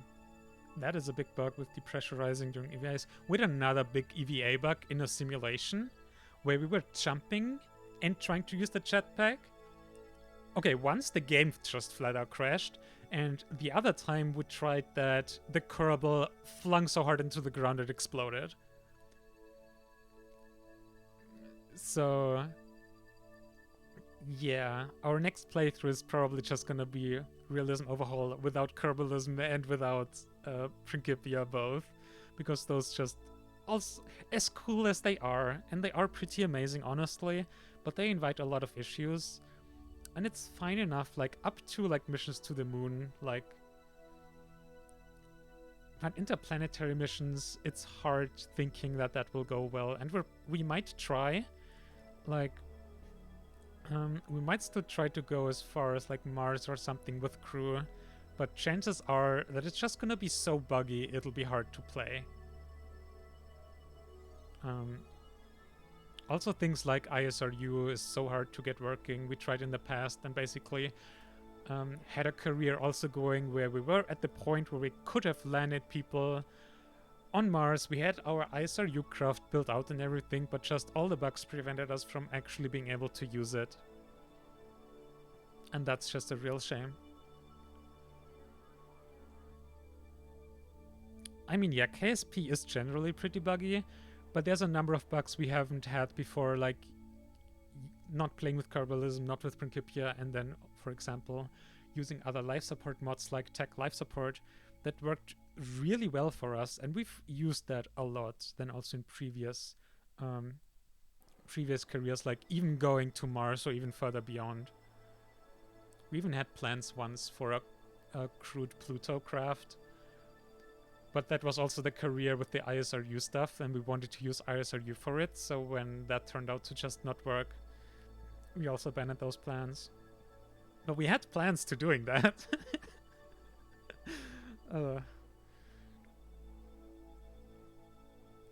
Okay, 1 minute 40 seconds. I'm a bit reluctant to time warp to mess up the orientation. Let's try time warping a little bit. Okay, yeah, no, that's good enough. Okay, the big moment. Will we land on the moon today? Well, we might still do it today, even if this launch doesn't work out. But will we land in this mission? I'm gonna find out in 20 seconds.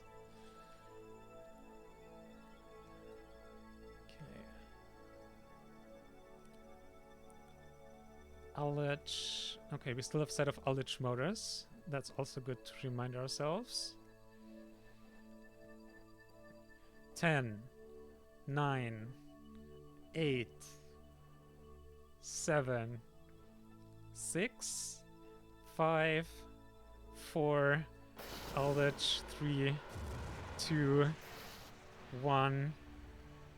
And we have an ignition. Hell yeah!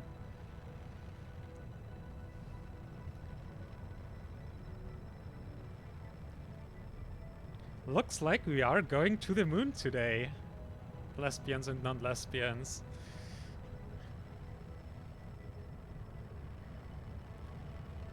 Yep, so this is a single NK-43 here.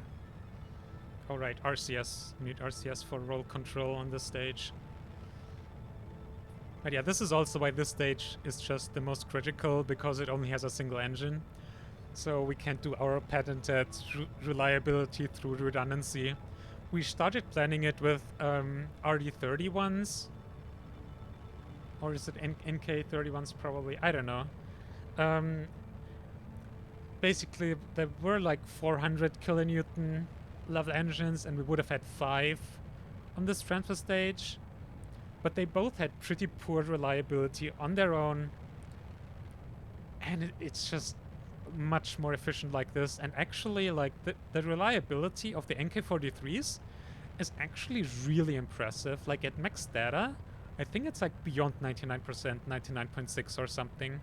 So we went like, we can either have a cluster that's inefficient and as a cluster still not super reliable, or we'll just have one NK-43 that's pretty good and will work most of the time.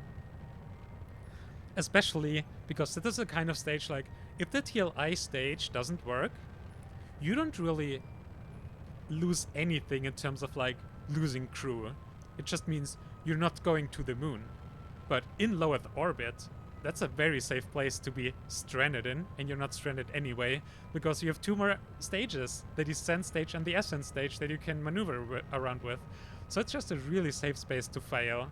And again, those are, I think, now all the reasons why we went for a single NK-43 in this stage.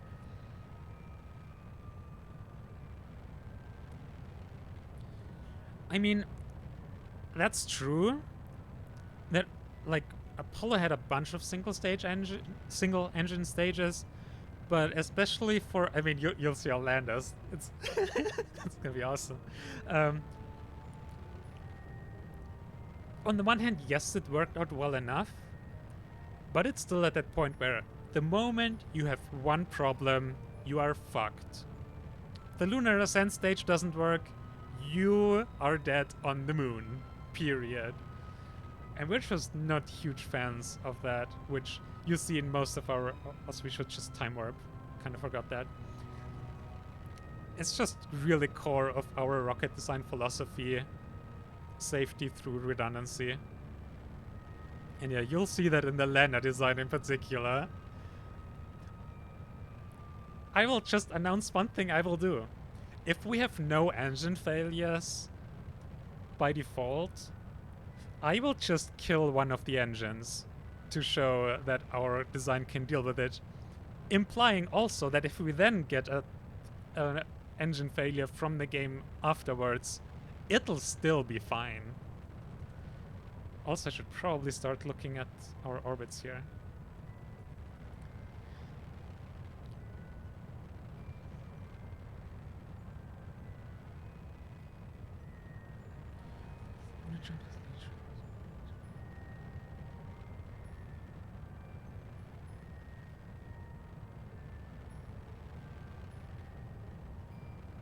Yeah, free return trajectory definitely is a very important safety tool as well. Personally, we're not doing it. But that's, yeah, I mean, we really don't need it here. And it's just quicker to set up a regular transfer. And now we're almost at the end of our burn.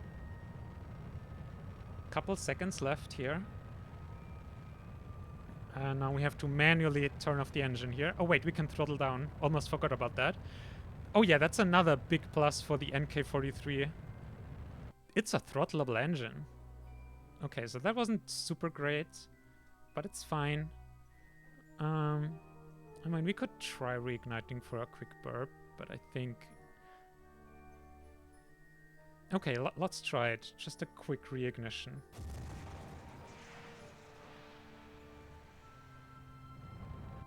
Yep, close enough. Not like we're gonna use the ignitions for anything else. And now we still have some hypergolic kilonewton thrusters for our fine adjustments here. We don't need the planning anymore. 200, and the rest we do with RCS. And there we go. We are, if nothing else, flying by the moon today. And that's a quick save.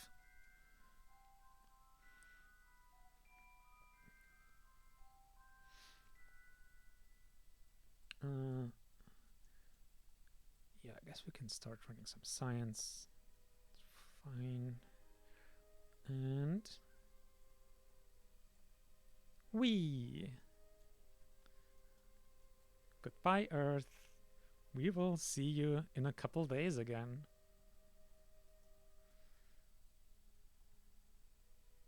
Okay, this is one of those moments where I will set up an alarm so we literally cannot warp past our periapsis here, because that would be very, very awkward. And now we can enjoy the scenery.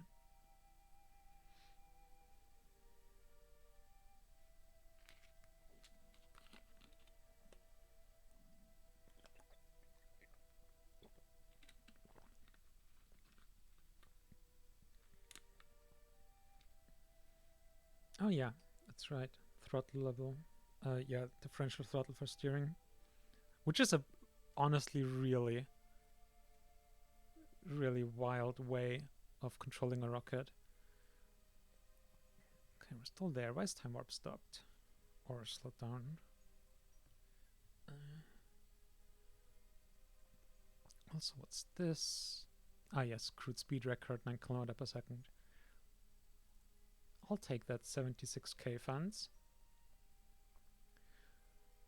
Now, where is the moon?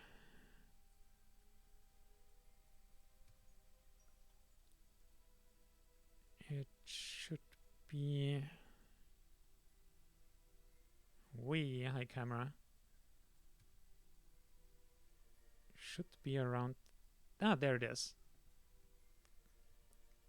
Our target.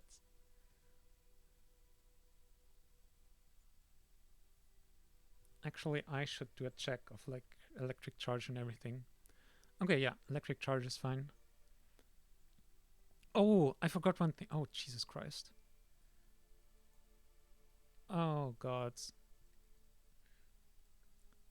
Oh, gods. Which way? Okay. Come on. So, the thing with Kerbalism is that radiation is a thing, and you really need to protect yourself by putting the rest of the rocket between your crew and the sun. Which really, I mean, at this point we're already basically through the Van Allen belts as well, so that'll have given us a bunch of radiation. Although we didn't get warnings. That's good. I think we were just really unlucky in one simulation and the solar flare killed all the astronauts.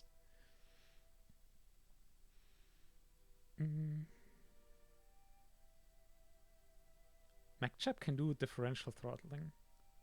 That's cool.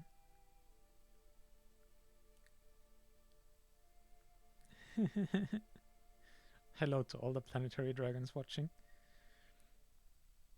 Yeah, roll control.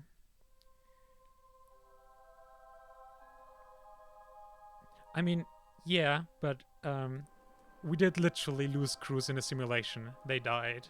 So radiation is definitely something you do still need to consider.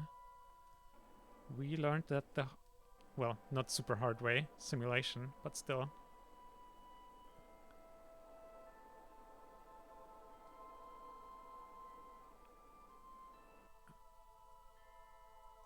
I think I'm making it worse.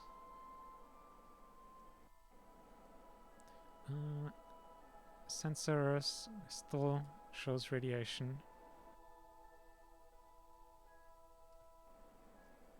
I'm getting a little confused with reference frames, to be honest. There we go. That'll fix it. Okay, perfect. Now kill. And then we do a slow roll for stabilization. And now we're ready to continue our journey. Now where did the moon go? Moon. There it is.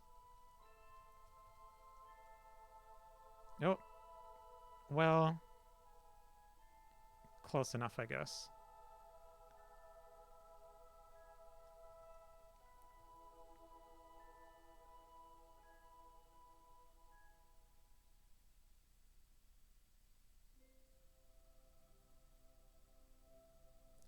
At least so far our fuel cells have not just randomly decided to stop working, so that's good. 20 hours. Whoa. We're getting the first crew reports from being in the sphere of influence of the moon. We're officially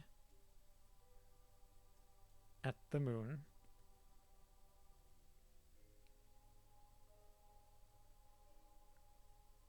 Actually, I want to see if I can get a view of the moon from the capsule. That would be cool. Oh, there's the Earth. I mean, that's also a cool shot, not gonna lie.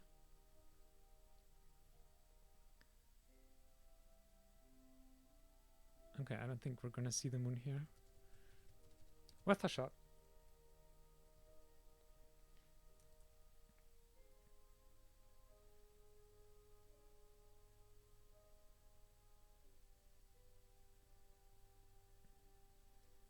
The empty stage. I think it's just that we didn't properly null out our rotation before we induced the stabilizing roll.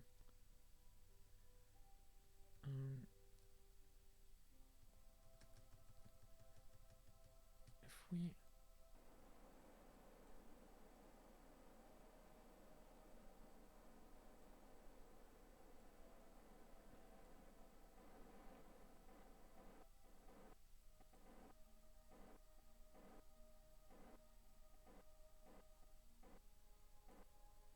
and now we're not really. Oh well, I should try to induce the roll. The couple hours that we need to the moon now won't make a huge difference anyway. So this is a faster roll, and we're more stable, perfectly stable.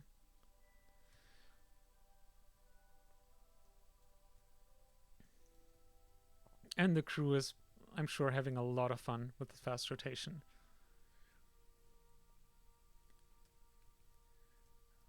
All right. Hello, moon. I think that's our alarm. Okay, 1 hour. I guess we're doing the capture burn on the dark side.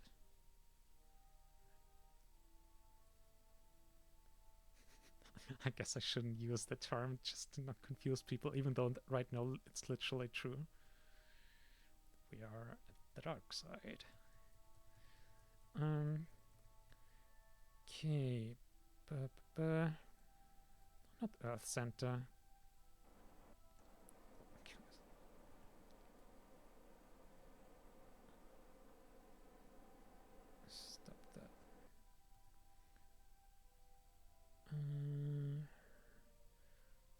8 minutes. Now,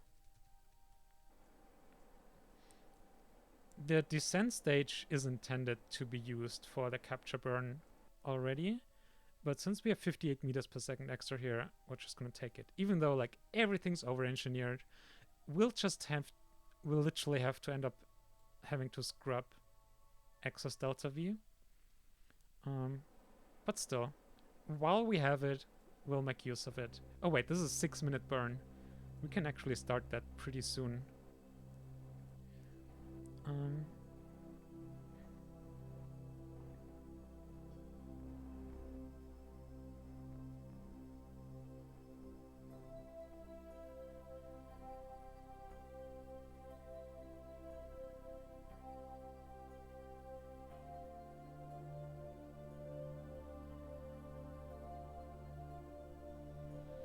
I mean, if nothing else, it reduced the impact of the effect to the point where it was a problem before, and now it's not a problem anymore. Also, our nav ball is visually bugged, which is annoying. Okay. Honestly, we might just ignite the NK-43 again as well for the residual fuel. It'll give us another 100 meters per second, actually.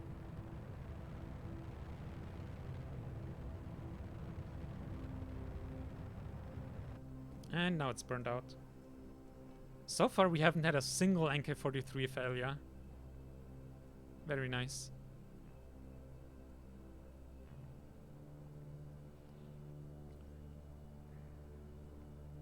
Now, this is gonna take like over a real life minute here. Those 4 thrusters doing their best.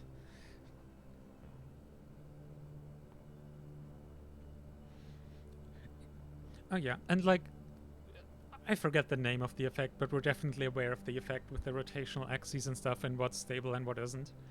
It's definitely a really cool thing.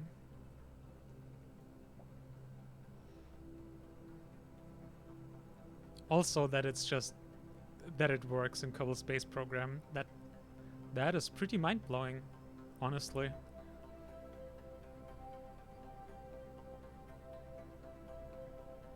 It's one of those things that I would completely expect a video game to just not be able to replicate because of all the simplifications that are being made. Okay, 3 in-game minutes left. And we're 40 seconds away from our closest point to the moon. Oh, nice. No, that is just gorgeous.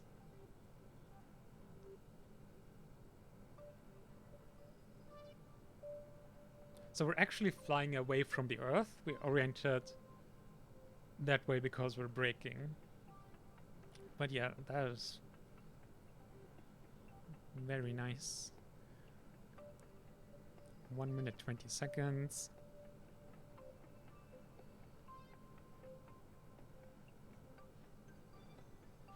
Yeah, I mean, yeah. There's still like, you still have to program things properly enough that it is able to appear as an emergent property.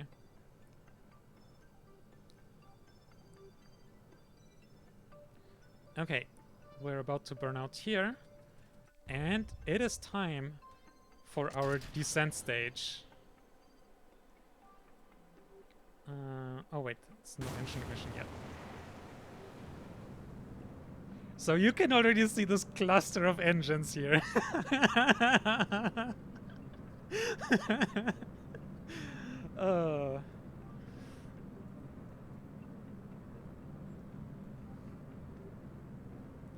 I love this reveal. So, okay, first I have to pay attention to our capture here. Okay, we have some time. So, we have 2 pairs of 3 RD58 engines, RD58M, So 3 of those RD58Ms are currently burning, and then the symmetry between them is another pair of 3. In the middle is a lunar module descent engine, and then we have 9 kilonewton thrusters also clustered all around here. I think that's it. But yeah, it's certainly a stage.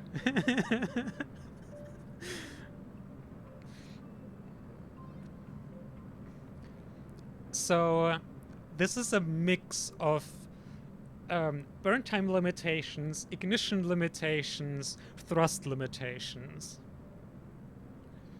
like, and throttle limitations.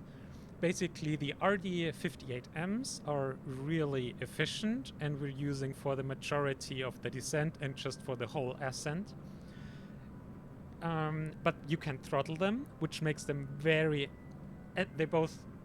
you can throttle them, and they have like several second spin-up time.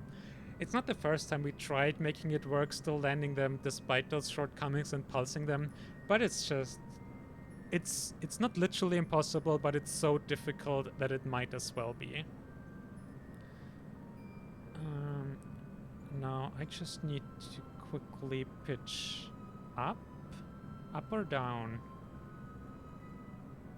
I think it might be down.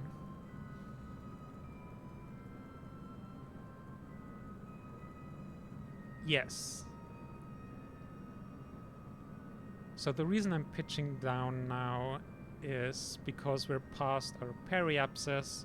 So burning straight retrograde actually would reduce our periapsis, and we do kind of want to make sure that we're not gonna impact the moon in our parking orbit for the time being. But yeah, so throttle ability, thrust ignitions. The 58Ms have at least 7 ignitions, which is really good. For at least doing the majority of the descent and certainly ascent and fine corrections and stuff. But yeah, it's...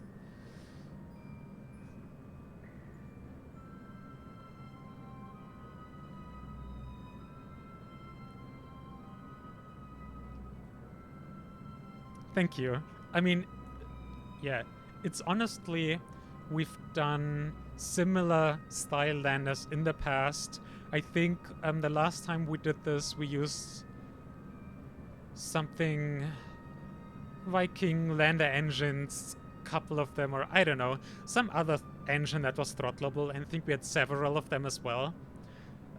So this is not our first rodeo doing this kind of things. Like, we also had different engine types, mixed different fuel types and everything. Oh yeah, speaking of fuel types, these spherical tanks here hold the hypergolic fuel for both the landing engine and the kilonewton thrusters. They are also in a 3 symmetry around here. Basically, they're in a 3 symmetry with the thrusters on 3 symmetry, and then we have 2 more pairs of 3 symmetry kilonewton thrusters around the central lander engine as well. You'll be able to see them better when we're doing the actual landing. Okay, I have to orient myself right now.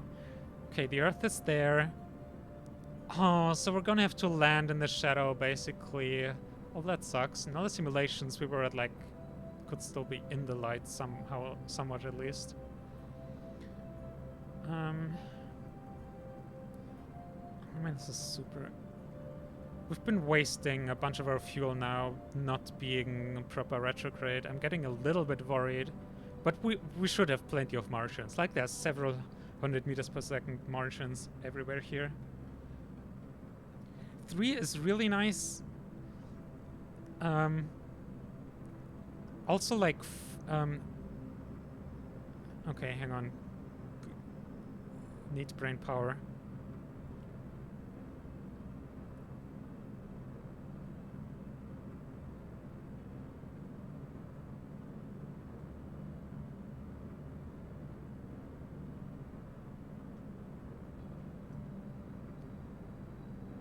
So against previous judgments, we're now on an impact trajectory.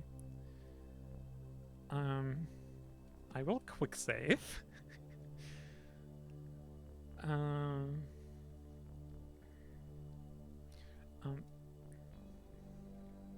But yeah, basically, like, if you design a rocket with engine redundancy in mind, that immediately places a bunch of constraints on you in terms of like thrust and burn time, for example. If you lose an engine, you have to both still, the remaining engines have to be able to provide the delta V in their remaining burn times. You can't cross limits there. You have to have the necessary thrust, especially when you land. That means you still have to have the necessary thrust to weight ratio to still slow down. So that immediately rules out like 2-engine. Technically, you can do redundancy with a pair of 2 engines, but it's not a good time. The more you have, the less difference a single engine out causes. So like 3 or 4 is usually the minimum we go with when we have engine redundancy. Like below that, it's just silly.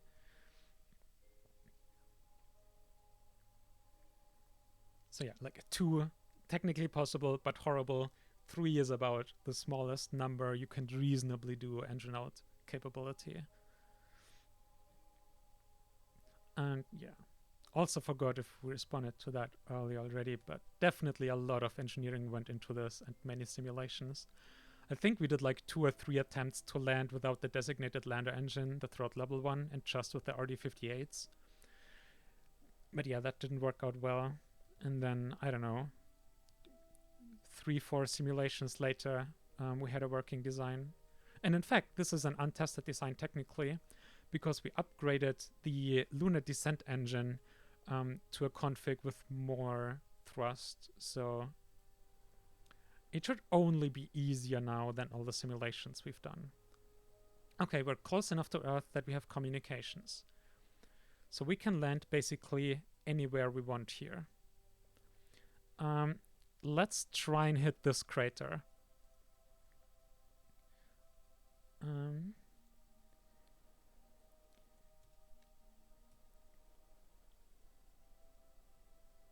So outlet with RCS, ignite engines, and then we will have to go south a bit. South is probably up from here.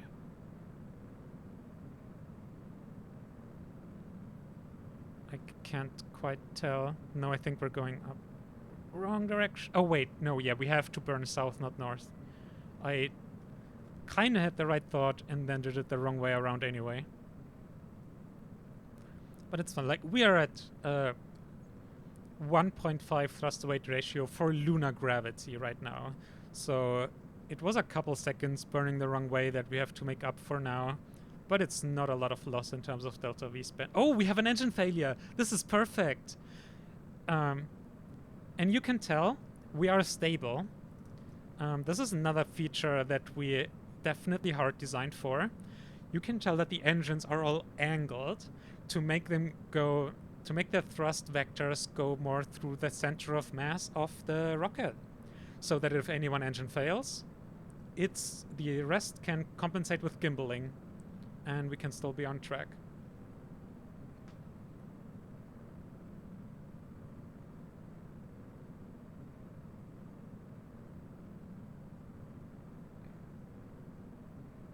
Yeah, so the catching out a bit older comment, definitely like the center of mass, how it shifts over time is also something you have to keep in mind for that.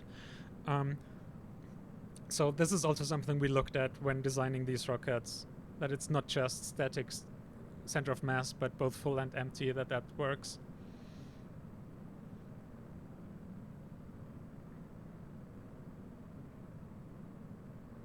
Not a sentence you were expecting.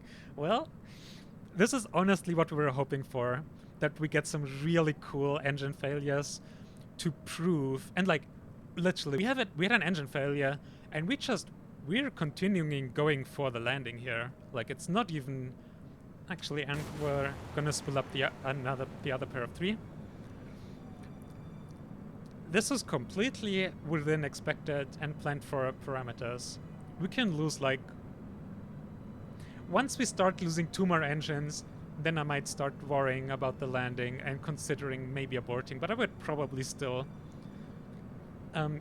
continue the descent and then just like be ready to abort like if things get like particularly unstable and worrying. Okay, also I want to go a bit up now. Let's see, we still have 900 meters per second over our current velocity.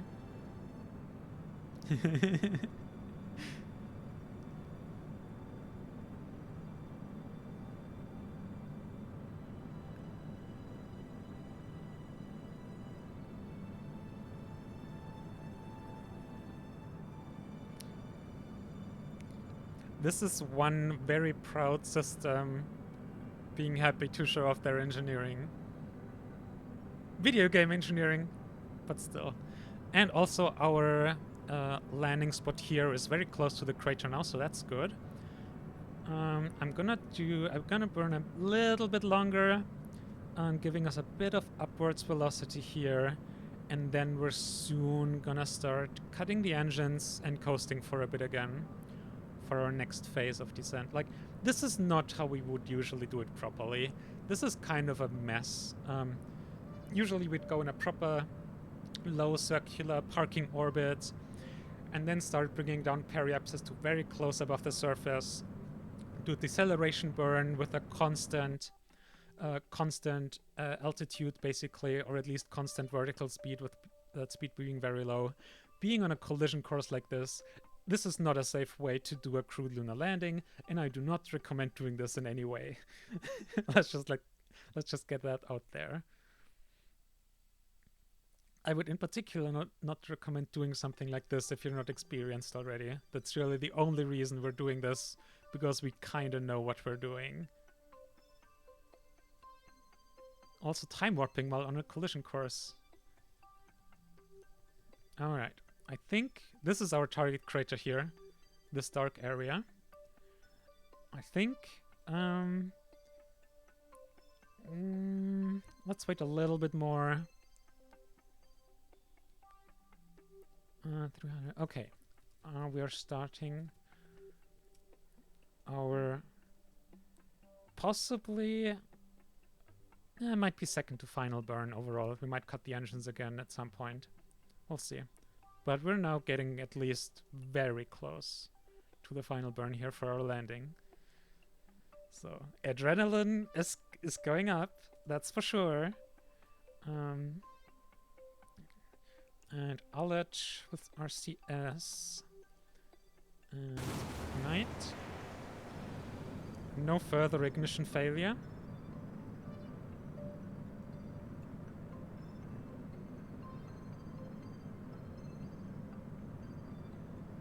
No.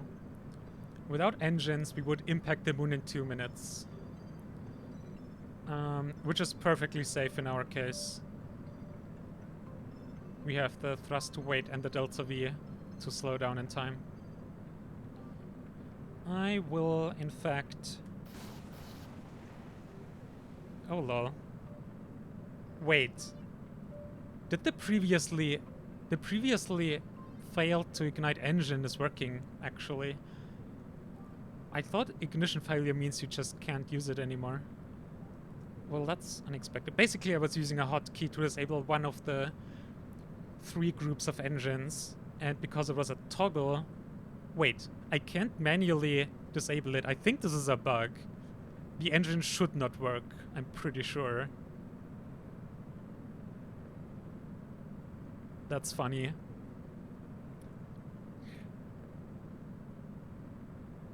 Engine failures are basically an accolade. Yep.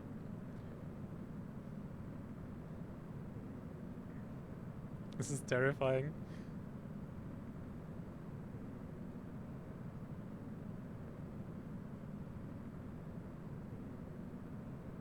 Oh wow, workshop with inflatable airlock. That's an interesting idea. Also, we really need to make sure we're not missing anything here.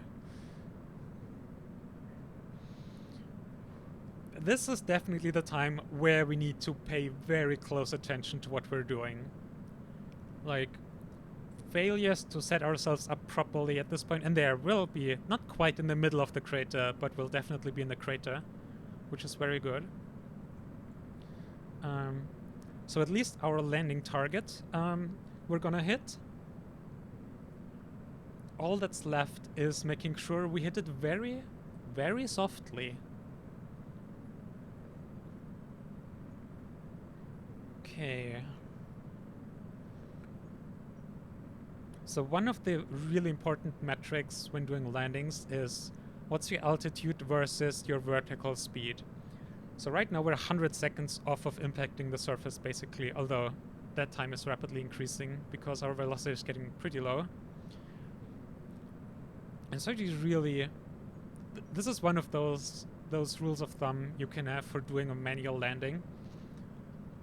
Like if you can manage to always keep your time to impact at like say 1 minute or 2 minutes, and you can keep it constant depending on like things like your throttle or the way you're angling your rocket, then you're basically safe and you can just get lower and lower, reduce altitude, reduce velocity while trying to keep the time low. Another thing that's really useful to look at is how long does it take me to come to a complete stop with full engine power.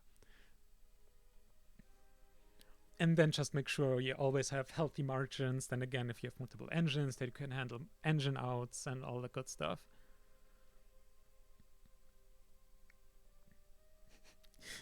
Yeah, we'll definitely, from this point on, just gonna try to not read chat at all, because we have to just focus hard here. Okay, yeah, we're again in that 100-second to impact time. We have a thrust to weight of 5 using all these engines, which is really good. Ullage. Yeah, we should keep our RCS on. 10 kilometers. It's also a really important mark for us. Like usually when we would do like if we do a constant altitude or a constant altitude descent, then we would try to keep it like 10 kilometers for at least the early part of the flight. Okay, 8,200, we're 40 seconds from impact. That's getting a bit clenchy.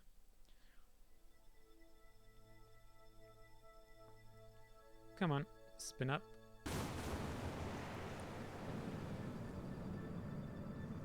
Six kilometers.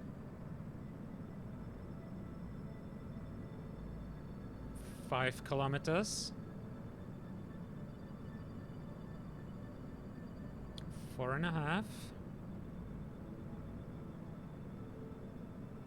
4. Yeah, so this will be fine, but it was definitely a good time to start the engines up again. And now to reduce our workload later, I'm gonna extend our landing gear already. 3 kilometers, 50 meters per second.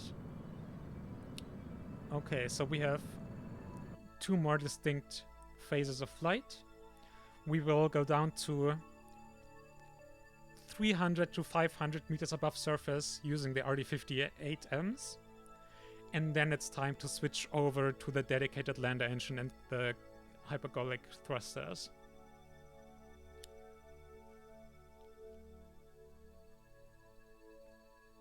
Okay, let's just keep the ullage up at all times here using the RCS. We do not want to die to spool up time. Okay, 2 kilometers.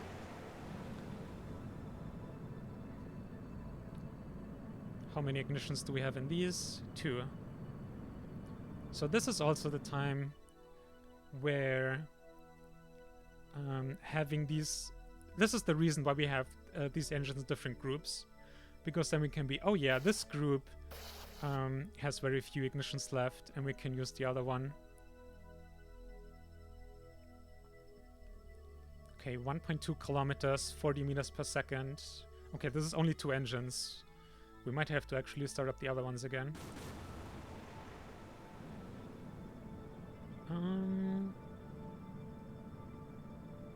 No, it's fine. It's fine. But we will have to manually disable them because of the bug with the broken engine actually working. Oh wait, we forgot one part of the flight. Okay, oh god, this is a very bad time to be doing this. But we will basically just be rotating around a bunch to scrub our velocity to get our fuel tanks empty. So that will be lighter. Did someone mention this rocket was not very silly? This is a thing that I guess you don't have to do strictly. But that helps.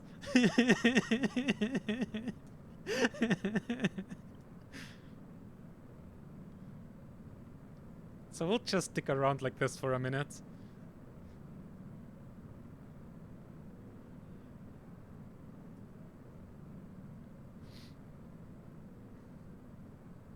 While still descending, which is... Let's maybe get some positive vertical speed going here. Boo-ba-doo-boo-doo.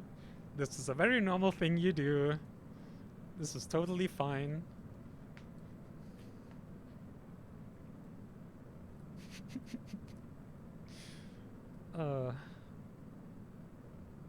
Okay, 35 seconds left.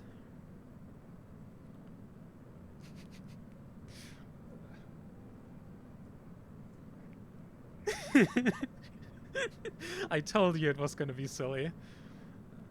I'm glad to have now proven my points. Okay, let's not spiral too out of control here. Easy there. Okay, I think it's time to catch ourselves, kill our velocity, and then start thinking about actually descending. Oh boy. This is fine. Actually, it might not be. This is one of the things on our list of make sure you don't have excess rotation when you cut off the engines. Okay. Kill rotation, please. Thank you. Then reorient, please. So this is why we usually do this higher up, and why this is very clenchy doing at this point, because it is very little time to kill the rotation in particular. Oh, I wanted to use these engines. Oh god. Think... No, no, no. Oh god.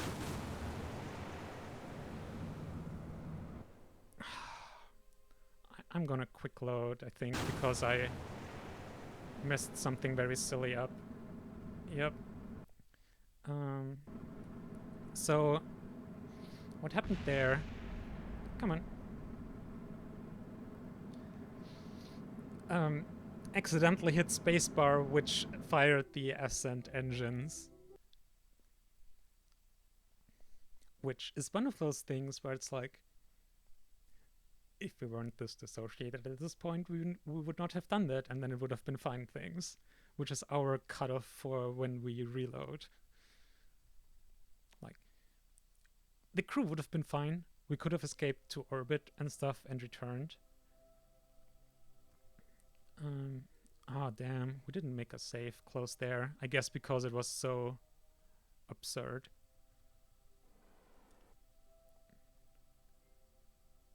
Absurd landing attempt. Okay, this time we can do the funny shenanigans with getting rid of the fuel while we're higher in orbit. Or in space, I should say. We're not going to be in an orbit by the time we do that. Hang on. South. So there. Yes.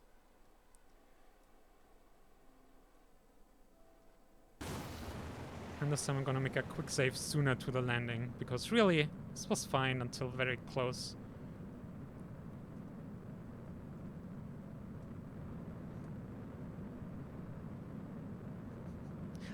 I swear this works when you do it properly. And it's not even that hard, it's just, yeah, dissociated brain.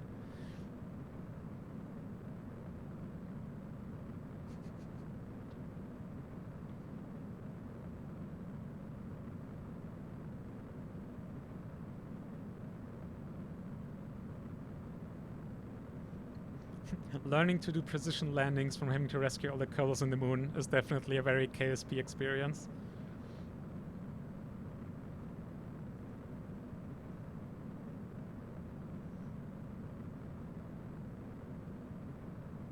Alright. Let's do another save here.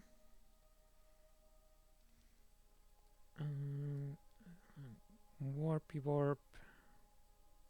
And now we can just do it a bit quicker, maybe. We'll see. There, now it's time to decelerate. This time we can use more time warp and more engines earlier on.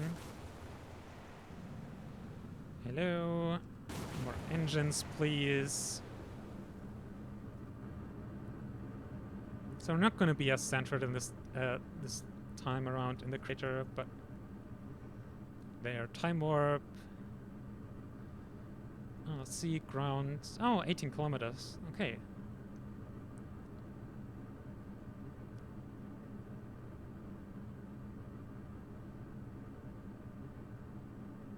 $11, $10. We might actually have to start pitching up some. Maybe even a bit more than that. Oh yeah. But it's fine. We have excess delta V that we're literally gonna get rid through spinning. Okay, I really don't want to crash here. I really don't want to crash here. I really don't want to crash here.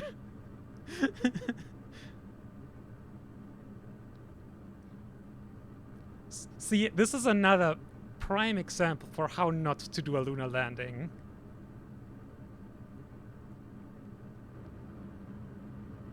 And we're actually overshooting. Oh, this is hilarious. This is why you shouldn't do lunar landings while you're not in a good mental state.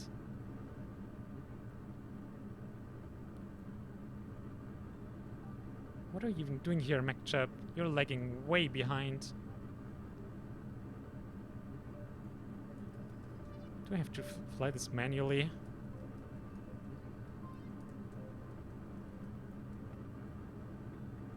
Um, 900, 300, 600. We might be able to hop back into that crater.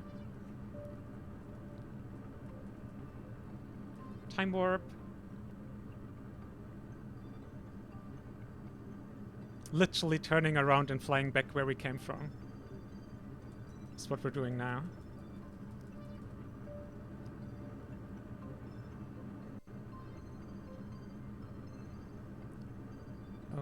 Okay, it is time to cut those engines off.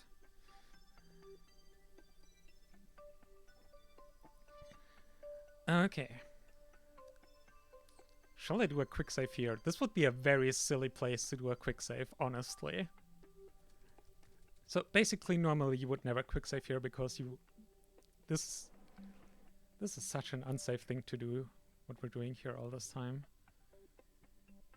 Yeah, I'm gonna just keep refraining from reading the chat for the time being until...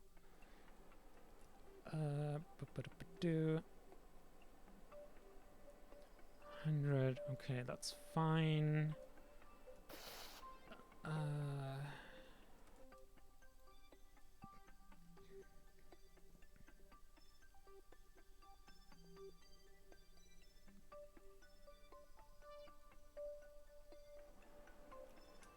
So now we don't have a lot of delta V buffer anymore. I might actually want to wait a bit.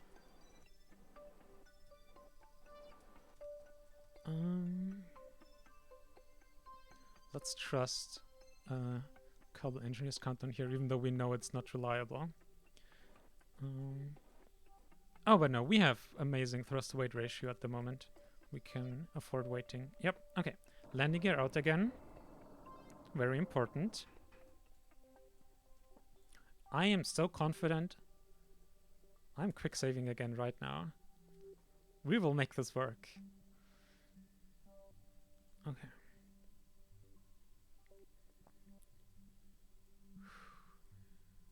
Remember all the simulations.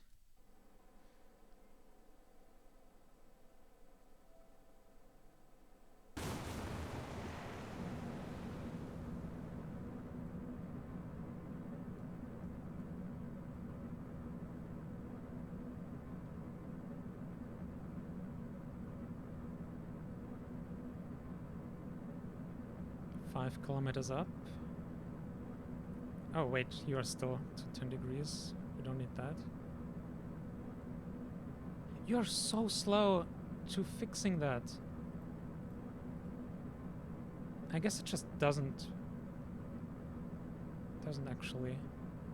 Oh. Okay, 3.8 kilometers. Now we do only have 130 meters per second left. So I'm gonna skip the spinning. We basically fixed that problem of excess delta V from overshooting and flying back again. Okay, 3 kilometers. And we can arrest our velocity in literally 10 seconds. Okay, 2 kilometers. We're gonna switch to the other engines at 1 kilometer though. So let's fire... Oh god.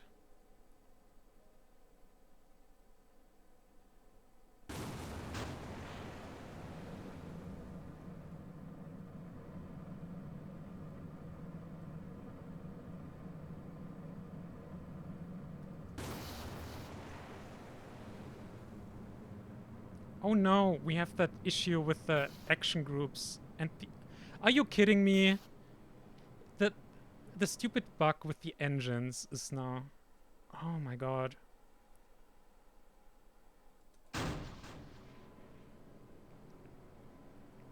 We can do this. We can do this.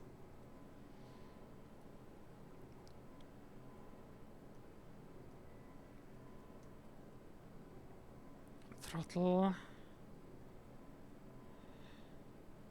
Arrest vertical speed.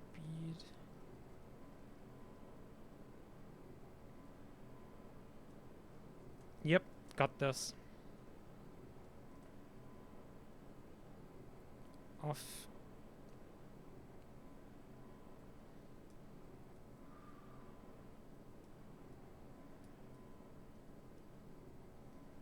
$50 seconds burn time left.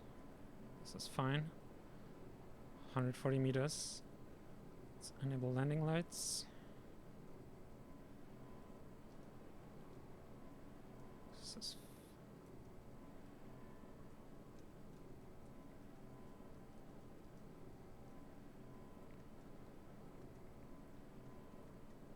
80 meters, probably about 30 less or something, because the altitude is from the capsule.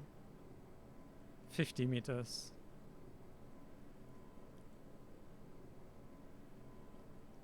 40. 30. 20 seconds of fuel left.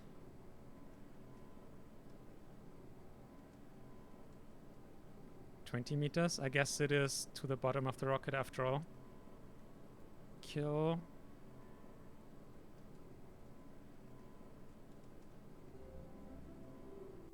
And if that wasn't a soft touchdown, then I don't know what is.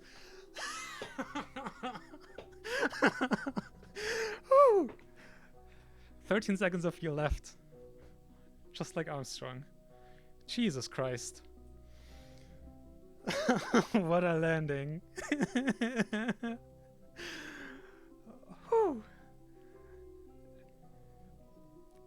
Oh man.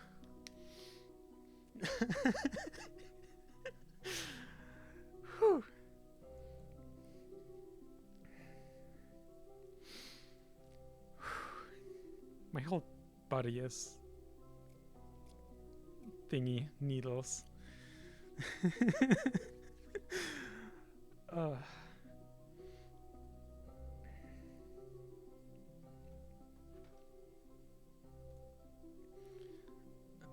time to catch up on chat. Shame we're not doing docking because of the Principia thing. Yeah, docking with Principia is very pretty.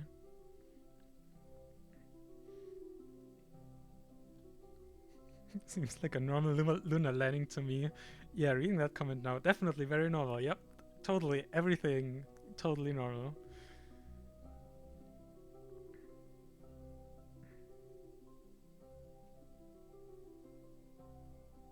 Why is it beneficial to burn off other fuel before landing? Because we basically have very low thrust with all the hypergolic engines that we're using to land. Like, the lander engine itself has less than thrust weight ratio of 1, which is why we have 9 of these kilonewton thrusters, because those will always burn, and then the lander engine can then burn and like throttle on top of that. But like, even now with all those kilonewton thrusters and having made sure we're low on the Carolox fuel, we only have a thrust weight of 1.65, and that's lunar gravity thrust to weight ratio. So that's like literally 1 meter per second effective deceleration with the engines burning at full tilt. So even just having like 3 tons extra, 10% more weight, would actually noticeably decrease our deceleration and would make landing more difficult as a result. So that's why we specifically burned off all the excess fuel.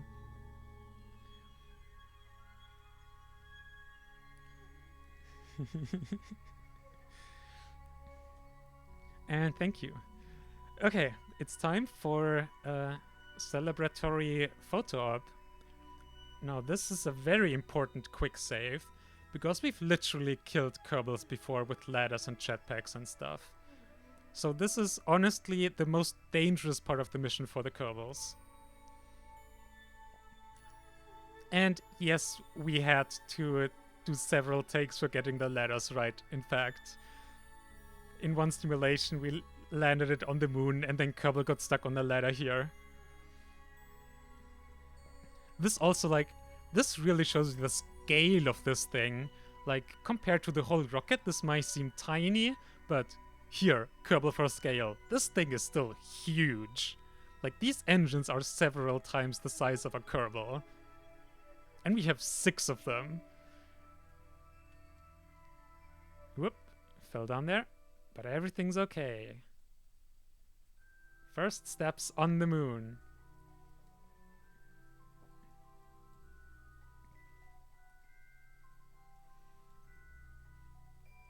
Now you can start doing some science with an EVA report, a surface sample, and a deep surface sample. Have fun. Oh, one thing we completely forgot. We need to let the Kerbals out on EVAs, especially then also in the lunar orbit and stuff. It's time for Kerbals to fall face first into the lunar regolith. Yep.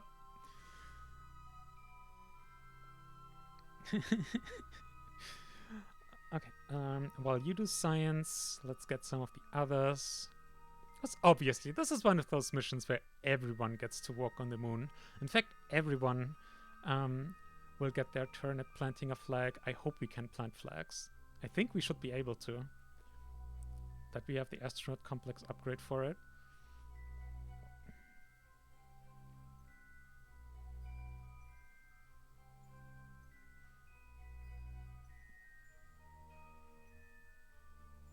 Yeah, it's honestly really impressive seeing realism overhaul the progress.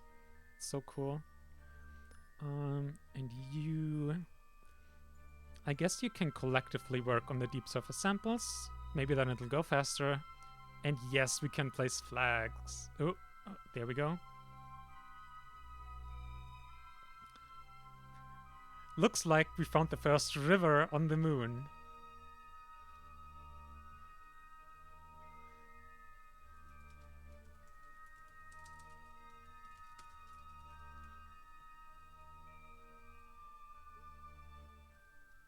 And you get to plant a flag. Everyone gets to plant a flag. Yeah, parallax in particular is definitely very nice.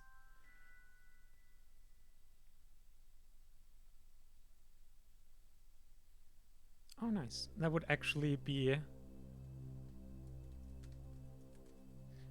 really nice if having several places to launch from would actually make more sense.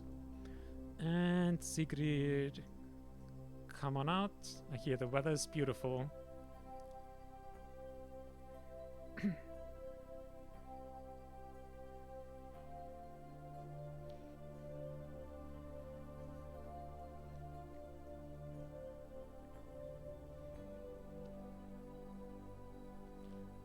technically there will be water on the moon. It's just a question of how much. Whoop. And there we go.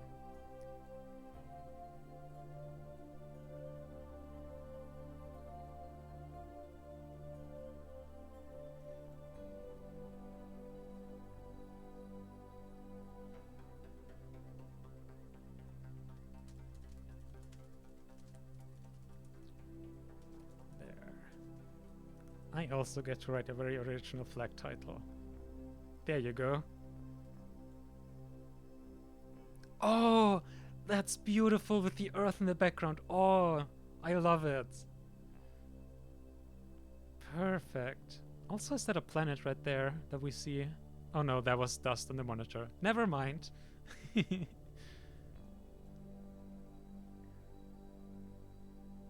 Beautiful. Beautiful.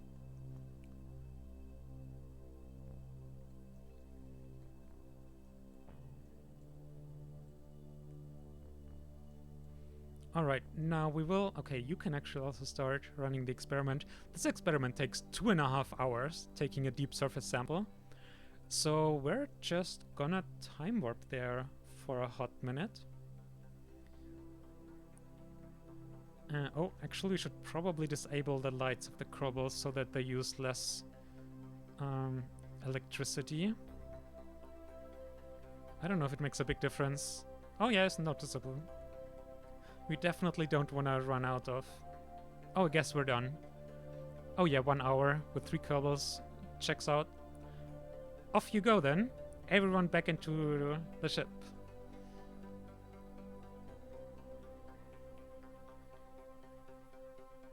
Oh god. Please stop glitching. Please make it back into the capsule.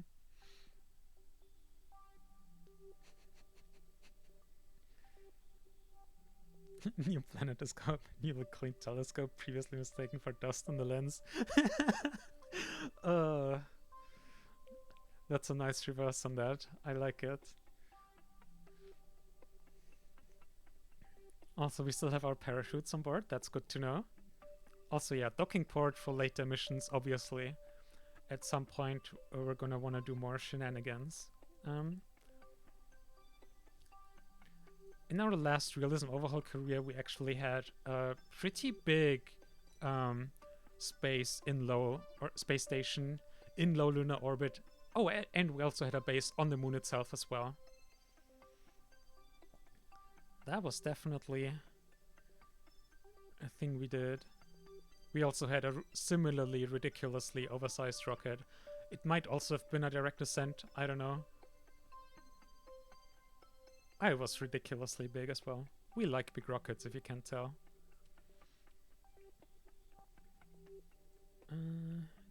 Not a flag. Kerbal. There we go. Oh boy.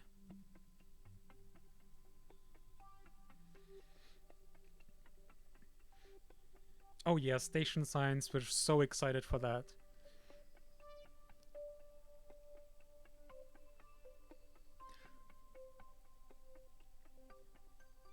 It's definitely one of those big things that space stations just felt kinda pointless. Like, we still like building them and stuff, but it would be nice if they were more useful than they are. But it's again one of those things, without automated station keeping, having space stations in Principia is not a great experience, having to constantly manage it manually. Especially then around the moon, where it's really difficult finding stable orbits, so you really have to make corrections frequently. Okay.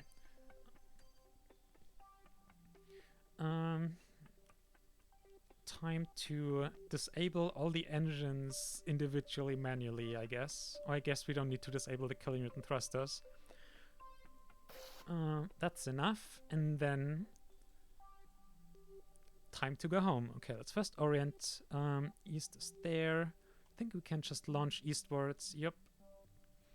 Perfect. Alright. Goodbye, moon.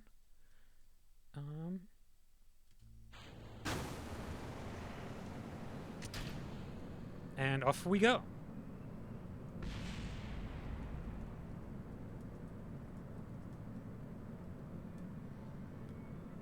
So this is the point where, oh, come on.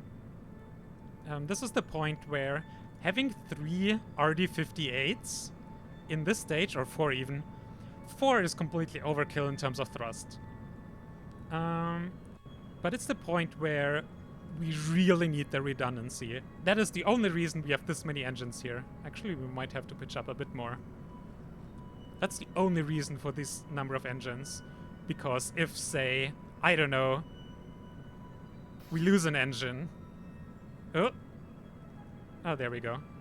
The default SAS is just not really capable. Oh, yeah.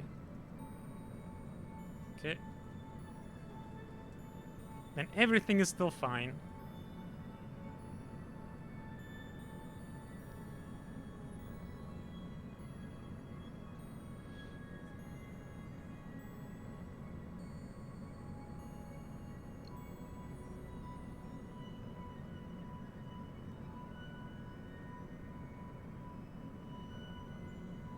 Yeah, lunar gravity is 0.16, so thrust to weight ratio of 6 on the moon is 1g right now, although that's now with the 1 engine disabled. Also, I really need to focus here. Okay, good. But yeah, we could literally, at this point, lose 2 more engines, and we would be fine. Like, this is redundancy to hell and back.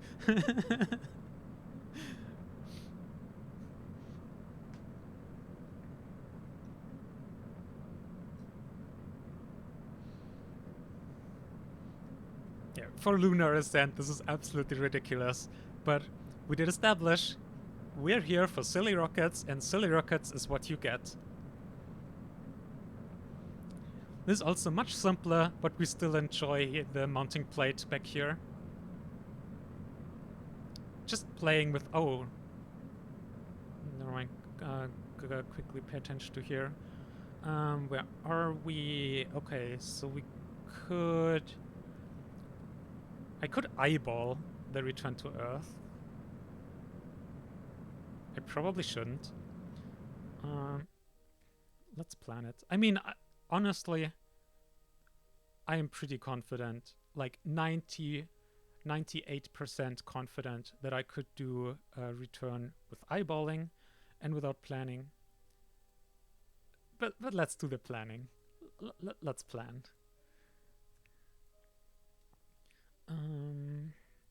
Reference frame, Earth.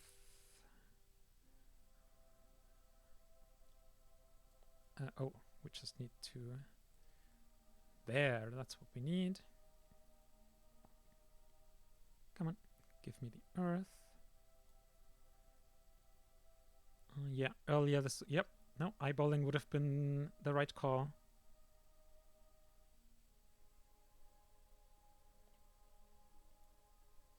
This was the most efficient time to do this burn.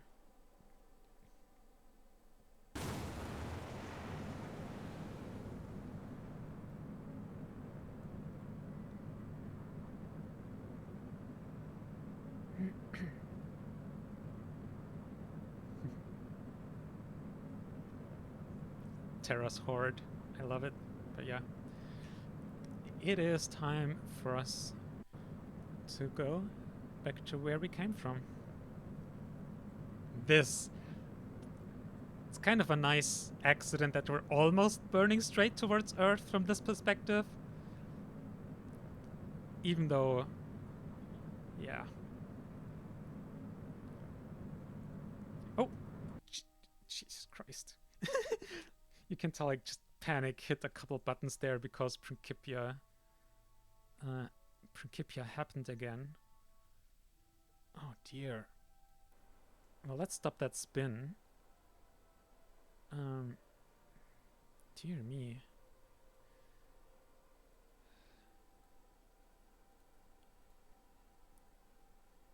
That was not very nice, Principia.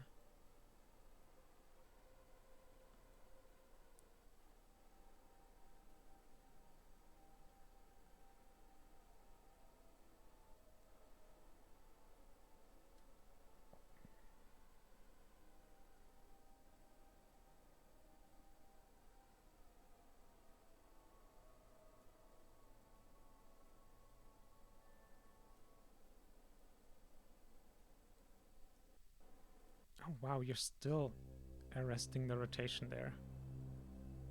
Okay.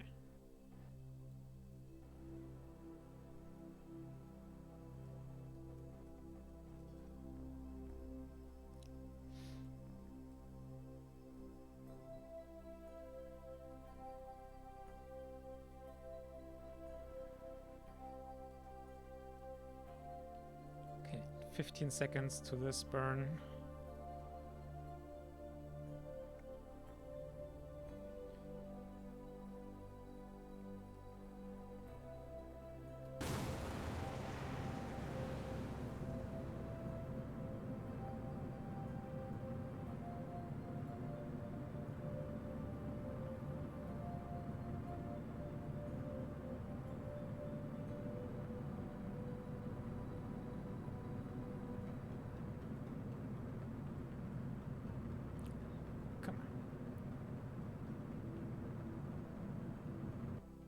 Alright.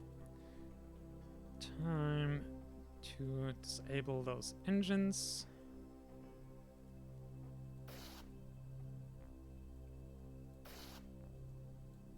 Also, I said these are RD58s. These might be RD11D33Ms and not RD58Ms. Because they're so much lighter. I can actually check. Hang on. Yeah, these are 11D33Ms. But all the ones on the lander and... Actually, I'm not 100% on the ascent stage, but I think... Wait, this is the ascent stage. But yeah, the descent stage had RD58Ms. The extra mass was worth it. Basically, RD58Ms are like 50% heavier, but have higher ISP and more ignitions. We wanted the more ignitions anyway for the lander, but the ISP actually helped offset the mass difference as well. Okay, now our perigee that we're looking at now that we want is like 60 kilometers. It's a very narrow window.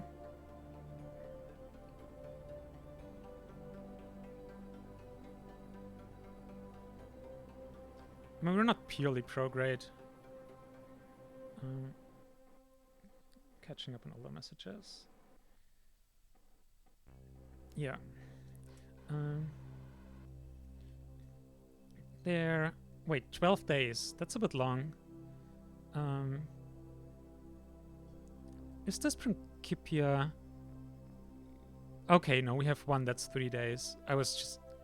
This is one thing that it's really annoying. Because you can't rely on like readouts from Kerbal Engineer. But then it can be really difficult to see those details. But anyway, we have our return trajectory. All that's left is make sure we have some tanks between us and the sun.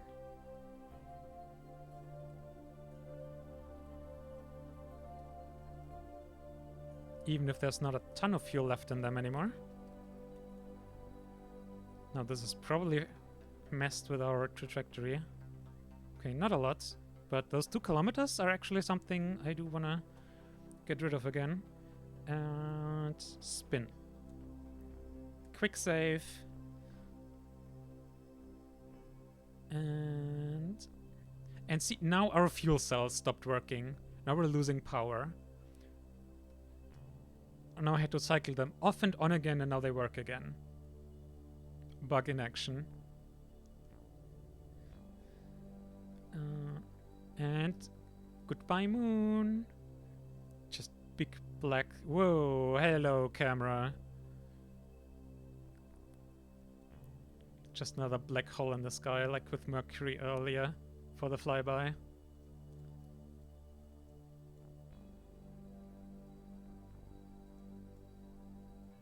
Yeah, I'm not seeing much of the moon there on our trip back. Now let us do an alarm. Wait, no app purpose point. Oh, we're still in the moon's sphere of influence. There we go.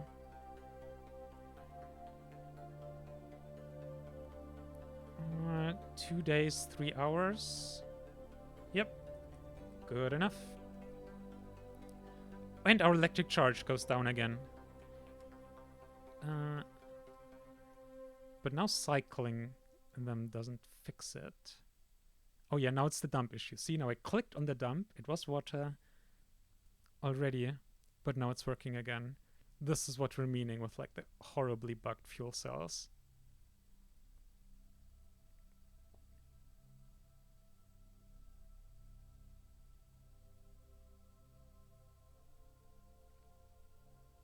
Oh no, we forgot EVA reports around the moon. Well, that's something for next time then. EVA report. Now we do have to wait 2 minutes for the science to finish. Although I guess we could let go and then fly back later again. But let's maybe not. Like, I would let go to be able to be time warp and then fly back again. Because, yeah, basically time warp and Kerbals and ladders don't get along because of physics shenanigans.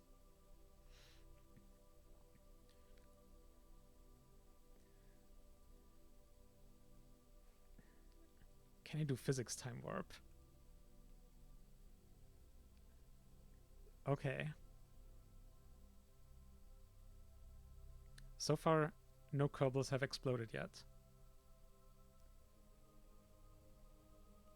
And yeah, really, I'm gonna write this on our list that we actually remember to do this science EVA lunar orbit next time, because that's kind of important and would, I'm sure, give us a lot of science points. Okay, we could probably do another EVA in low space. Basically, because why not? Although on the Gemini missions, we must have gotten the EVA reports already. I'm pretty sure.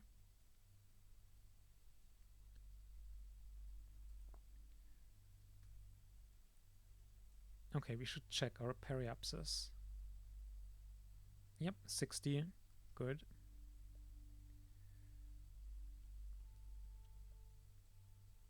The rotation was also stable here. Alright, one final quick save. And then I guess we can take a Kerbal out now. I think this is probably, yeah, and this is low space. Yep, got it, as expected.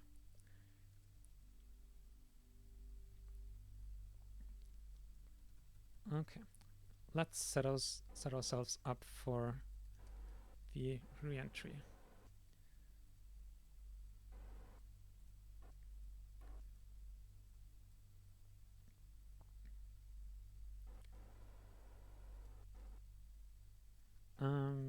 Oh, hang on. We really should put a second thruster on this capsule, because that makes the capsule really difficult to control, to be honest. I might just already get us like roughly in the right orientation already, so we don't even have to use the capsule thrusters for much after we decouple. Okay. That, and then a slow rotation, and then... Oh, and we also forgot to bring the science from the surface sampler with us. Transfer data here. We should have done that before we lifted off from the moon. See, that's... We knew we'd forget that, and it's really annoying.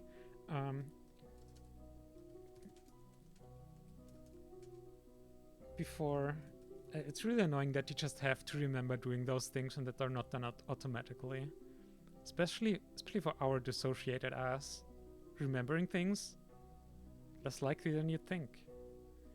Okay, but now we're as set up as we can be here. Disable decouple the capsule, and let's get at least our drogue chute. Actually, both of them. Activated. Okay, yeah, this is a very awful spin. But hey, it's atmosphere. We're going to be landing soon.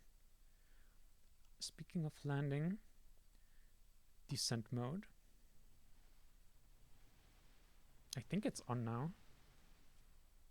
Keep getting... Ooh. Why is the capsule getting so...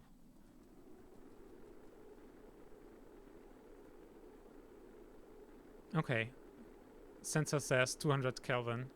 That's good.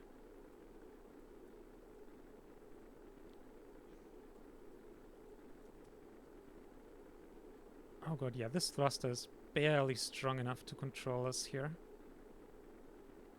Actually still kinda weak. Actually, I can't even arrest our rotation here. Okay, well, so much for controlling our descent. Something about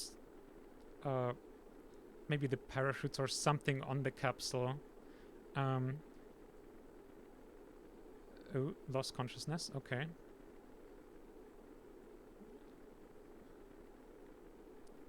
Let's hope they'll be fine. Yeah, something about the orientation of parachutes or something induces a spin in the atmosphere.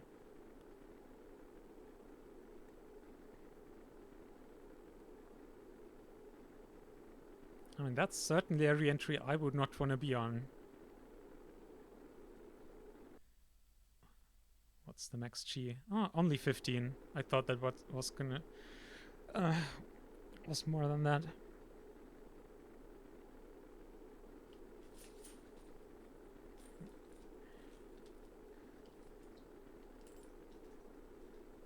Need a bigger rocket. I mean, honestly, a ballistic re-entry from the moon. I mean, also like this, the number here is known to be not super accurate. I would not be surprised if it was more. Like, I would have guessed it more to be at like 20 G. Which, especially for how long it keeps going on a lunar re-entry, stops really being in the survivable regime. But hey, everyone's conscious again. Definitely gonna be bruised. Oh, our drogue chute just went.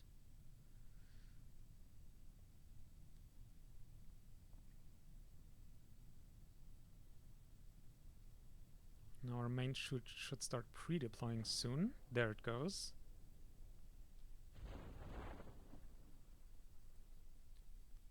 Wait, does the drogue chute only fully deploy after the main chute pre-deploys? Oh, that's funny. Then again, this is a very silly rocket, and that is then a very appropriate order of staging. But yes, parachutes fully deployed, 400 meters above the ocean. We didn't even check to see if we like actually land in an ocean.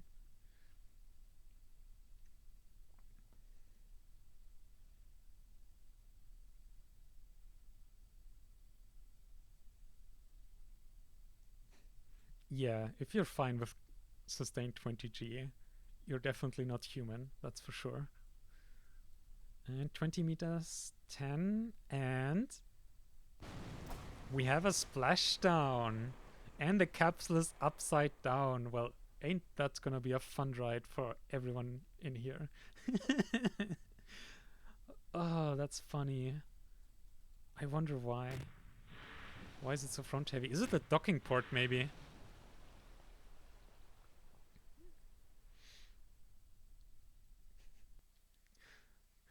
I'm glad you enjoyed it, and I have to agree, this kinda was even better than expected. We got our engine outs on the descent stage. That was very cool.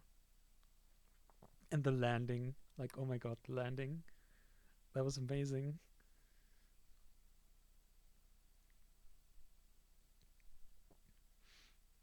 I'm glad we could fulfill our silliness promise. We do like to be silly around here.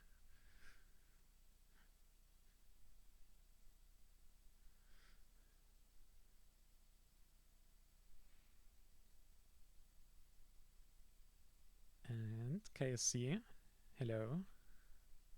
There we go. The recovery of a vessel returned from the surface of the moon. So that by itself gave us 66 science. And here recovered science, another 204. And getting a 6,000 funds back. Almost pay for the next rocket. Not. And there, everyone is level 2.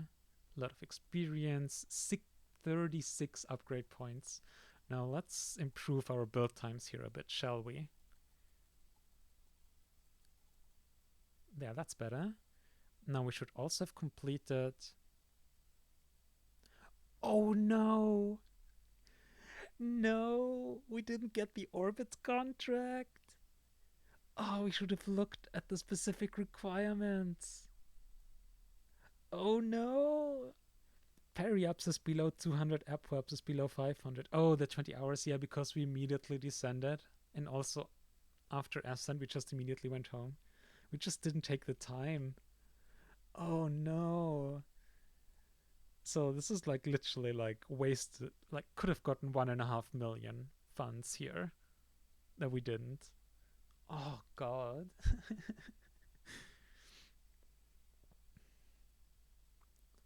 No, we definitely were in orbit around the moon at some point when we captured. But yeah, just not for 20 hours.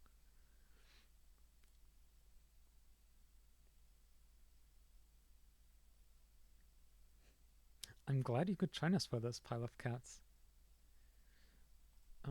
Now I do hope we at least unlocked new contracts for the moon. Also, wait. We only had the contracts for the flyby and the orbits. And we just did the crewed landing. Lunar landing. First human moon landing. So now we have that contract. Can we do this now? I wonder. Jeez. But yeah, at least we have the contract unlocked now, so now we can the orbit and the landing in one go. Oh, this is very silly. And we're just getting 6.5 million, so now we have 9 million. Oh no. This was a very silly mission from start to finish. Between the contract we forgot to unlocking the human landing contract after doing it. Oh, wow.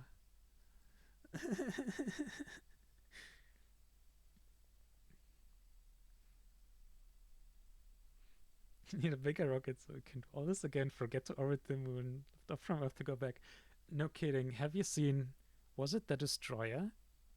Someone built a rocket that could land on the moon in realism overhaul, land on the moon, land back on Earth on top of the VAB. I'm pretty sure it's the Destroyer. That's so typically his kinds of videos that he makes. And then launch to the moon again and back again. It's absolutely insane. Yeah, it's usually the Destroyer. Exactly. Have you disabled visual scans? I can't remember. I remember reading about that. I don't remember if we actually disabled it or not. We should probably make sure we did. Also, the next N one is literally already ready on the pad, so we can roll it out. Although, I don't think we'll fly that today because it is almost 5 a.m. here, and we've been streaming for close to 6 hours. But yeah, I mean, we got everything done that we wanted. And importantly, well, I guess not technically everything because we forgot the contract and didn't do the orbit science and forgot to get the surface samples on board with us and stuff like that. But overall, we landed with crew on the moon and it was very epic. And we're going to wrap up the stream there for today. Thank you so much for joining us. And we will hope to see you again in the future. Bye.